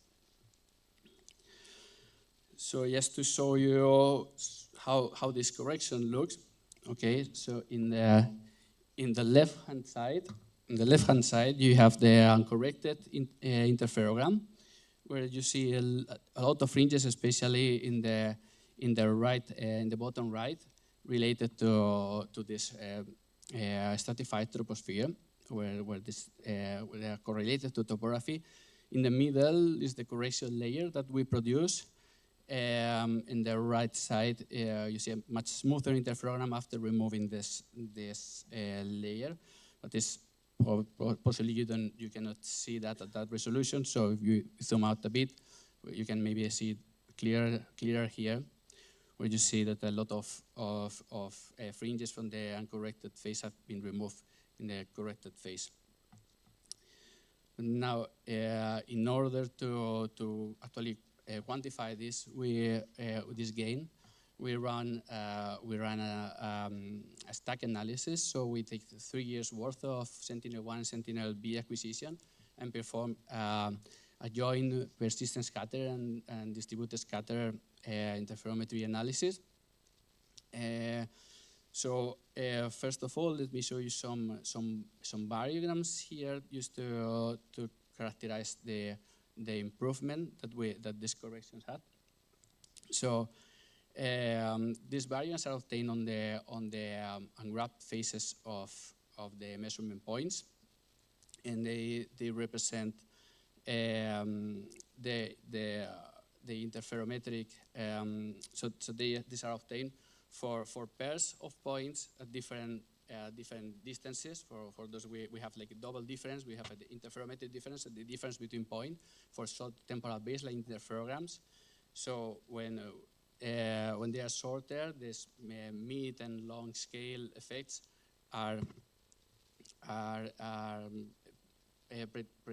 not impacting so much the quality, but as long as we increase in distance, then all the trends or the mid and long scale effects that have not been perfectly removed, they show up as an increase of variance. So each of these soft lines represents a short baseline interferogram, while the solid red line is the average variogram. So on the left we have with the ETAT corrections, and then the right side we have without ETAT. So you see at starting 30 kilometers distance, the variogram with ETAT starts to flatten out, while the one without any corrections continues to grow. So we have a gain in variance reduction of about 6 times or 5-6 times more better for longer distances. and how does this translate to the actual results. So yeah, well, this is the results, for instance, for the linear deformation component without ATAT corrections.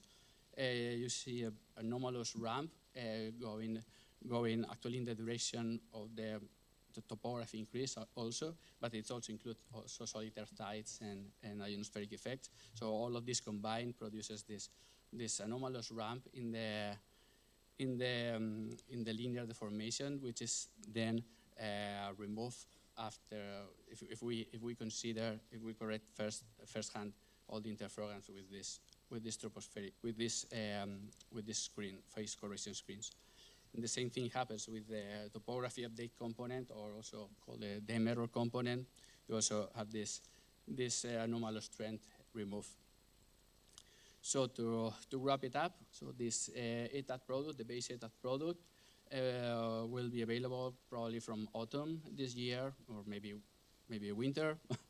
You can find some docs and a Python API to use this product in this website. And the new generation of this product is also already under development. We have obtained some preliminary results for that. And overall, we have observed that using this product to correct the interference produces a significant reduction on these artifacts and fringes, especially in strongly in areas with a strong topography. We also carried out a PS and DS analysis on 3-year stack, and the barrier can show a significant reduction on the overall variance that translates into some trends removed from the linear and topographic components. And the next step will be to validate and integrate the rest of the layers, like ocean tidal loading and pole tides, as well as the new improvements to the ATAT products. That will conclude my presentation. So thank you very much. I don't know if we have time for questions. Thank you very much, Victor. We have time for 1 or 2 short questions. We have more time after this session anyhow in the roundtable discussion. Yeah?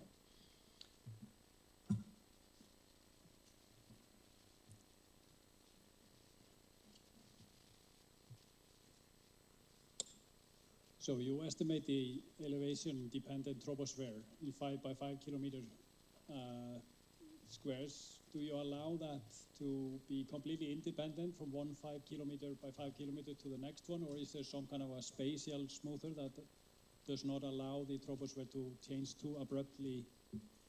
The stratification cannot change too abruptly in space. Yeah, we do that based on the fact that we expect that the gradient actually is smoother. Also, the underlying model that we are getting this data from, actually, I didn't mention it, but this ATAT product, all these layers, of course, are generated by assimilating data from numerical weather prediction model, total electron content maps, and so on. These all are a coarser resolution, actually. And the topography in the end is the one that modulates this behavior when you apply to it. So we consider that for this area, this was a good trade-off between having a very high resolution gradient and have a good linear fitting, because otherwise you can have more, say, more artifacts, especially if the area is particularly flat. You start to get some zeros and so on. But this is anyway some way that you can manage to do it now. There are some other ways to do it, as some presentations next will show. And but in the end, the goal is that you get this layer, and then you don't have to worry to produce it yourself. Yeah. Okay, thank you. Very quick one. Quick question, quick answer, please. Yeah. Okay, so to make it very quick, you mentioned you consider adding this gradient, this auxiliary layer in the ETAT, right? What DEM would this be generated on? What DEM would this be generated on? The DM that we are using to generate it now is the Copernicus DM 30, 90. Sorry. Okay, so maybe some consideration for that. So how about so if we are going to use that as potentially tropospheric or stratification correction, can this create some inconsistencies if we have like very outdated DMs like for open pit mines, etc.? Sorry, I didn't get the last time of your question. Can you louder or maybe farther from the microphone, maybe, or it sounds a bit distorted, sorry. Is it better now? I think so. Yeah, okay. So if you start providing that, this can create quite a lot of inconsistencies for interferometry products that are already using much more up-to-date DM than Copernicus. The gradient estimation can be quite biased then. Well, the good point of providing this this thing in the end is that what you have is a relationship of the height and the tropospheric. It doesn't really matter what them are you using, because in the end, when you interpolate your final INSAR grid, let's say, you can even use a higher resolution or even more update them coming from a PS analysis. And then you basically use the height of your interpolation point and the relationship of height and phase that you have from the layer, from the tropospheric layer, to actually go to the actual height that your point has, so to say. So it's a way to help you drive your interpolation, but the actual height where you interpolate, it will be the one from your DEM, probably better quality one, or maybe not. But thank you. I think we have to postpone this discussion. It's important, and I really encourage you all to keep your questions for the roundtable, or maybe even for a coffee break. We are, anyhow, the session chairs are collecting proposals, also for ESA and for the final day. So keep in touch with us and with the authors, and to come to joint recommendations that are accepted by all. In the meantime, I ask the next speaker, Harish Fatahi, to come.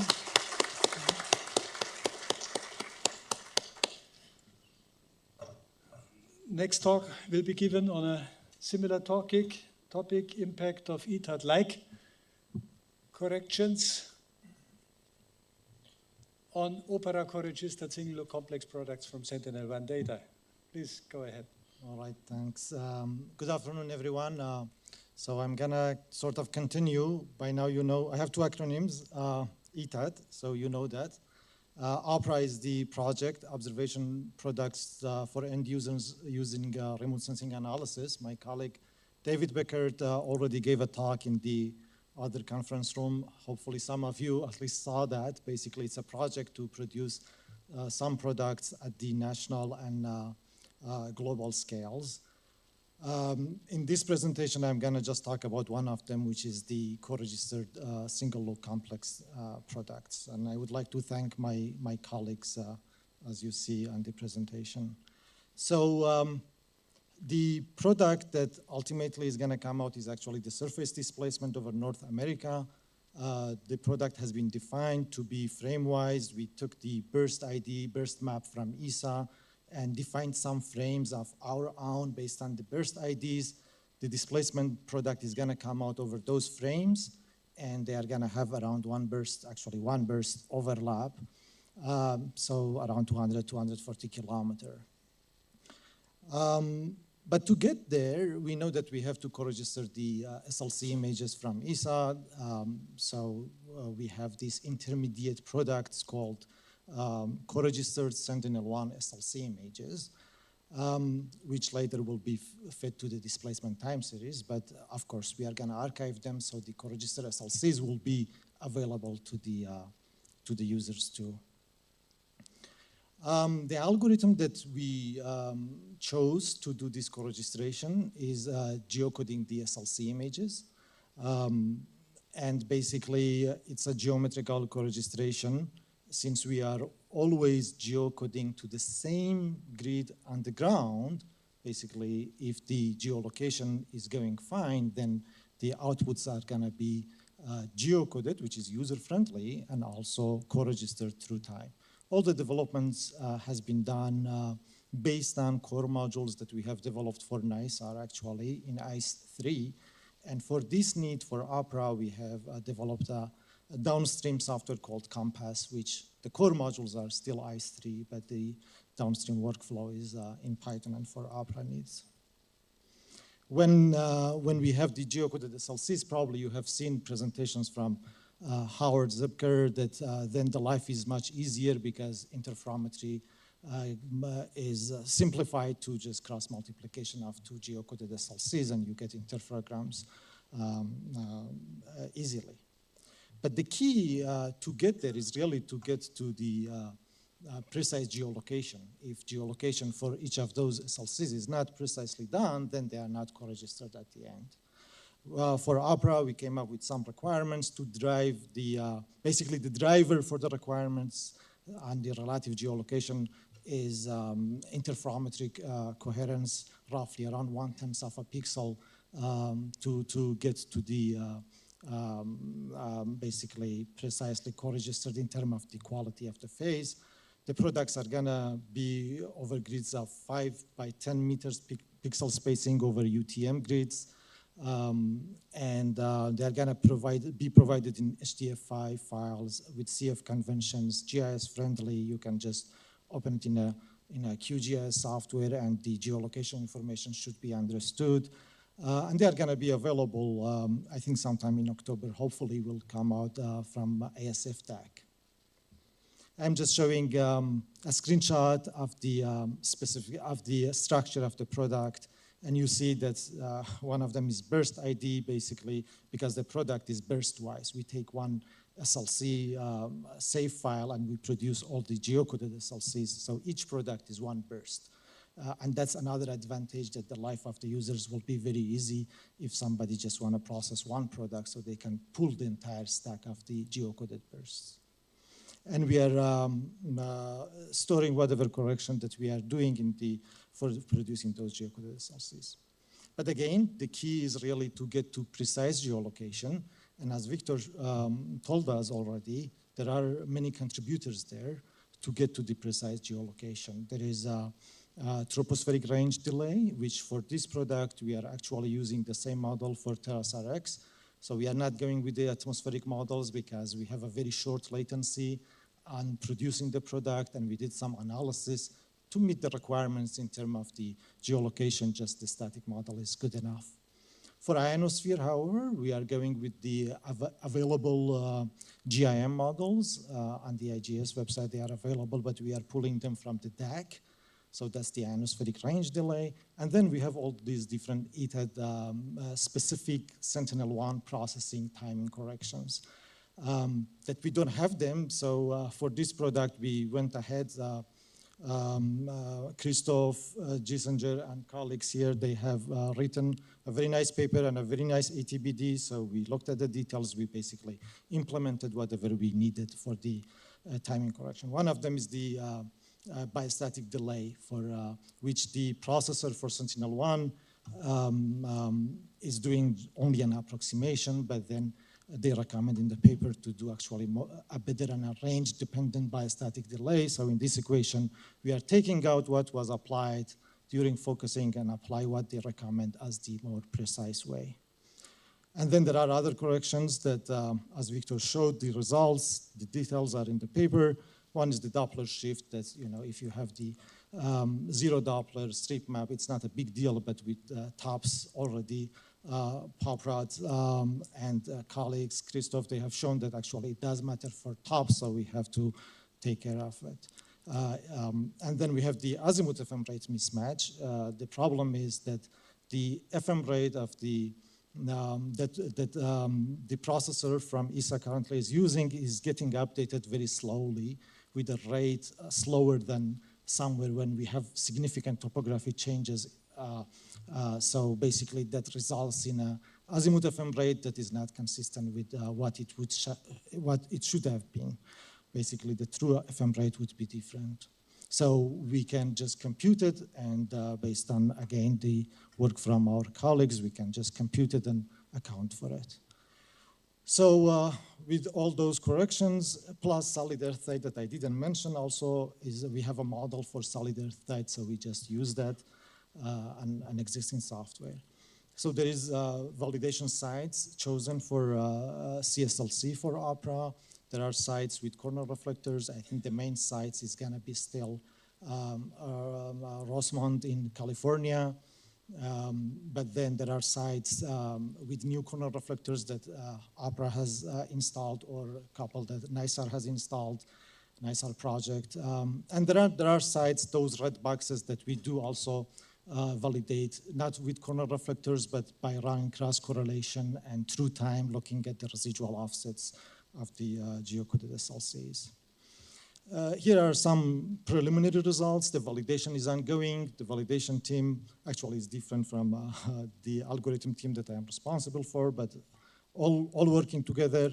Some preliminary results on our side that shows to see if we can get close to meeting the requirements. On this plot, I'm showing the first plot basically on the left side is the impact of biostatic delay.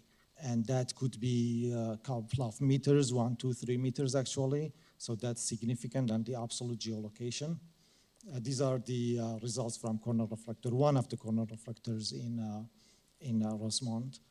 The impact of azimuth FM rate over there was not significant, at least centimeter level. So in the plot, I don't see it much. Clearly on Doppler shift, similarly, it was not significant here. And the environmental impacts, troposphere plays a significant role, as you would have guessed, because we have 2-3 meters tropospheric delay everywhere, and just projecting it to ground range is like 4-5 meters, and that's what you see on the left plot, that if we don't correct for tropospheric delay, we are about 5-6 meters error of the geolocation, and when we correct for troposphere, we are getting very close to the zero. Ionosphere around probably half a meter or so in roughly we are getting improvement just by applying ionospheric delay. And solid earth side is smaller, but that's also some centimeter or tens of centimeter that has been documented in the publications before. So if we look at all the corner reflectors in Rosemont, all the stack of the data that we have for 2 tracks, ascending and descending. Here is the final results, average and standard deviation over different dates. The blue shows if we don't do any correction and geocode SLCs and then estimate the geolocation errors. And orange is what we get preliminary results because validation is not done completely, but very clearly that the geolocation improves significantly with the ETAT corrections algorithm plus those ancillary data ionosphere based corrections that we are doing and also static tropospheric delay. The other validation approach is basically looking at the range offsets and azimuth offsets or offsets actually in X and Y direction, north and east direction, because we have geocoded the products. Work from my colleagues, John Blue and his team, that they are looking at stacks of geocoded SLCs, run amplitude cross correlation, and look at those residuals. Overall, we are within the requirement, but some interesting work is going on there. What we are missing, traditionally we have always looked at the corner reflectors in range Doppler.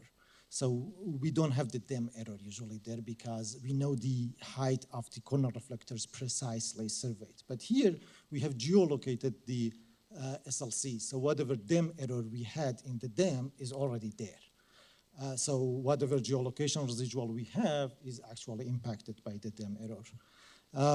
That's one contribution. Ionosphere, we are not accounting for the azimuth part of the ionosphere. That's what Victor mentioned that they are working on, and we have also done some work there. Yes, there are some contribution, but not big enough to impact our requirements. Ionosphere in general, the model could be inaccurate to some extent. 224 TQ usually our colleagues on the GNSS tell us. And then there is topside tech. We are not accounting for that for this project. And tropospheric residuals, because we are using a static model all the time, we use the same model, so we are not taking into account the variation of the troposphere, and that could be 20, 30 centimeter.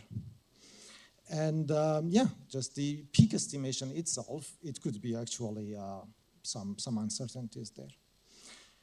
So some results, yeah, we were able actually to geocode SLCs. Here is one example that we geocode each burst SLC, and then we make interferograms and stitch the interferograms, and they come out very nicely. We don't see any burst discontinuities at the burst boundaries, which tells me that the azimuth geolocation has gone through nicely with all those corrections, and that's very promising. Actually, our data system scaled to the globe, sorry, not to the globe for this one, to the national scale for one test case so far, and that was very promising. And we looked at many interferograms. They all look very reasonable, no significant burst discontinuities in the interferograms. We had a student intern. We were wondering, since we have traditionally done INSAR displacement time series analysis in radar coordinates, is there any different if we do it actually in the geocoded coordinates? And you see the results on the left is what we have done traditionally over Houston area. And on the right side is what we get from geocoded SLCs. And if we look at the differences, actually they are very, very similar. Sub-millimeter per year difference. And we have compared, basically run through the geocoded SLC, feed it to the displacement time series, and compare with GPS, and we get around 1 millimeter per year accuracy. Am I out of time? No, a couple of minutes, but... Okay, yeah, 2-3 more slides. So, yeah, this is exciting. If we compare the displacement rate of displacement time series over Mojave Desert, that it's all with geocoded SLCs, and compare with GNSS, completely independent. We have done nothing to force the two to fit together. We get to 1 millimeter per year, but this is the state-of-the-art algorithm that we have. And we have a presentation, actually. My colleague Scott Stanowitz and Sarah Mirzai have a presentation, I think, on Wednesday. And we have one poster, too, on the algorithm, if you are interested. The same algorithm, the same corrections we have applied to RTC product. My colleague Franz Meyer from ASF is going to have a poster on the algorithm for that one as well, on the validation results. But a snapshot, as David also showed, very exciting that things are scaling up and the quality looks good. One caveat on the burst ID, I already told, we have been in touch with Morial. We have a solution, but the problem also came up this morning, was reported by ESA colleagues. And that was the ascending node time in the metadata of the SLC that we really needed to be very precise. And there is inaccuracy of a couple of seconds, very rare, but if they exist, they would cause these kind of issues. Basically, we are relying on those burst IDs heavily for the Opera project, and that's why I was insisting this morning that I hope that they will be reproduced. But anyways, we are currently not relying on the annotation for deriving the ascending node time to get to the burst ID. We computed in coordination with Morial. We are basically looking at the orbit and determine what should be the ascending node time. We did an analysis globally over 2021, and we concluded that actually it's very rare, but still we want 0 errors. So because we don't want to affect our time series analysis. And yes, we have to fix that. We will make that recommendation anyways, because without that, this burst ID determination is going to be a little bit problematic, and that would be the result on the left. But if we fix it, it's on the right. And for Opera, anyway, we have a fix. In summary, I hope that I have told you that we have developed a workflow to generate the co-register single-look complex images in geocoded domain. The results of the geolocation are very promising to meet the requirements. And that's thanks to the ETAD algorithms here. We don't have the exact product, but we have the algorithm and we have used it extensively. We don't see really burst boundaries in the sample interferogram so far, so that's promising. And the insert time series in the geocoded SLC domain looks very promising too. We see differences very small compared to the traditional radar coordinates, even at the PSTS level. And comparing with GPS also is very promising. Thank you for your attention.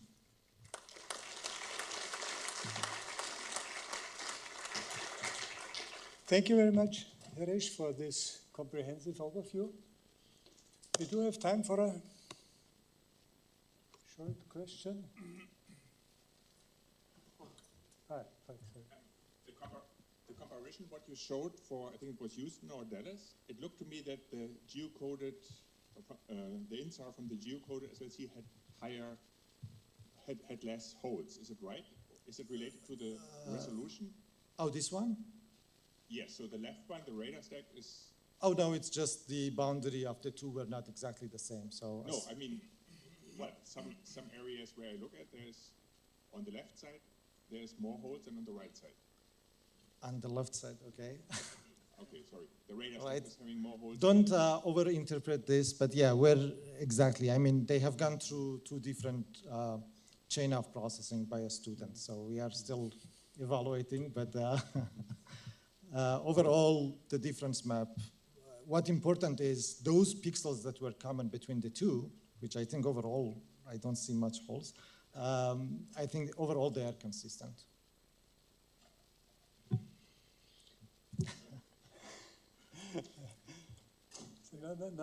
Oh, yeah.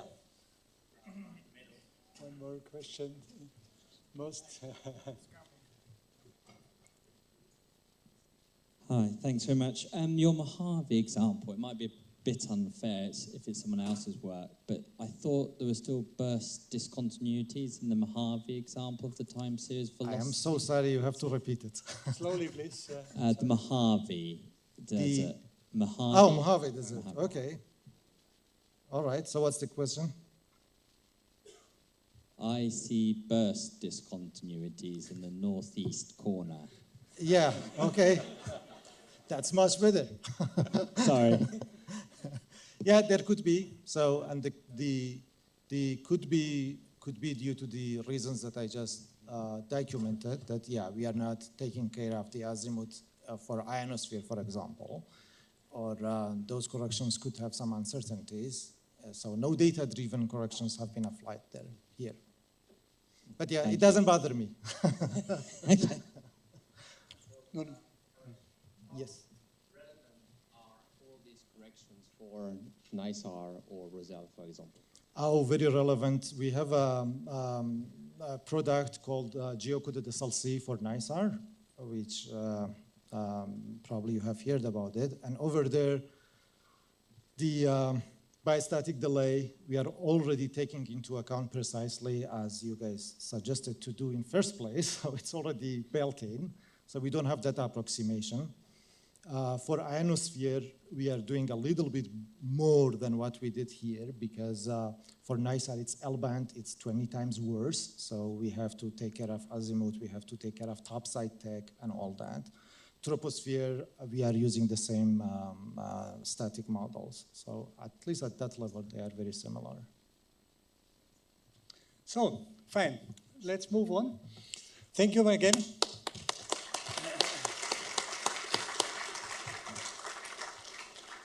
The next talk will be given by Riccardo Lanari for his team, exploiting the ETACT product for estimation and filtering, help me, phase screen filtering of medium and high resolution DINSA products. Got it. Thank you very much, Michael. Okay, so good afternoon, everybody. As Michael said, and as you can see from the title, my talk is essentially following the lines of what you have already seen with the first talk, so I will benefit from many of the things said by Victor. The rationale is the same. What we want to do is to see what's going on if we can mitigate atmospheric phase artifacts in differential SAR interferograms, but also in, let's say, more advanced differential products, but that's the base. And in particular, the focus is on full resolution or even medium resolution. So I'm talking about interferograms at, let's say, 30 under meter resolution. Okay, so here is a brief outline of the presentation. I will start really very briefly with an introduction on the ETA data. As I said, it has been already explained twice, so I can go fast, and so we can save a little bit of time. Then I will go a little bit in details again about what I mean when I say that if you use the actual ETA data and you look at high resolution or medium resolution differential interferogram, you see artifacts when you try to use the ETA data to correct the atmospheric phase screen. Then I will show you a solution that we have developed that is mostly focused on multi-temporal interferograms, mostly on the S-bus processing chain that we have, but in general, I would say a multi-temporal differential interferogram, although it seems to work rather nicely also with single interferograms, and then some concluding remarks. Okay, so we are dealing with this auxiliary data, I would call them, this extended timing annotation data set that, as you heard, essentially have been developed mostly in order to improve the timing, the range and the azimuth timing of our Sentinel-1 SAR image, in particular of those acquired with TOPS mode, and the characteristics are too. These information are available at burst level, and we have them at 200 meters resolution, so there is a, let's say, downsampling with respect to the full resolution, more in range than in azimuth. This is the list of all the ETA correction. I don't go in the details of this. There is this nice Kissinger paper where you can find details. I will concentrate on these three layers, which are those interesting for us if, let's say, the target is to try to use this ETA information also to mitigate the atmospheric phase effect. So it's tropospheric delay, ionospheric delay, and tidal displacement. Actually, there is also an internal calibration information too, so there is a fourth one. Okay, so how do we exploit this data if we want to mitigate our atmospheric phase artifacts? It's rather simple. You already heard, let's repeat quickly. We interpolate this data because, as I mentioned before, they are at 200 meters resolution. So essentially, you can use bilinear interpolation. It's in the notes of the ETA data. Then, once you have interpolated your information, you have to account for the fact that this information, and this is very important, are generated on a single base relevant to each image.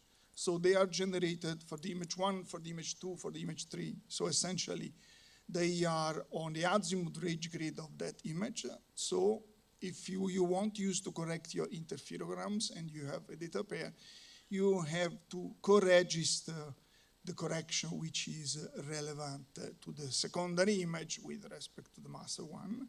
And this correction is just computed by taking the tropospheric correction plus the tidal information minus the ionospheric correction plus this internal calibration stuff. And then if you compute this for your master and for your secondary image, then you subtract, you have your correction for the interferogram. Actually, Ivana, that should do it, the presentation instead of me, discovered that you do not have to subtract as we expected. You have to add. Okay. But before adding, you just need to convert in phase, and then it's done. You have your correction.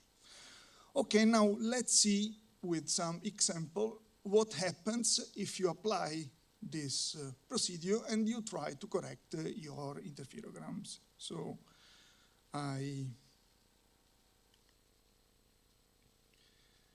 let's consider this data set. It's a significant data set. You see, it's 1 year of data, 34 images.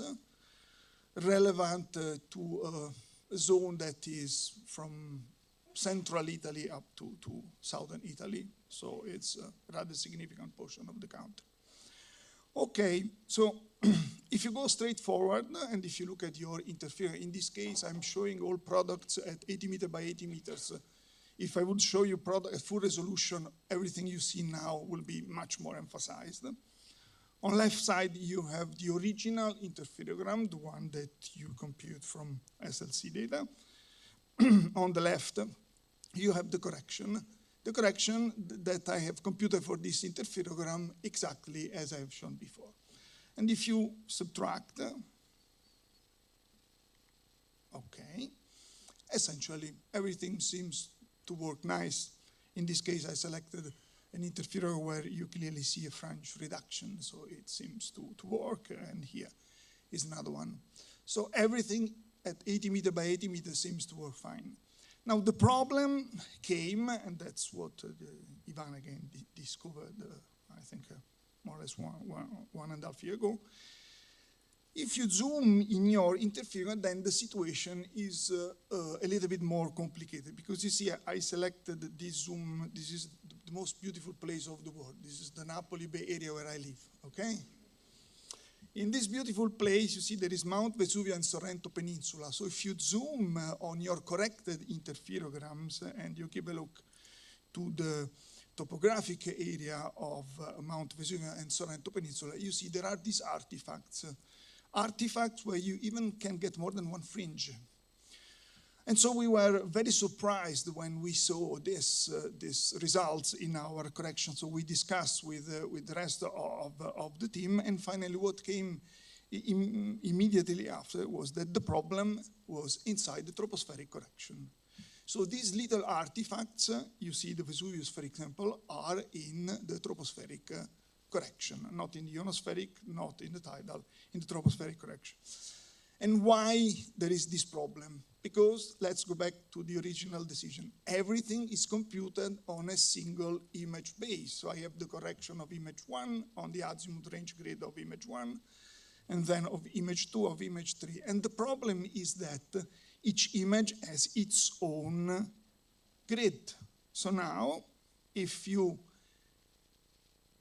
compensate this in terms of alignment of co-registration, but intrinsically the phase which is related to the topography is on this grid, you have these artifacts. Okay.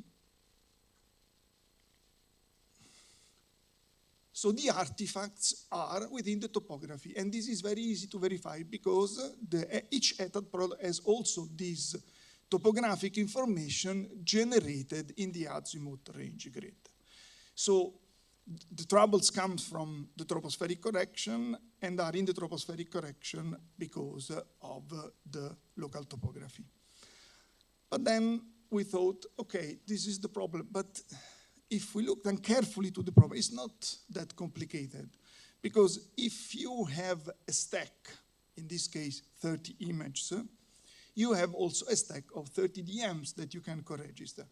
And if you look then of your sequence of DMs, you can compute the standard deviation of your DM, so you can immediately identify from your standard deviation which are the pixels that are affected by these artifacts. So you know where the artifacts are within the native ETAD data, and you also can correct, because you can average already with 10 images, let's say, this flickering that is coming from this different grid is mitigated. And so basically, with the internal information that you have, the idea is that you can correct this problem. What you can do essentially is to go back to your tropospheric correction. Through the standard deviation, you masked out the pixels which are characterized by artifacts, and then by taking into account the locally your relationship between the topography that has been correct due to the averaging and the tropospheric information is linear. Through this local linearity, you can correct your tropospheric effects. And you can come out image by image with a tropospheric correction directly using the information internal to the ETAD data. And it works really fine. You see on Mount Vesuvio and the Sorrento Peninsula, left side the original, right-hand side the new one. The subtraction is zero mean, only the artifacts are there. And so you can go back to the regeneration of your tropospheric correction for each image. This is for 2 images of the original interferogram, and then now the artifacts are gone, because essentially we have corrected the sources which is relevant to DM. And this is basically for the interferogram, it's straightforward. Here is another interferogram with the artifacts. We apply the solution I have described, and the artifacts are gone. And this is for, I think, 120 interferogram we have generated with this 34, no, probably there were 90. Okay, so let's say, our feeling is that, okay, we have been upset when we have seen these artifacts, but there are already within the ETAD information all the information to correct this effect.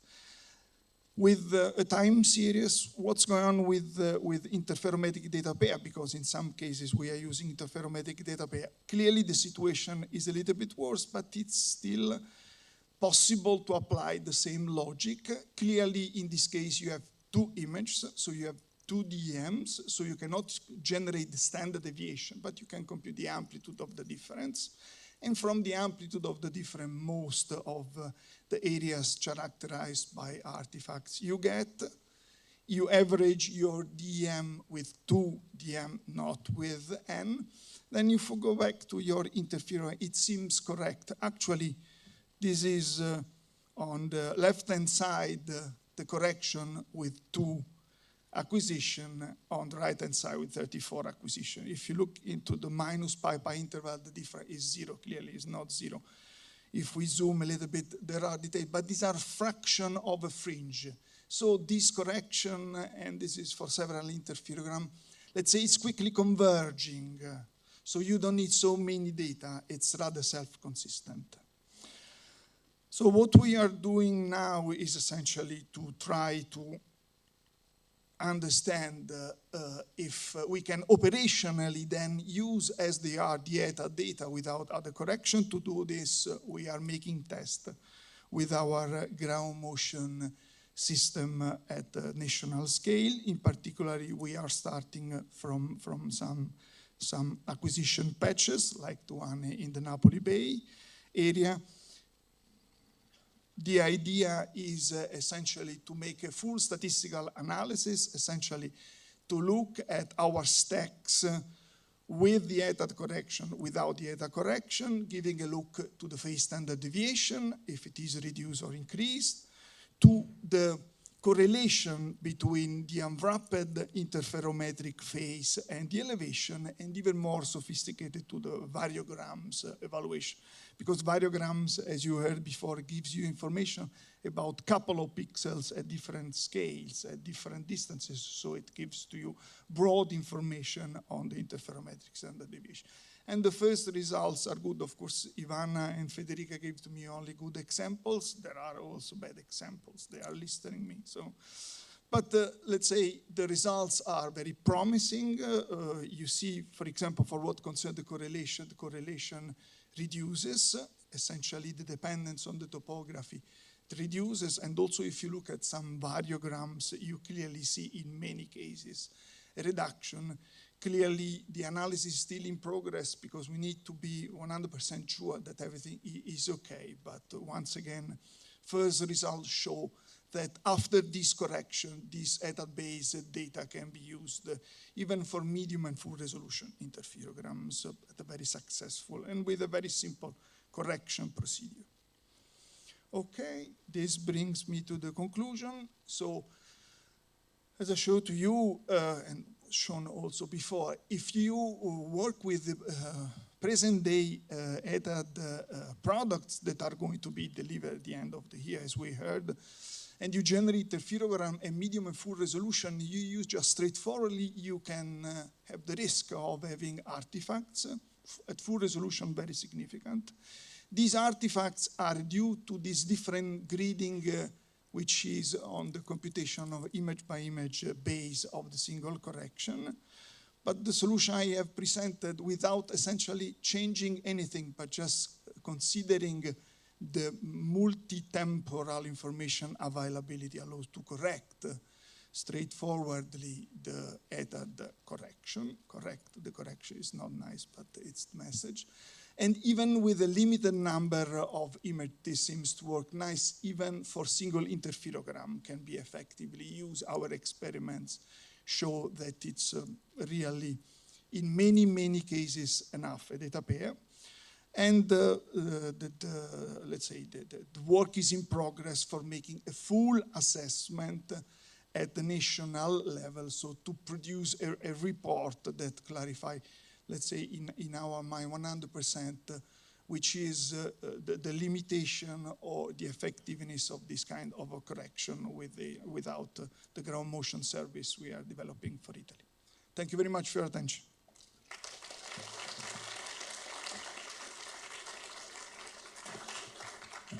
Thank you very much, Riccardo. This seems to be, was definitely an alternative approach for corrections, and you pointed out, and I want to repeat again, we are talking about the current version, and hopefully from what Victor explained, the future version of ETAD should not require this kind of correction at all.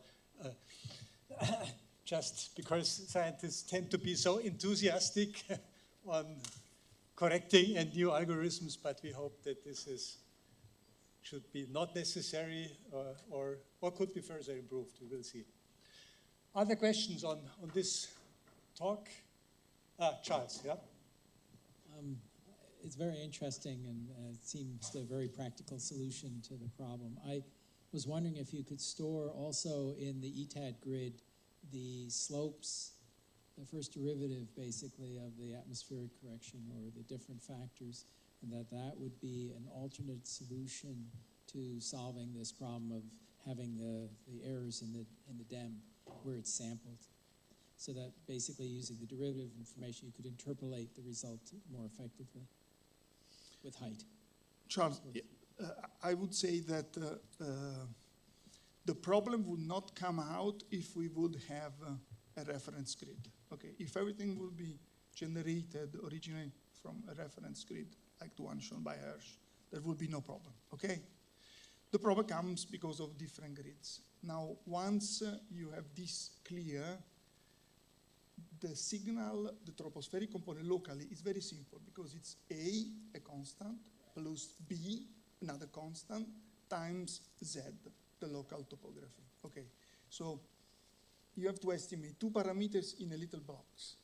If you exclude in your block what is wrong, and then getting an estimate of 2 parameters for each pixel is really like eating a piece of chocolate, you know. So the problem is very simple. The important thing is to kick out the wrong data. That's the reason why we explored this idea, because probably there is no need to change anything. The problem is so simple once you have identified that it's enough. Of course, you can put more sophisticated information there, but it's so simple, the problem, that I don't see this need. Of course, if there is much more sophisticated information, we are glad, but at the moment, it seems already enough information to use what it's already available. You're welcome. Maria, do you have a question? I just want to say that, in fact, providing the slope is what we plan to do in the future, as Victor showed in the first presentation, but this is not something that's happening tomorrow. No? So the current plan is that this is going to be available probably at the end of next year. So in the meantime, I think it's very nice that Riccardo has this kind of solutions also that you can also estimate, like Victor was showing. So it's very important that we have the solutions that we can use before we implement something in the product itself. And so we are very thankful for this kind of propositions. And I just want to take the chance again for thanking you for participating in the pilot and pointing out these artifacts. And carry on. And just one short question. I mean, it's a confirmation, but I imagine that if you really demonstrate that you can use this operationally, I imagine that you would recommend that we would make available the entire archive, or what is your recommendation in that respect? Of course, my recommendation is the entire archive, definitely. Where is Folk? Folk, do you agree with me? So thank you for the recommendation. Okay. Okay, I think we move on. Ricardo, you want to take over? Yeah.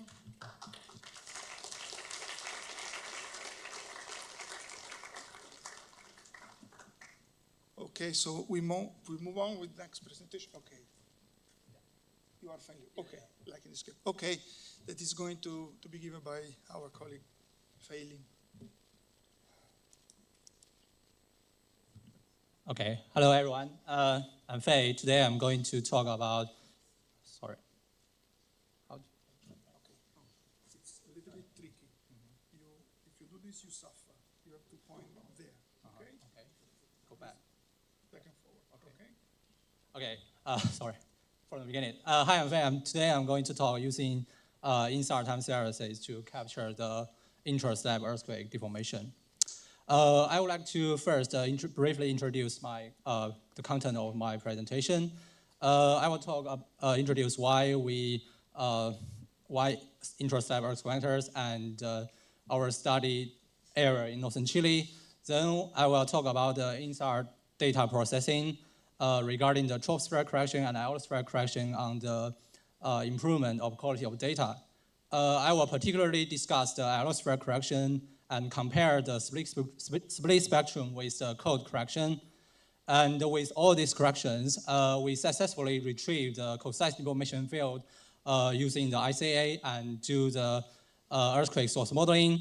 And later, I will discuss the role of the velocity structure in the intra-slab earthquake detection for future work.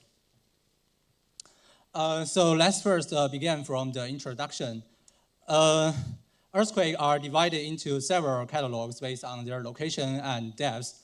Events that occurred in a subducting plate are called intraslabs. Normally, intraslab earthquakes are quite deep, ranging from 40 kilometers to over 1,600 kilometers below the surface. So why do we care about the intraslab earthquakes? Not because these intraslab earthquakes can pose great dangerous threat to the human society, but also their rupture mechanism is not fully understood. In addition, intraslab earthquake also inform us the geometry and orientation of the stress within the slab.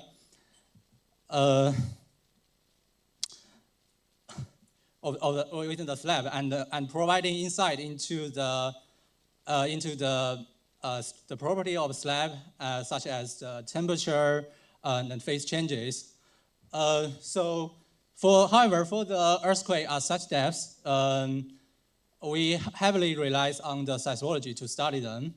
Luckily, with the advance of geodetic observation, especially INSAR, we are capable to measure the Earth surface deformation at millimeter level, providing an alternative way to study these intraslab earthquakes. Currently, the majority of INSAR-based earthquake studies are shallow events whose depths are below 30 kilometers.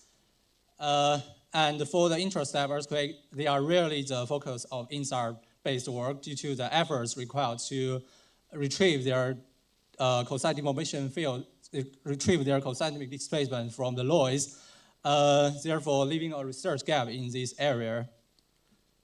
So I choose the subducting zone in northern Chile as my study area. Here, this figure, the left-hand side figure, shows all the historical earthquake events, magnitude about 6.0 since 1976, where the precise seismic network was established. And you can see the earthquake depths gradually increase as we move into the slab. And I choose the 6.8 earthquakes occurred in 2020, whose centralized depth is 112 kilometers, according to the USGS as the study case. Interestingly, there are several GPS stations near the epicenter of these events. For example, the SP80 station, labeled by the yellow circle, and you can see their GPS time series capture the coseismic offset, but in all directions, the coseismic offset are less than 10 millimeter levels. So the question is, can we observe this coseismic deformation intercept from the INSAR? So to answer this question, I have processed 4 years of Sentinel-1 INSAR time series spanning January 2018 to October 2021 over a large area to increase of chance to capture the coseismic offset. So here's my workflow regarding the INSAR data processing. I generate the interferogram using the I software, doing the multi-looking but low spectral filtering. Then I do the ionosphere correction, including the troposphere correction and ionosphere correction by geckos and split spectrum respectively. And finally, I use the stems to do time series. So here shows a typical example of about the atmosphere correction on ascending. So this figure shows the original interferogram, the ionospheric delay derived from split spectrum, the troposphere from the geckos, and all the corresponding corrected interferogram. As you can see, the long wavelength signals are greatly reduced after doing all these corrections, suggesting the improvement of the quality of data. So I have evaluated how the ionospheric correction could improve the quality of data. So this figure shows the standard deviation change after doing the ionospheric correction. So the x-axis shows the number of epoch, and the y-axis shows the reduction of the standard deviation after correction. So above the zero value baseline suggests the standard deviation reduction, which means the data is get better. So you can see for the ascending, the quality of data is greatly improved.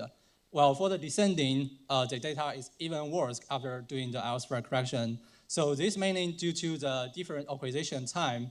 The ascending data is acquired at 6 p.m., which has much stronger sun activities compared to that of ascending acquired at 6 a.m. So therefore, the ionospheric delay on the ascending is also much stronger than that of descending. And I believe the split spectrum, the performance of split spectrum should be the same for both tracks. However, the algorithm is not sensitive enough to capture the minor ionospheric delay on descending, making it slightly worse after doing the correction. So this table shows the quantitative way after doing all these corrections. Please do not bother to read all these numbers. I just want to say that after doing all the troposphere correction and ionospheric correction, the quality of data are greatly improved, and they are crucial for the subsequent earthquake, intra-slab earthquake detection.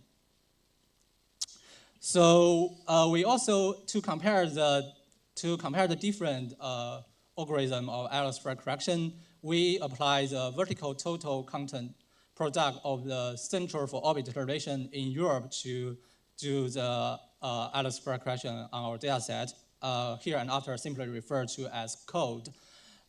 So we reproduce the algorithm and code, which achieved the exactly same result as the ETAD ionospheric delay. So basically here we are comparing the split spectrum with the ETAD ionospheric correction. So as we can see from the figures, the split spectrum does improve the quality of data on ascending, which average about 14% standard deviation reduction. However, still less than the 33% by the split spectrum.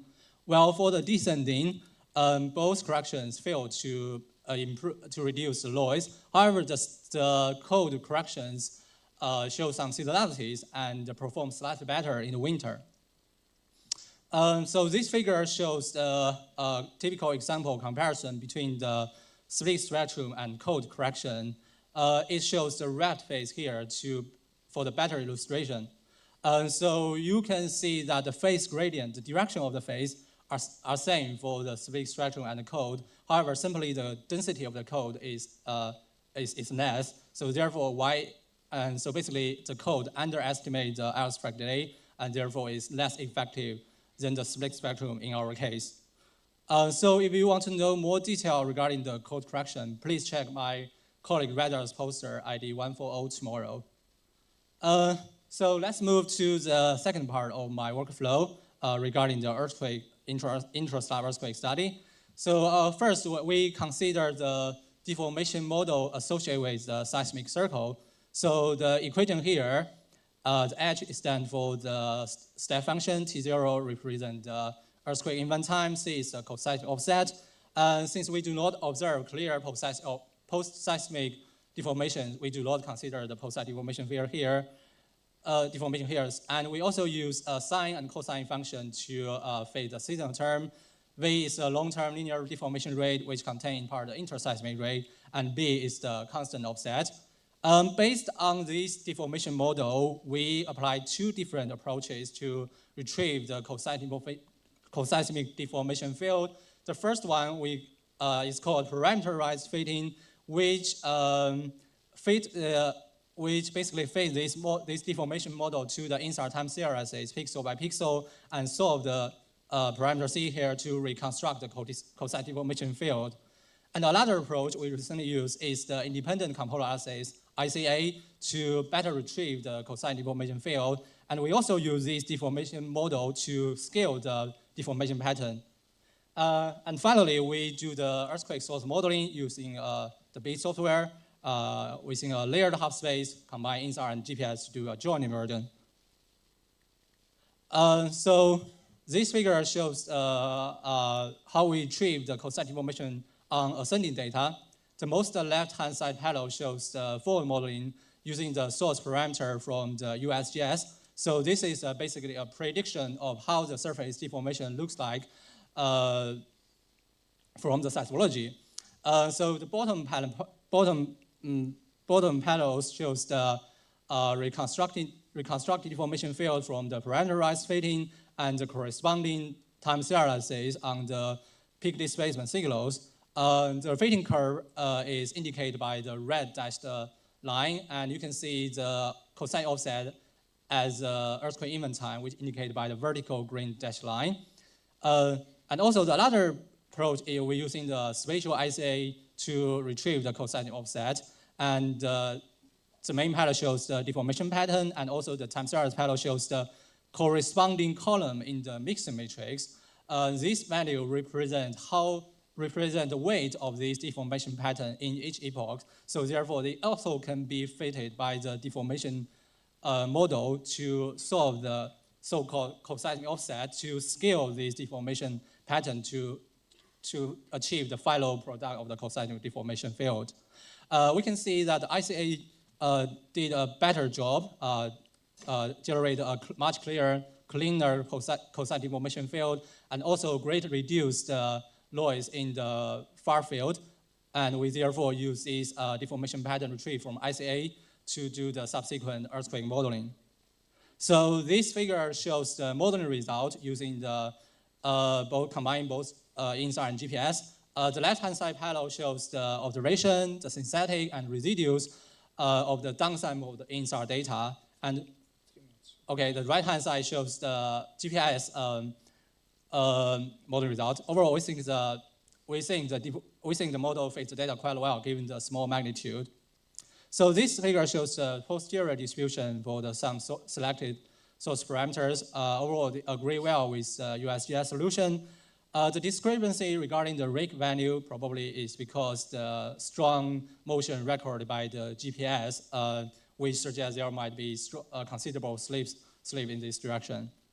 So what can we learn from this case study regarding the intrastate earthquake detection by INSAR?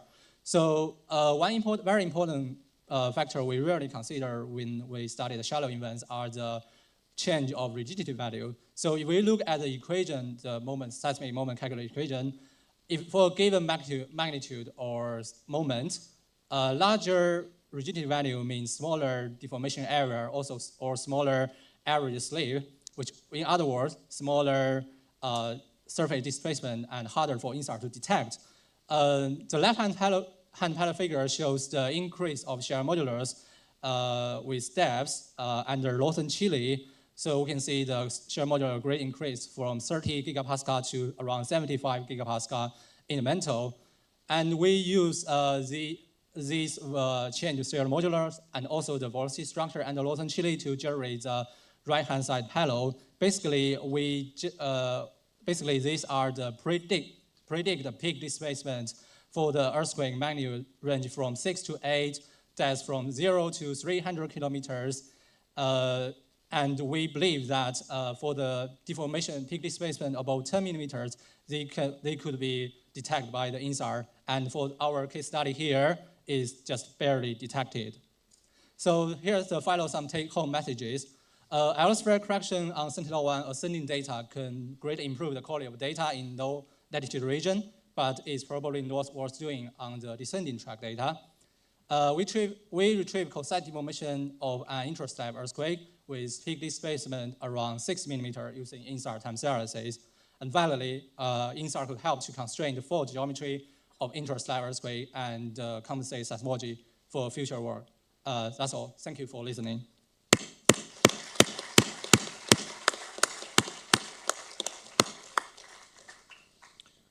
We have time for a quick question.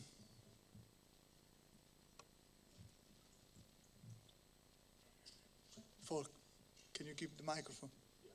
I have a quick question regarding the earthquake. Any indications for post-seismic deformation? Yeah, we don't observe very clear coset deformation, both in the INSAR and the GPS. So we simply do not consider them in the deformation model. Yeah. Sorry, there is or there is none? No. Yeah. Hersh. Nice presentation. So on the plot that you showed the standard deviation after ionospheric correction with split spectrum, maybe one more. Yeah, this one. So the label on the left is significantly larger than the right. So what's your conclusion finally? Are we basically, because yeah, this one is -1 to 1. So I see probably around -1 to 1 on the left side too. So are we within the uncertainty of the ionospheric phase estimates here? Is that your interpretation? And basically my comment, if you are using guys, I would say we probably have the ionospheric uncertainties. I don't know if you have looked at those and whether you can confirm that. Okay, so I think the standard deviation of the ionospheric delay from the ice also has its own certainty. I think it's quite large. Yeah, and for this comparison, because like I mentioned, the ionospheric delay on the ascending is much stronger, so the standard deviation also stronger, and also therefore the correction also much bigger regarding the scale. Yeah. Okay, thank you very much.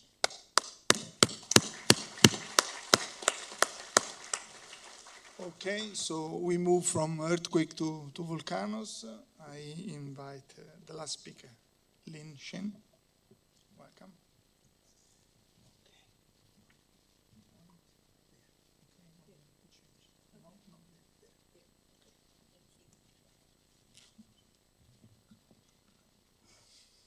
Yeah. Good afternoon, everyone. I'm Lin Shen from University of Leeds. So in today's talk, I'm showing you work on developing a database of deformation at global volcanoes for machine learning applications. And this work is funded by the DeepWalk project, which is led by Professor Andy Hooper. And I would like to thank all of my colleagues for their contribution.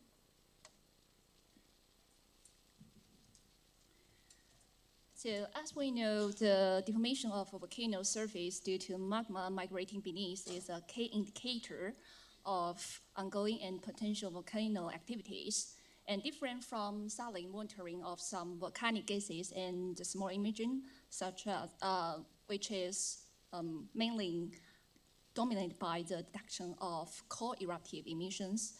The satellite measurements of deformation using INSAR also include a high proportion of inter- and pre-eruptive signals. So here, the figures on the right-hand side shows the 3 center-1 interferograms with pre-eruptive signals leading up to 3 eruption events over Reykjanes Peninsula of Iceland in March 2021, August 2022, and also this July. So we can find out that the satellite measurements of deformation using INSAR is a good statistical predictor of eruption within given time intervals. And although the INSAR has been applied to measure volcano deformation over the last 25 years, it is only now that INSAR can be considered a possible monitoring tool for volcano deformation due to the launch of multiple missions, including Sentinel-1, which allow the data to be collected every 6 or 12 days, and also can make the data available within hours. And Comet, here based in UK, has developed an operational system we call LIXA for large-scale interferometric processing of Sentinel-1 data. So for the data covering these active volcanoes, showing us the green polygons in the plot, are processed on a short-term base, so can allow the generation of interferograms over all active volcanoes as soon as the Sentinel-1 SOC data is delivered from ESA. So in this work, building up on the LIXA system, we have developed an automatic processor to derive the high-resolution displacement time series over global subaerial volcanoes, including the procedure of INSAR processing, time series analysis, and atmospheric corrections. Specifically, we process the interferograms with intercal and pre-eruptive signals over all subaerial volcanoes, including some volcanoes that have never been analyzed before, using improved algorithm to address major limits on the effectiveness of INSAR. And for each volcano, we derived the displacement time series in high resolution of 30 meters, which not only allow us to focus on the period when there is large-scale deformation, but also on smaller scale signals that are associated with processes such as local landslides and local changes in hydrothermal system. And all of the process data saved in a developed operational database, which we cropped the area around each volcano during the processing to keep the data storage to be minimum. For all of this data, it will be difficult for individual scientists to extract all the useful information. So here in this study, we also apply the machine learning to extract the information from the data efficiently for the further implementation, and also help with the future forecast the volcano activity. And the products stored in this database can be generally divided into 2 categories. The first one is about the metadata, which is processed from the LIXA portal combined with the developed volcano info catalog. And the second part is about the deformation products, including the accumulative displacement and also accordingly spatial and temporal information. And this data saved in a database we called Vognate, with the neighborhood of the type of deformation and also the location of the deformation within the accumulative displacement for the further machine learning interpretation. And meanwhile, we also store them into a developed Comet volcanic and magmatic deformation portal for online interactive visualization and data request, which I will demonstrate later in this talk. And in the following slides, I will show you the techniques we have implemented in this processor. So when we use the INSAR to process the volcano deformation, the one major limiting factor is that the signals can become decorrelated in areas of glacier coverage, winter snow, and heavy vegetation. For example, for the volcanoes in Iceland, they are glaciated and also covered in snow during winter time. And here the figure showing derived average coherence for Hekla volcano in Iceland, where we can find the coherence is generally very poor over the peak region of the caldera and also much of the volcanic region. And also in the heavy vegetative and the rainforest region, for example, here for the volcano Nangina in Papua New Guinea, we can also find general very poor coherence over the most region of the volcano caldera. So to address this limitation, in this processor, we have incorporated coherence analysis by building a coherence matrix. And here, this figure showing the coherence matrix for the Hekla volcano in Iceland, which each of the patch shows the estimate average coherence from the short temporal baseline intervals between the month A and month B. So for this case, we can detect the continuous good time window from the June to September. And so then we can generate the 1 year intervals to complement to the short temporal baseline intervals. And alternatively, for other regions we cannot detect this continuous good time window, it will be useful to also detect the separate or individual good coherent time months to generate either 6 months or 3 months intervals to combine with the short temporal baseline intervals. So this will give us a much better coherent and also highly redundant baseline network of intervals for the later time series analysis. And in INSA processing, to recover the correct phase from the wrapped intervals is also a very significant step. So in this processor, we have implemented an improved phase unwrapping algorithm by first model several sources of phase delay related to the topography and atmosphere delays and also the overall ramp, and then remove them before the unwrapping to reduce the phase gradients. And based on this phase gradient reduced wrapped intervals, we applied a Gaussian filtering to mask inconsistent region between the original and filtered intervals. And to avoid the unwrapping errors due to the noise discontinuity, we also apply a 2D Gaussian kernel interpolation to this mask region. So the final unwrapping will be based on the filtered and interpolate intervals to achieve a better performance. And for this erroneous unwrapped intervals, through a phase loop kosher arrow check, can identify and remove these bad intervals from the network before the time series. And in this processor, to avoid to remove the whole intervals with the individual unwrapping arrows, we applied algorithm to identify individual pixels that fill each loop kosher arrow check. And also for those redundant intervals not in aligning of loops, we also exclude them as the loop kosher arrow check is not applicable for these intervals. So here is a figure showing the comparison of the results with and without this pixel-wise phase loop kosher arrow check implement.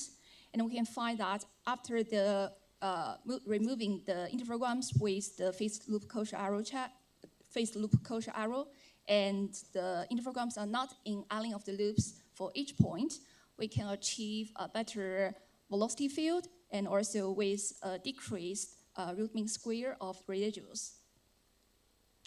And for another limiting factor in INSA measurement, that is trophy delays, we also incorporate a spatial varying scaling method in this processor to improve the retrieval of the volcanic deformation from intervals by using by combining the use of the high resolution weather model data and also the interferometric phase itself.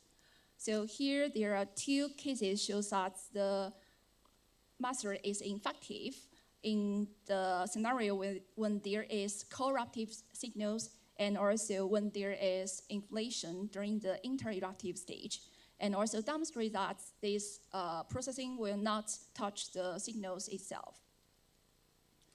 And based on the derived displacement time series, we incorporate independent component analysis to detect the change in deformation signal automatically using Lake's alert algorithm.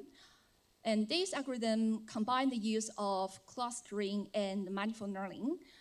Here we can show as the 2D scatter plot where we used the T-distribute stochastic neighboring embedding method to find the position of each point and combine with a clustering algorithm HCB scan to give the neighbors for each point.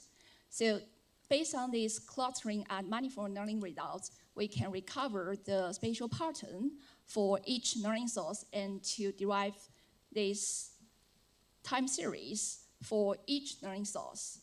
And then based on the derived time series of each learning source, we then selected part of the baseline data to fit with the least square to derive the temporal pattern for each learning source.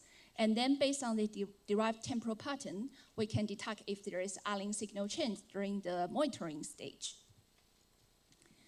So here are several examples showing that for the volcanoes, we have processed from this processor and have detected the signal change from their time series from this independent component analysis.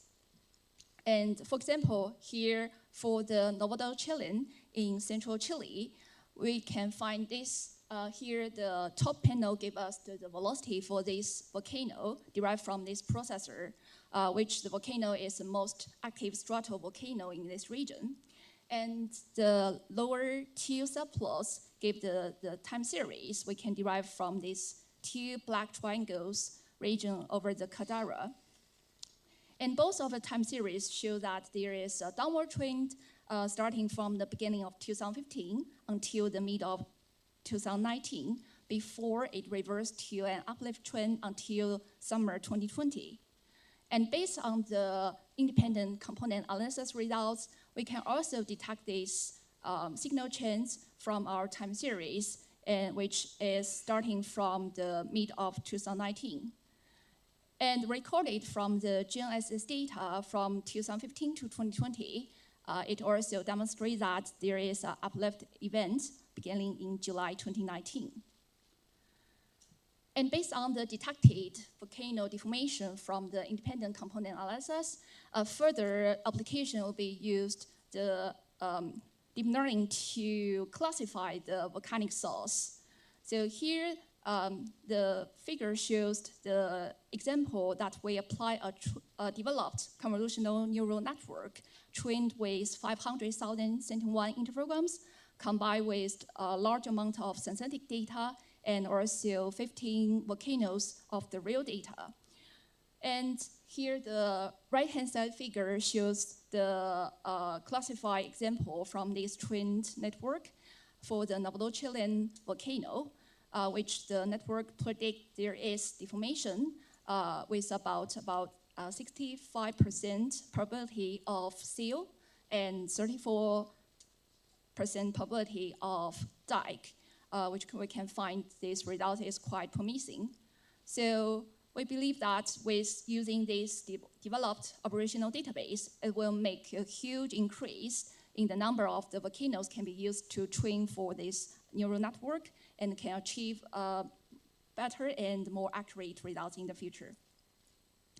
And so far, we have already processed 353 subaerial volcanoes worldwide, which show us this red symbol in the map.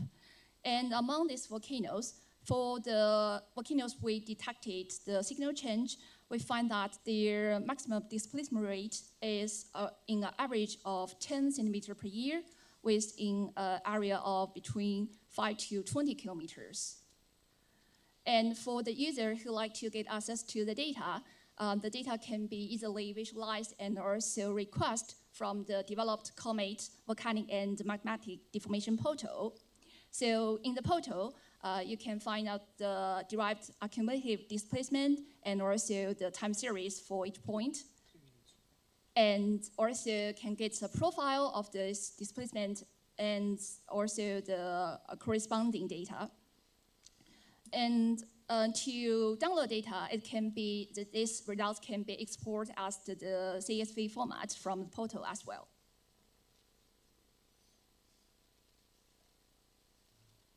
Yeah, so to conclude, in this work, we have developed an approach to automatically derive the high-resolution displacement time series for global subaerial volcanoes.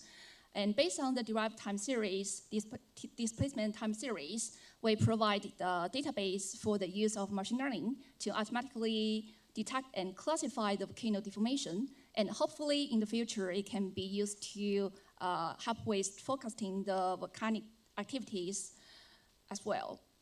The data currently can be visualized and requested online from the Comet Volcanic and Magmatic Deformation portal. And soon we'll share the whole database, including the codes, to the public under an open source. And we also plan to make it available to other relevant projects such as the EPOS and also the Global Volcano Model. Thanks for your attention, and I'm happy to take any questions.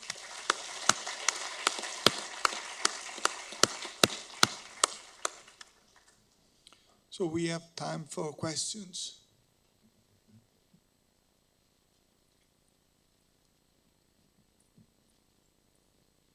No questions.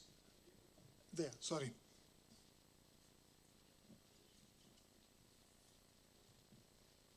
Thank you. Impressive task performed. And you probably have said it, but maybe I missed it. As you say, how did you overcome the heavy vegetated volcanoes and the seabund reflections on the heavy vegetated volcanoes? Probably I missed it. So. How do you overcome coherence problems in vegetated volcanoes? Yes, so it's like, thanks. So it's for the, it's based on the developed coherence analysis. So the coherence analysis can automatically detect the good coherent time window. So can automatically to connect these good coherent pairs of intervalograms and so to avoid to incorporate the bad pairs with the incoherent noise. Yeah, that's our current solution for the incoherent regions. Thank you.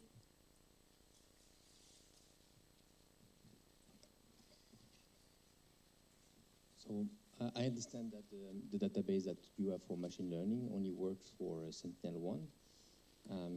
If you have a new mission coming, like NISAR Rosella, how long will it take for you to bootstrap this database? Because now we have 10 years of Sentinel-1 data, so it's very easy to collect all different infograms. So how long would it take for new missions to be bootstrapped in your application? It means like how to for other like applications is, yeah. Yes, true. So actually, one of part of the not doing part for this project is that we would like to adapt this processor also to other missions as well, because as we know, the TOPS model is like more complicated than the other like the standard models.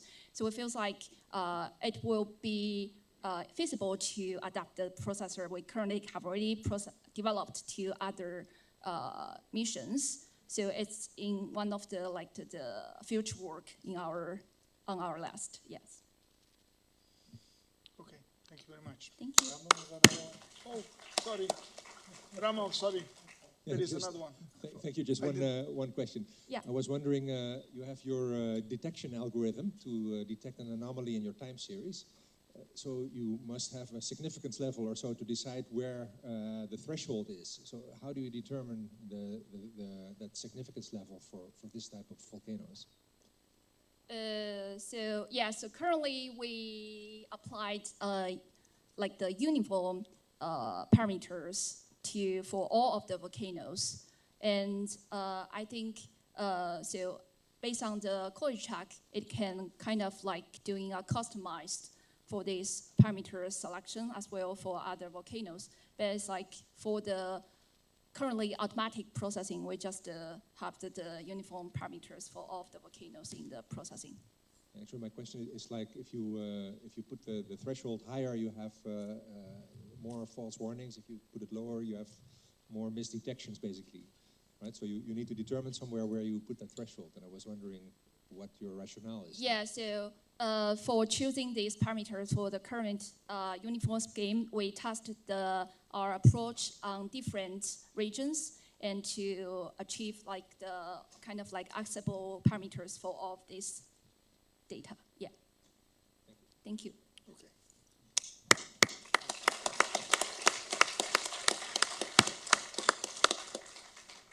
Okay, now, as you heard, we have this 3 hours and a half round trip discussion. I'm joking, it's 30 minutes. We're back to 25, actually. Round table, we don't have a round table. We have no instructions, but yeah, we have to give recommendations. This is a chance to stay here, to bring your ideas, to further discuss if needed, not too long. Do we have any, from Isa, any expectations how to proceed? Otherwise, there is scheduled a round table discussion. 30 minutes, it's reduced to 25 already, before we get a cocktail.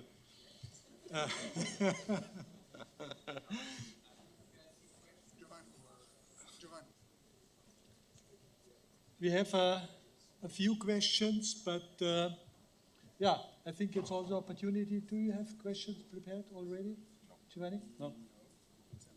We made a few notes, yeah. What you showed us? Do you want to start with? Not with contents. A question that I collected earlier was, what else is needed? Is this products and methods we saw so far, is it sufficient? Did we miss anything important, like atmospheric sensors on future missions, or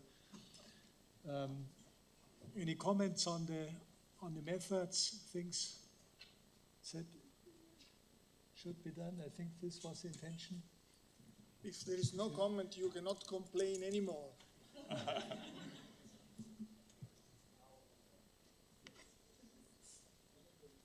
There.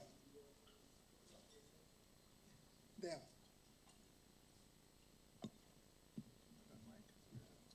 You can use this one.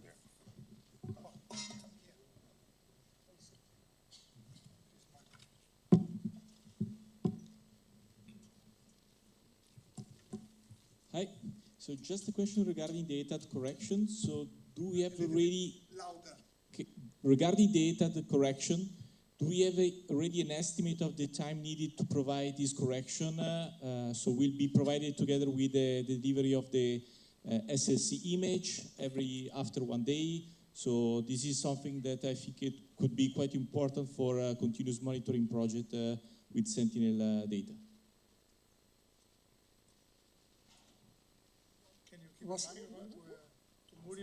Muriel, did you understand? Can you answer? Hi. Yeah, so currently the latency of the product is actually determined by the precise orbit, so it would be 20 days, which is the latency of the precise orbit. So this is the current baseline, which is being used right now to produce this data in the ground segment. So this is, let's say, the current status of the data which will be disseminated by the end of the year. However, in the study that we are currently having also with TLR, we are also using on ways to provide solutions with shorter latency, also thinking on applications which eventually need something a bit closer to near real time, or at least with a latency shorter than this 20 days. The idea is that the restituted orbits already have an accuracy that it's good enough, so especially for INSAR.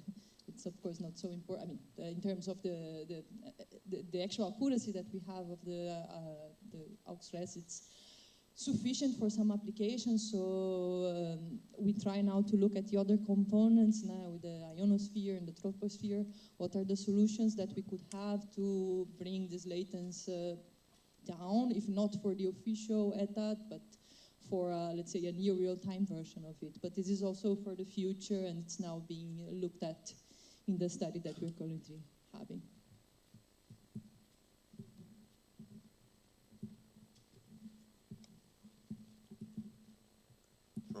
Yes, over there.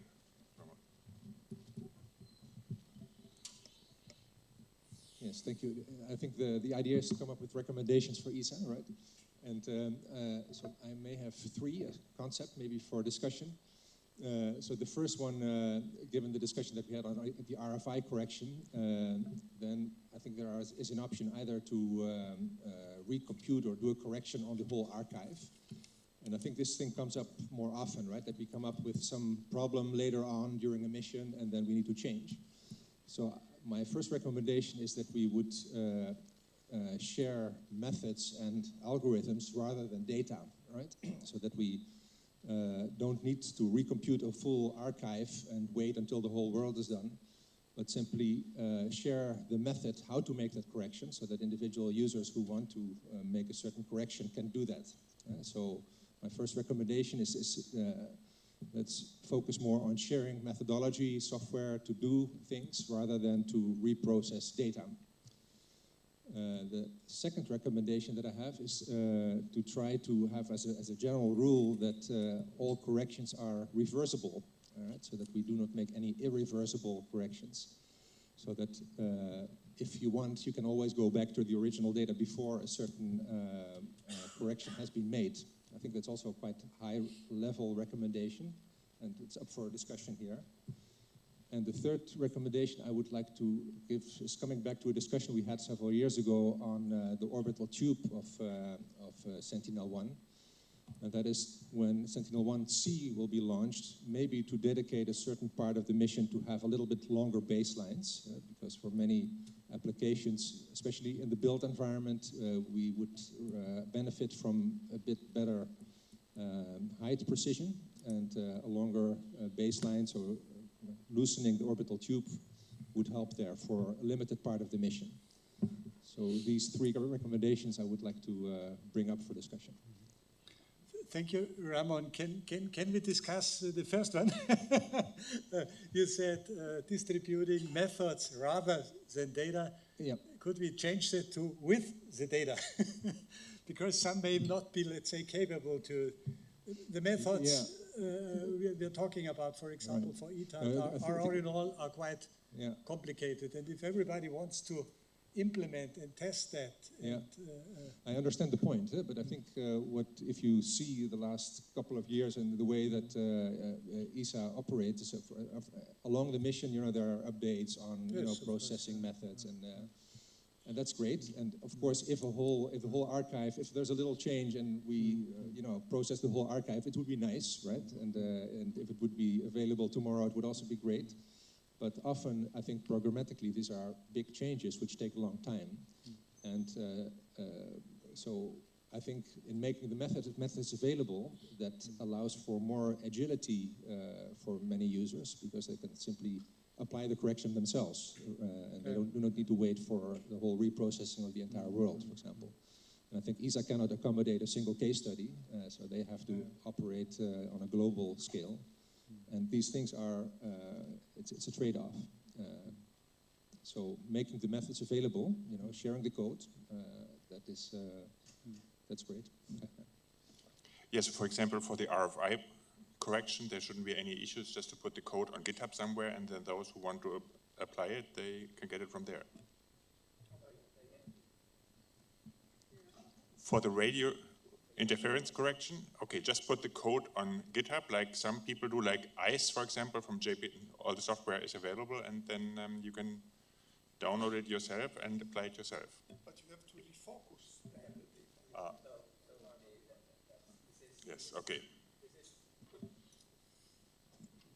So this is indeed something that is done at level 0 level, so we need to refocus. But the comment is true. Today we are. I think that with the Sentinels, we are working in an unprecedented time frame. I mean, we have that goes much beyond all of us, and it's clear that we can't rely anymore on the expertise of a single person or a single company. We need to share to make our knowledge open, so that it becomes sustainable beyond ourselves, and that's one of the reasons that we are now entering into a process of fully refurbishing the SAR processor and making it, we hope, open source and available to the user. So we're entering here in a long process again, 2 years, 3 years. It doesn't matter, it sounds long, but if we compare that with the time frame that we have in front of us, it's something that is quite short, and the idea is exactly this one.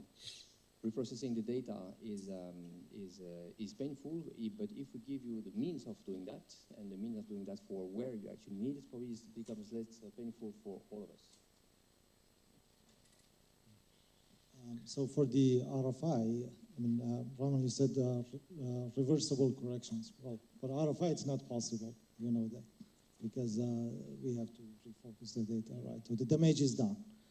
But how about my recommendation for ESA would be support studies.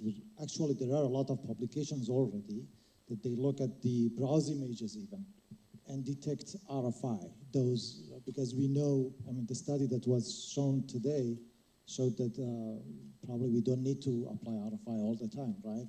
So how about a study that ESA supports that come up with an algorithm that run through the archive, detect those which are affected by RFI with whatever the algorithm is, and then at least reproduce those with a version of the RFI correction, then I think that should satisfy what Ramon said also. There will be two versions. The damage is done in one and not the other one, at least has been tried to correct. I don't know, I have nothing to comment. That's, but indeed, there is other corrections that are not reversible. RFI, the first one that we have been facing is the denoising, for example.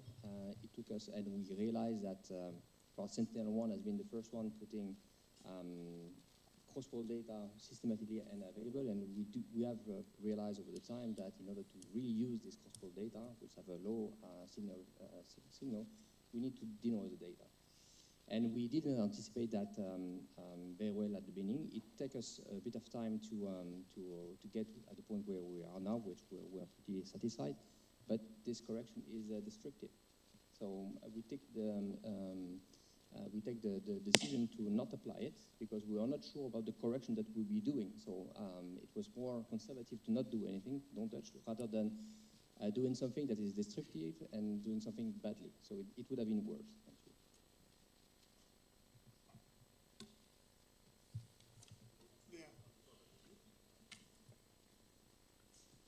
You can place the recommendation. We'll have looked at it.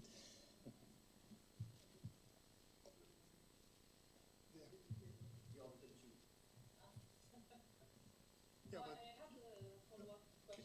can you give the microphone to the... No, I mean, those are excellent recommendations then, but I'm just wondering about still the first one, because it's true that maybe we do not provide yet the algorithm or the code, let's say, but this is changing as Nuno expressed. But the methods we typically do. So at the moment, basically all the algorithms for Sentinel-1 are publicly available. All the level 1, level 2 processing and ETAD, everything, it's documented and available. The question that I have is if this information is good enough, if it's written in a way that satisfies the community, or if we need to improve the description of the algorithms that we provide to make them then more useful for everyone. There is another question also there, just to increase the number of comments. Then we go back.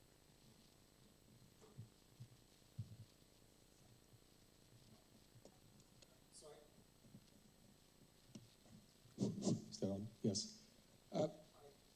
To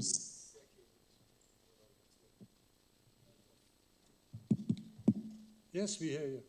I want to second Ramon's recommendation in the sense that if, I think there's a difference between somebody implementing a paper and somebody running an official release processor.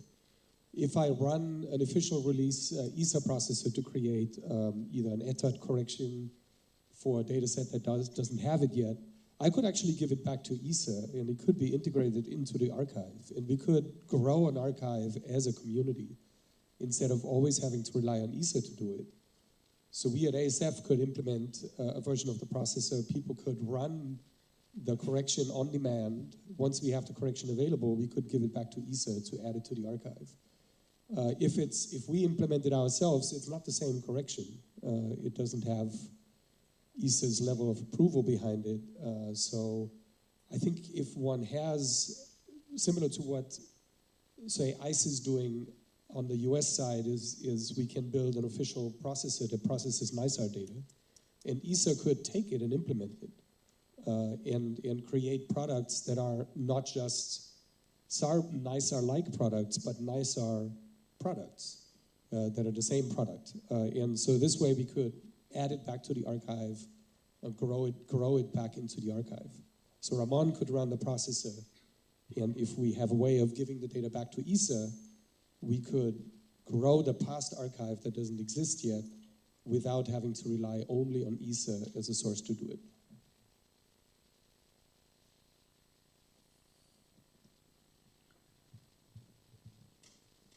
Just a quick addition to this provision of the methods. I think it's good enough already, but can we get also the validation data set?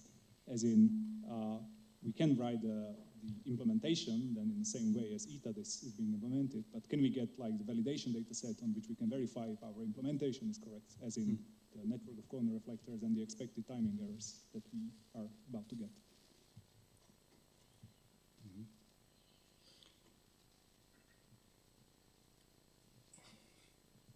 Yeah. Richard, there is no answer, no comment. I'm noting that methods and validation, and this brings me to a point that I wanted to bring up. This session was about atmospheric correction, INSAR correction, about interferometry, and so we have seen some numbers, some ways to provide numbers. It's easy to get the absolute position of corner reflector. It's more difficult to quantify the performance gain on an interferogram. We have seen variograms based on Ramon's early work on the atmospheric energy distribution and the correction. That for me it's a nice way to see the improvement. But maybe there are other ways, and if we go forward and start, we have seen increase of ionospheric correction by 33%. Or minus 5%, different numbers, different methods. Could we find more, let's say, or recommendations how to quantify corrections on interferograms, on test cases, on data sets, on methods and numbers, how to do that? Are there any more comments on that? Alternative methods or ideas?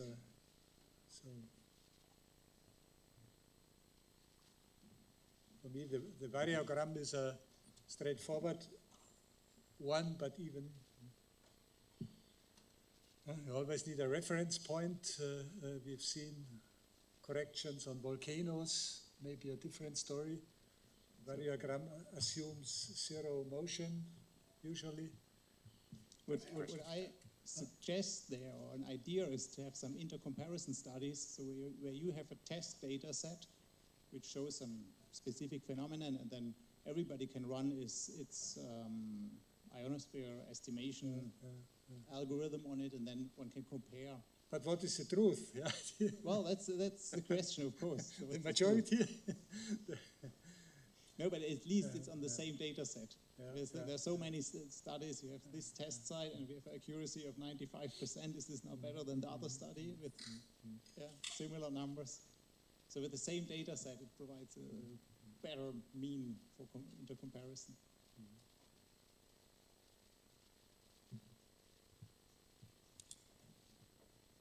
So I have myself some low-tech recommendations. Well, coming out of the troposphere and ionospheric correction session. Last time I tried tropospheric correction downloading models from ECMWF.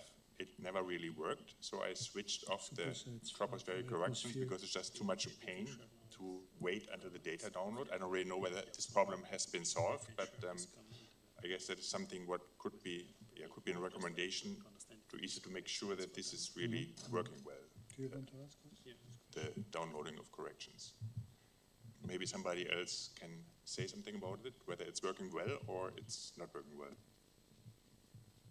I'd Actually, as I know, for the forecast models, it's a pain, and actually it's a lot. There is a license and all that, but I agree with you. If ESA can push that, make it very clear that it's very important for this community, and we would get it through ESA, that would be nice.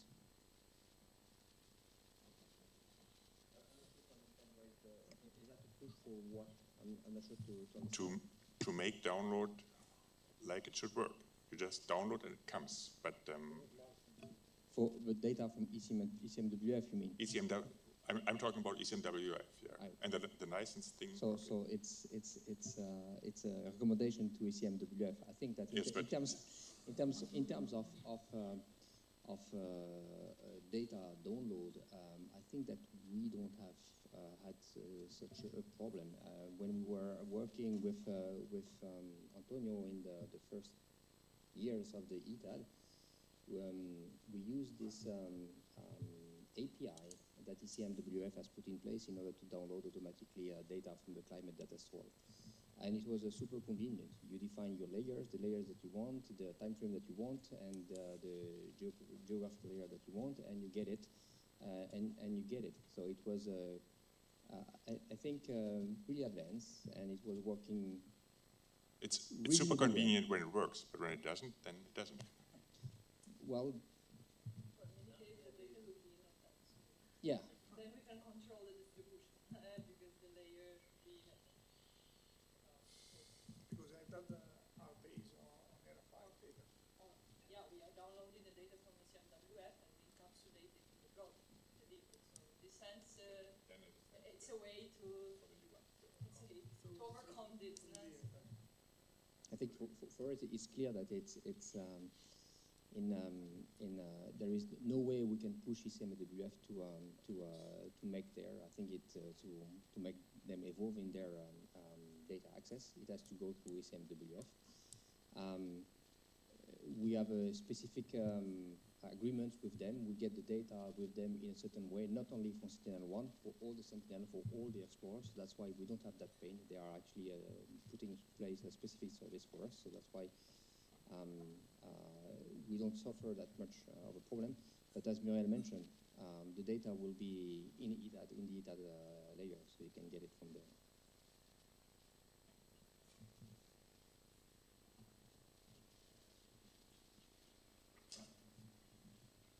And so maybe that was your question, the way you meant the question, but I think it's maybe less important to evaluate the performance of these methods on sort of a global scale, because I think that's maybe reasonably meaningless, because it varies dramatically based on the local topography and based on your site.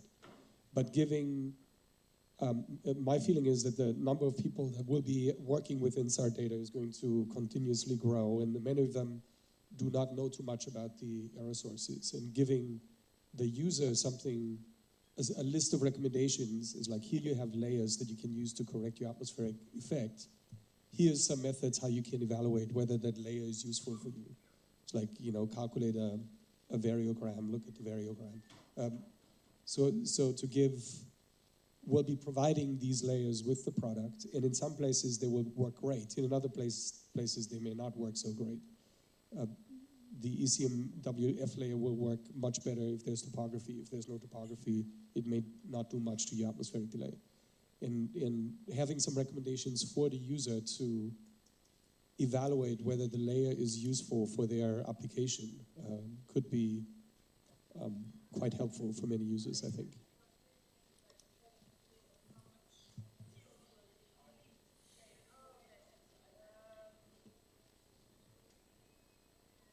Did you want to? Yeah. I think it's on. Yeah, is it okay? Refer to what our colleague suggests to have some common data set where all the community can train the methodologies that have been developed. Maybe one possibility to have something that Ricardo did in the past, some kind of supersites for atmosphere, in the meaning that the method should correct, but besides this also explain. Similar approach to the methodologies that AI algorithms that are applied, but now people is working on explainable AI, so it can be some kind of something that can be explained physically. So we can select some sites which are prone to important atmospheric artifacts, where to add other in situ data besides RFI, which is just one of the data. The community can contribute with other data, and then I don't know, the different methodologies can be in competition to correct, but also to explain, because there is no truth actually. It is almost. There are some comments about this possibility. There might be some sites with some truth, no? Some atmospheric sounders, GNSS, of course.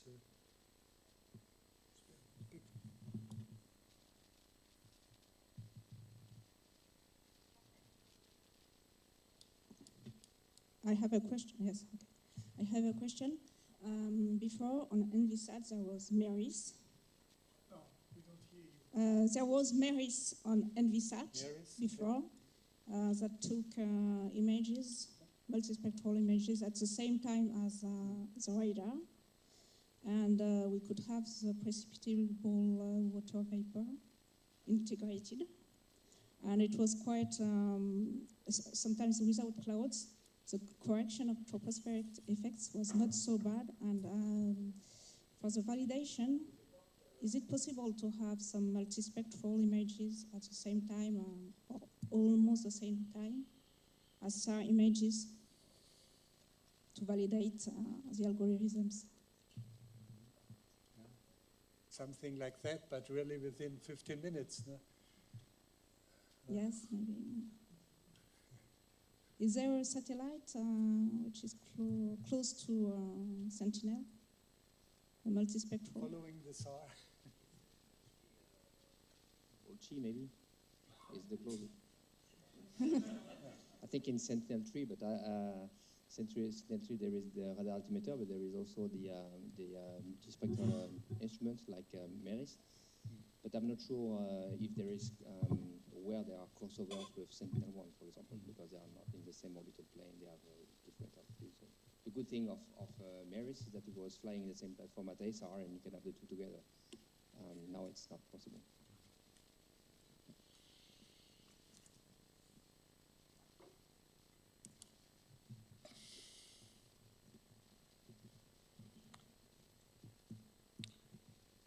I think we have earned at least one beer until now. I have just one question to the audience. We have seen from the presentation of Heresh and the presentation of David, how and also from the presentation of Ricardo, how efficient to have our SSC data in a common grid.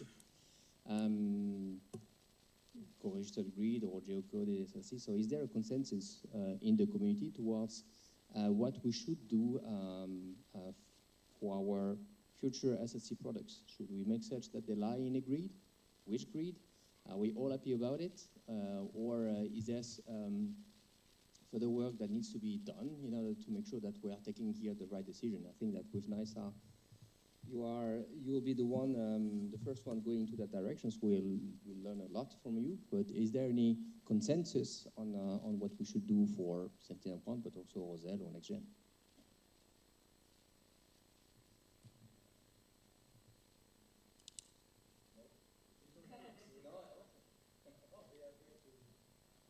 Obviously, we are going to the geocoded domain to align everything. So, and I think for Sentinel-1 is easier than NISAR because it's C-band. So. Yeah, so I said, we don't want to ask to you. We know that. So the question was clear. So do you think it's better to stay with this conventional approach, or it's better to move to something different in terms of identifying a reference grid to be selected, let's say, in an appropriate way? I think it's premature to ask the question, what's the CSLCs are produced opera, then people will be able to play with that. And very pragmatic. Yeah.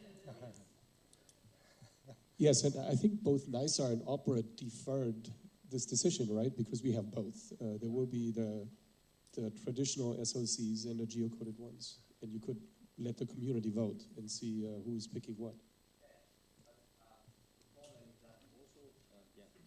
NISA is having that. With Rosette, we'll also see that.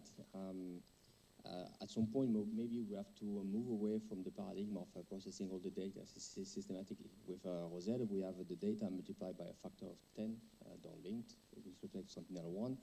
The SLC will be multiplied by a factor of 5 with respect to what you have.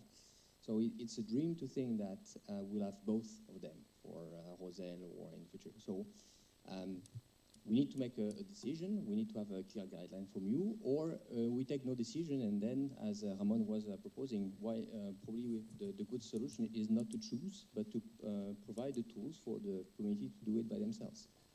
Could be.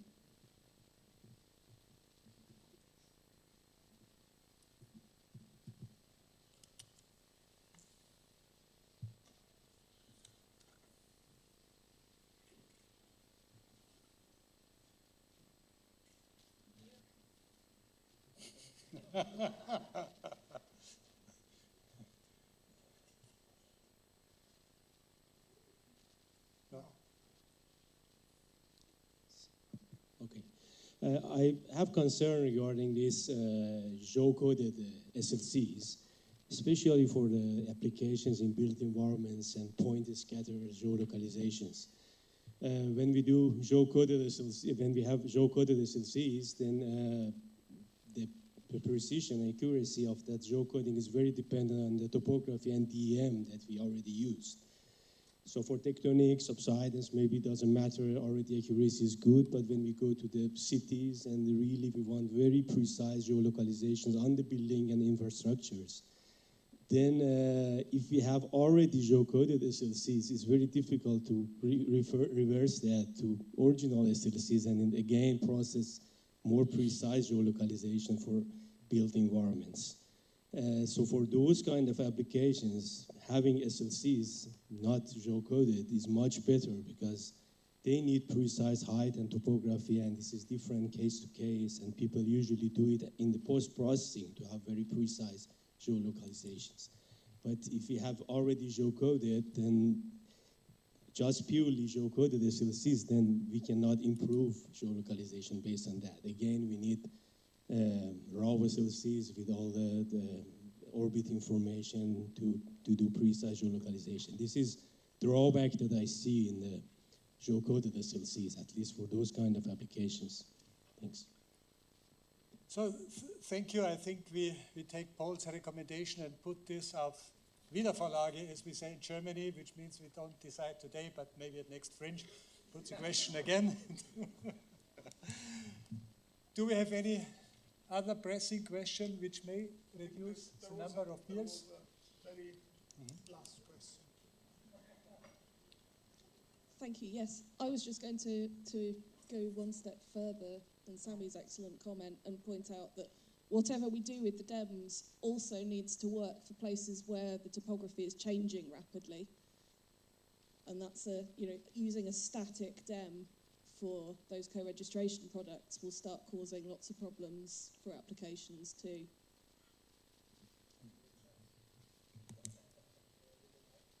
Okay, that's really the last one.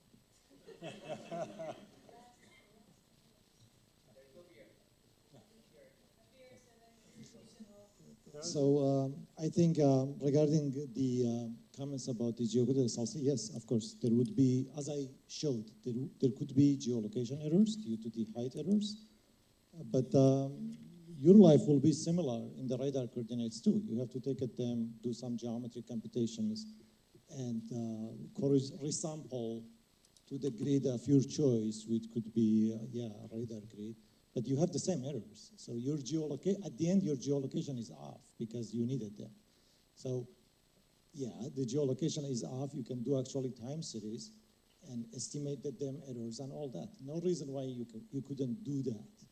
About the change of the DEM, that's, yes, of course, that's a good comment and a concern. If it happens, yes, things needs to be resample to some better grid that represents it. But again, your life is the same in the radar coordinates too. You have to do it. You had a good comment. They didn't hear it. How about the split spectrum? Yes, that's the main drawback of the geocoded SLC. We cannot split the spectrum anymore. We have lost the range Doppler. And the only solution right now that I have is to split it and geocode the sidebands as well.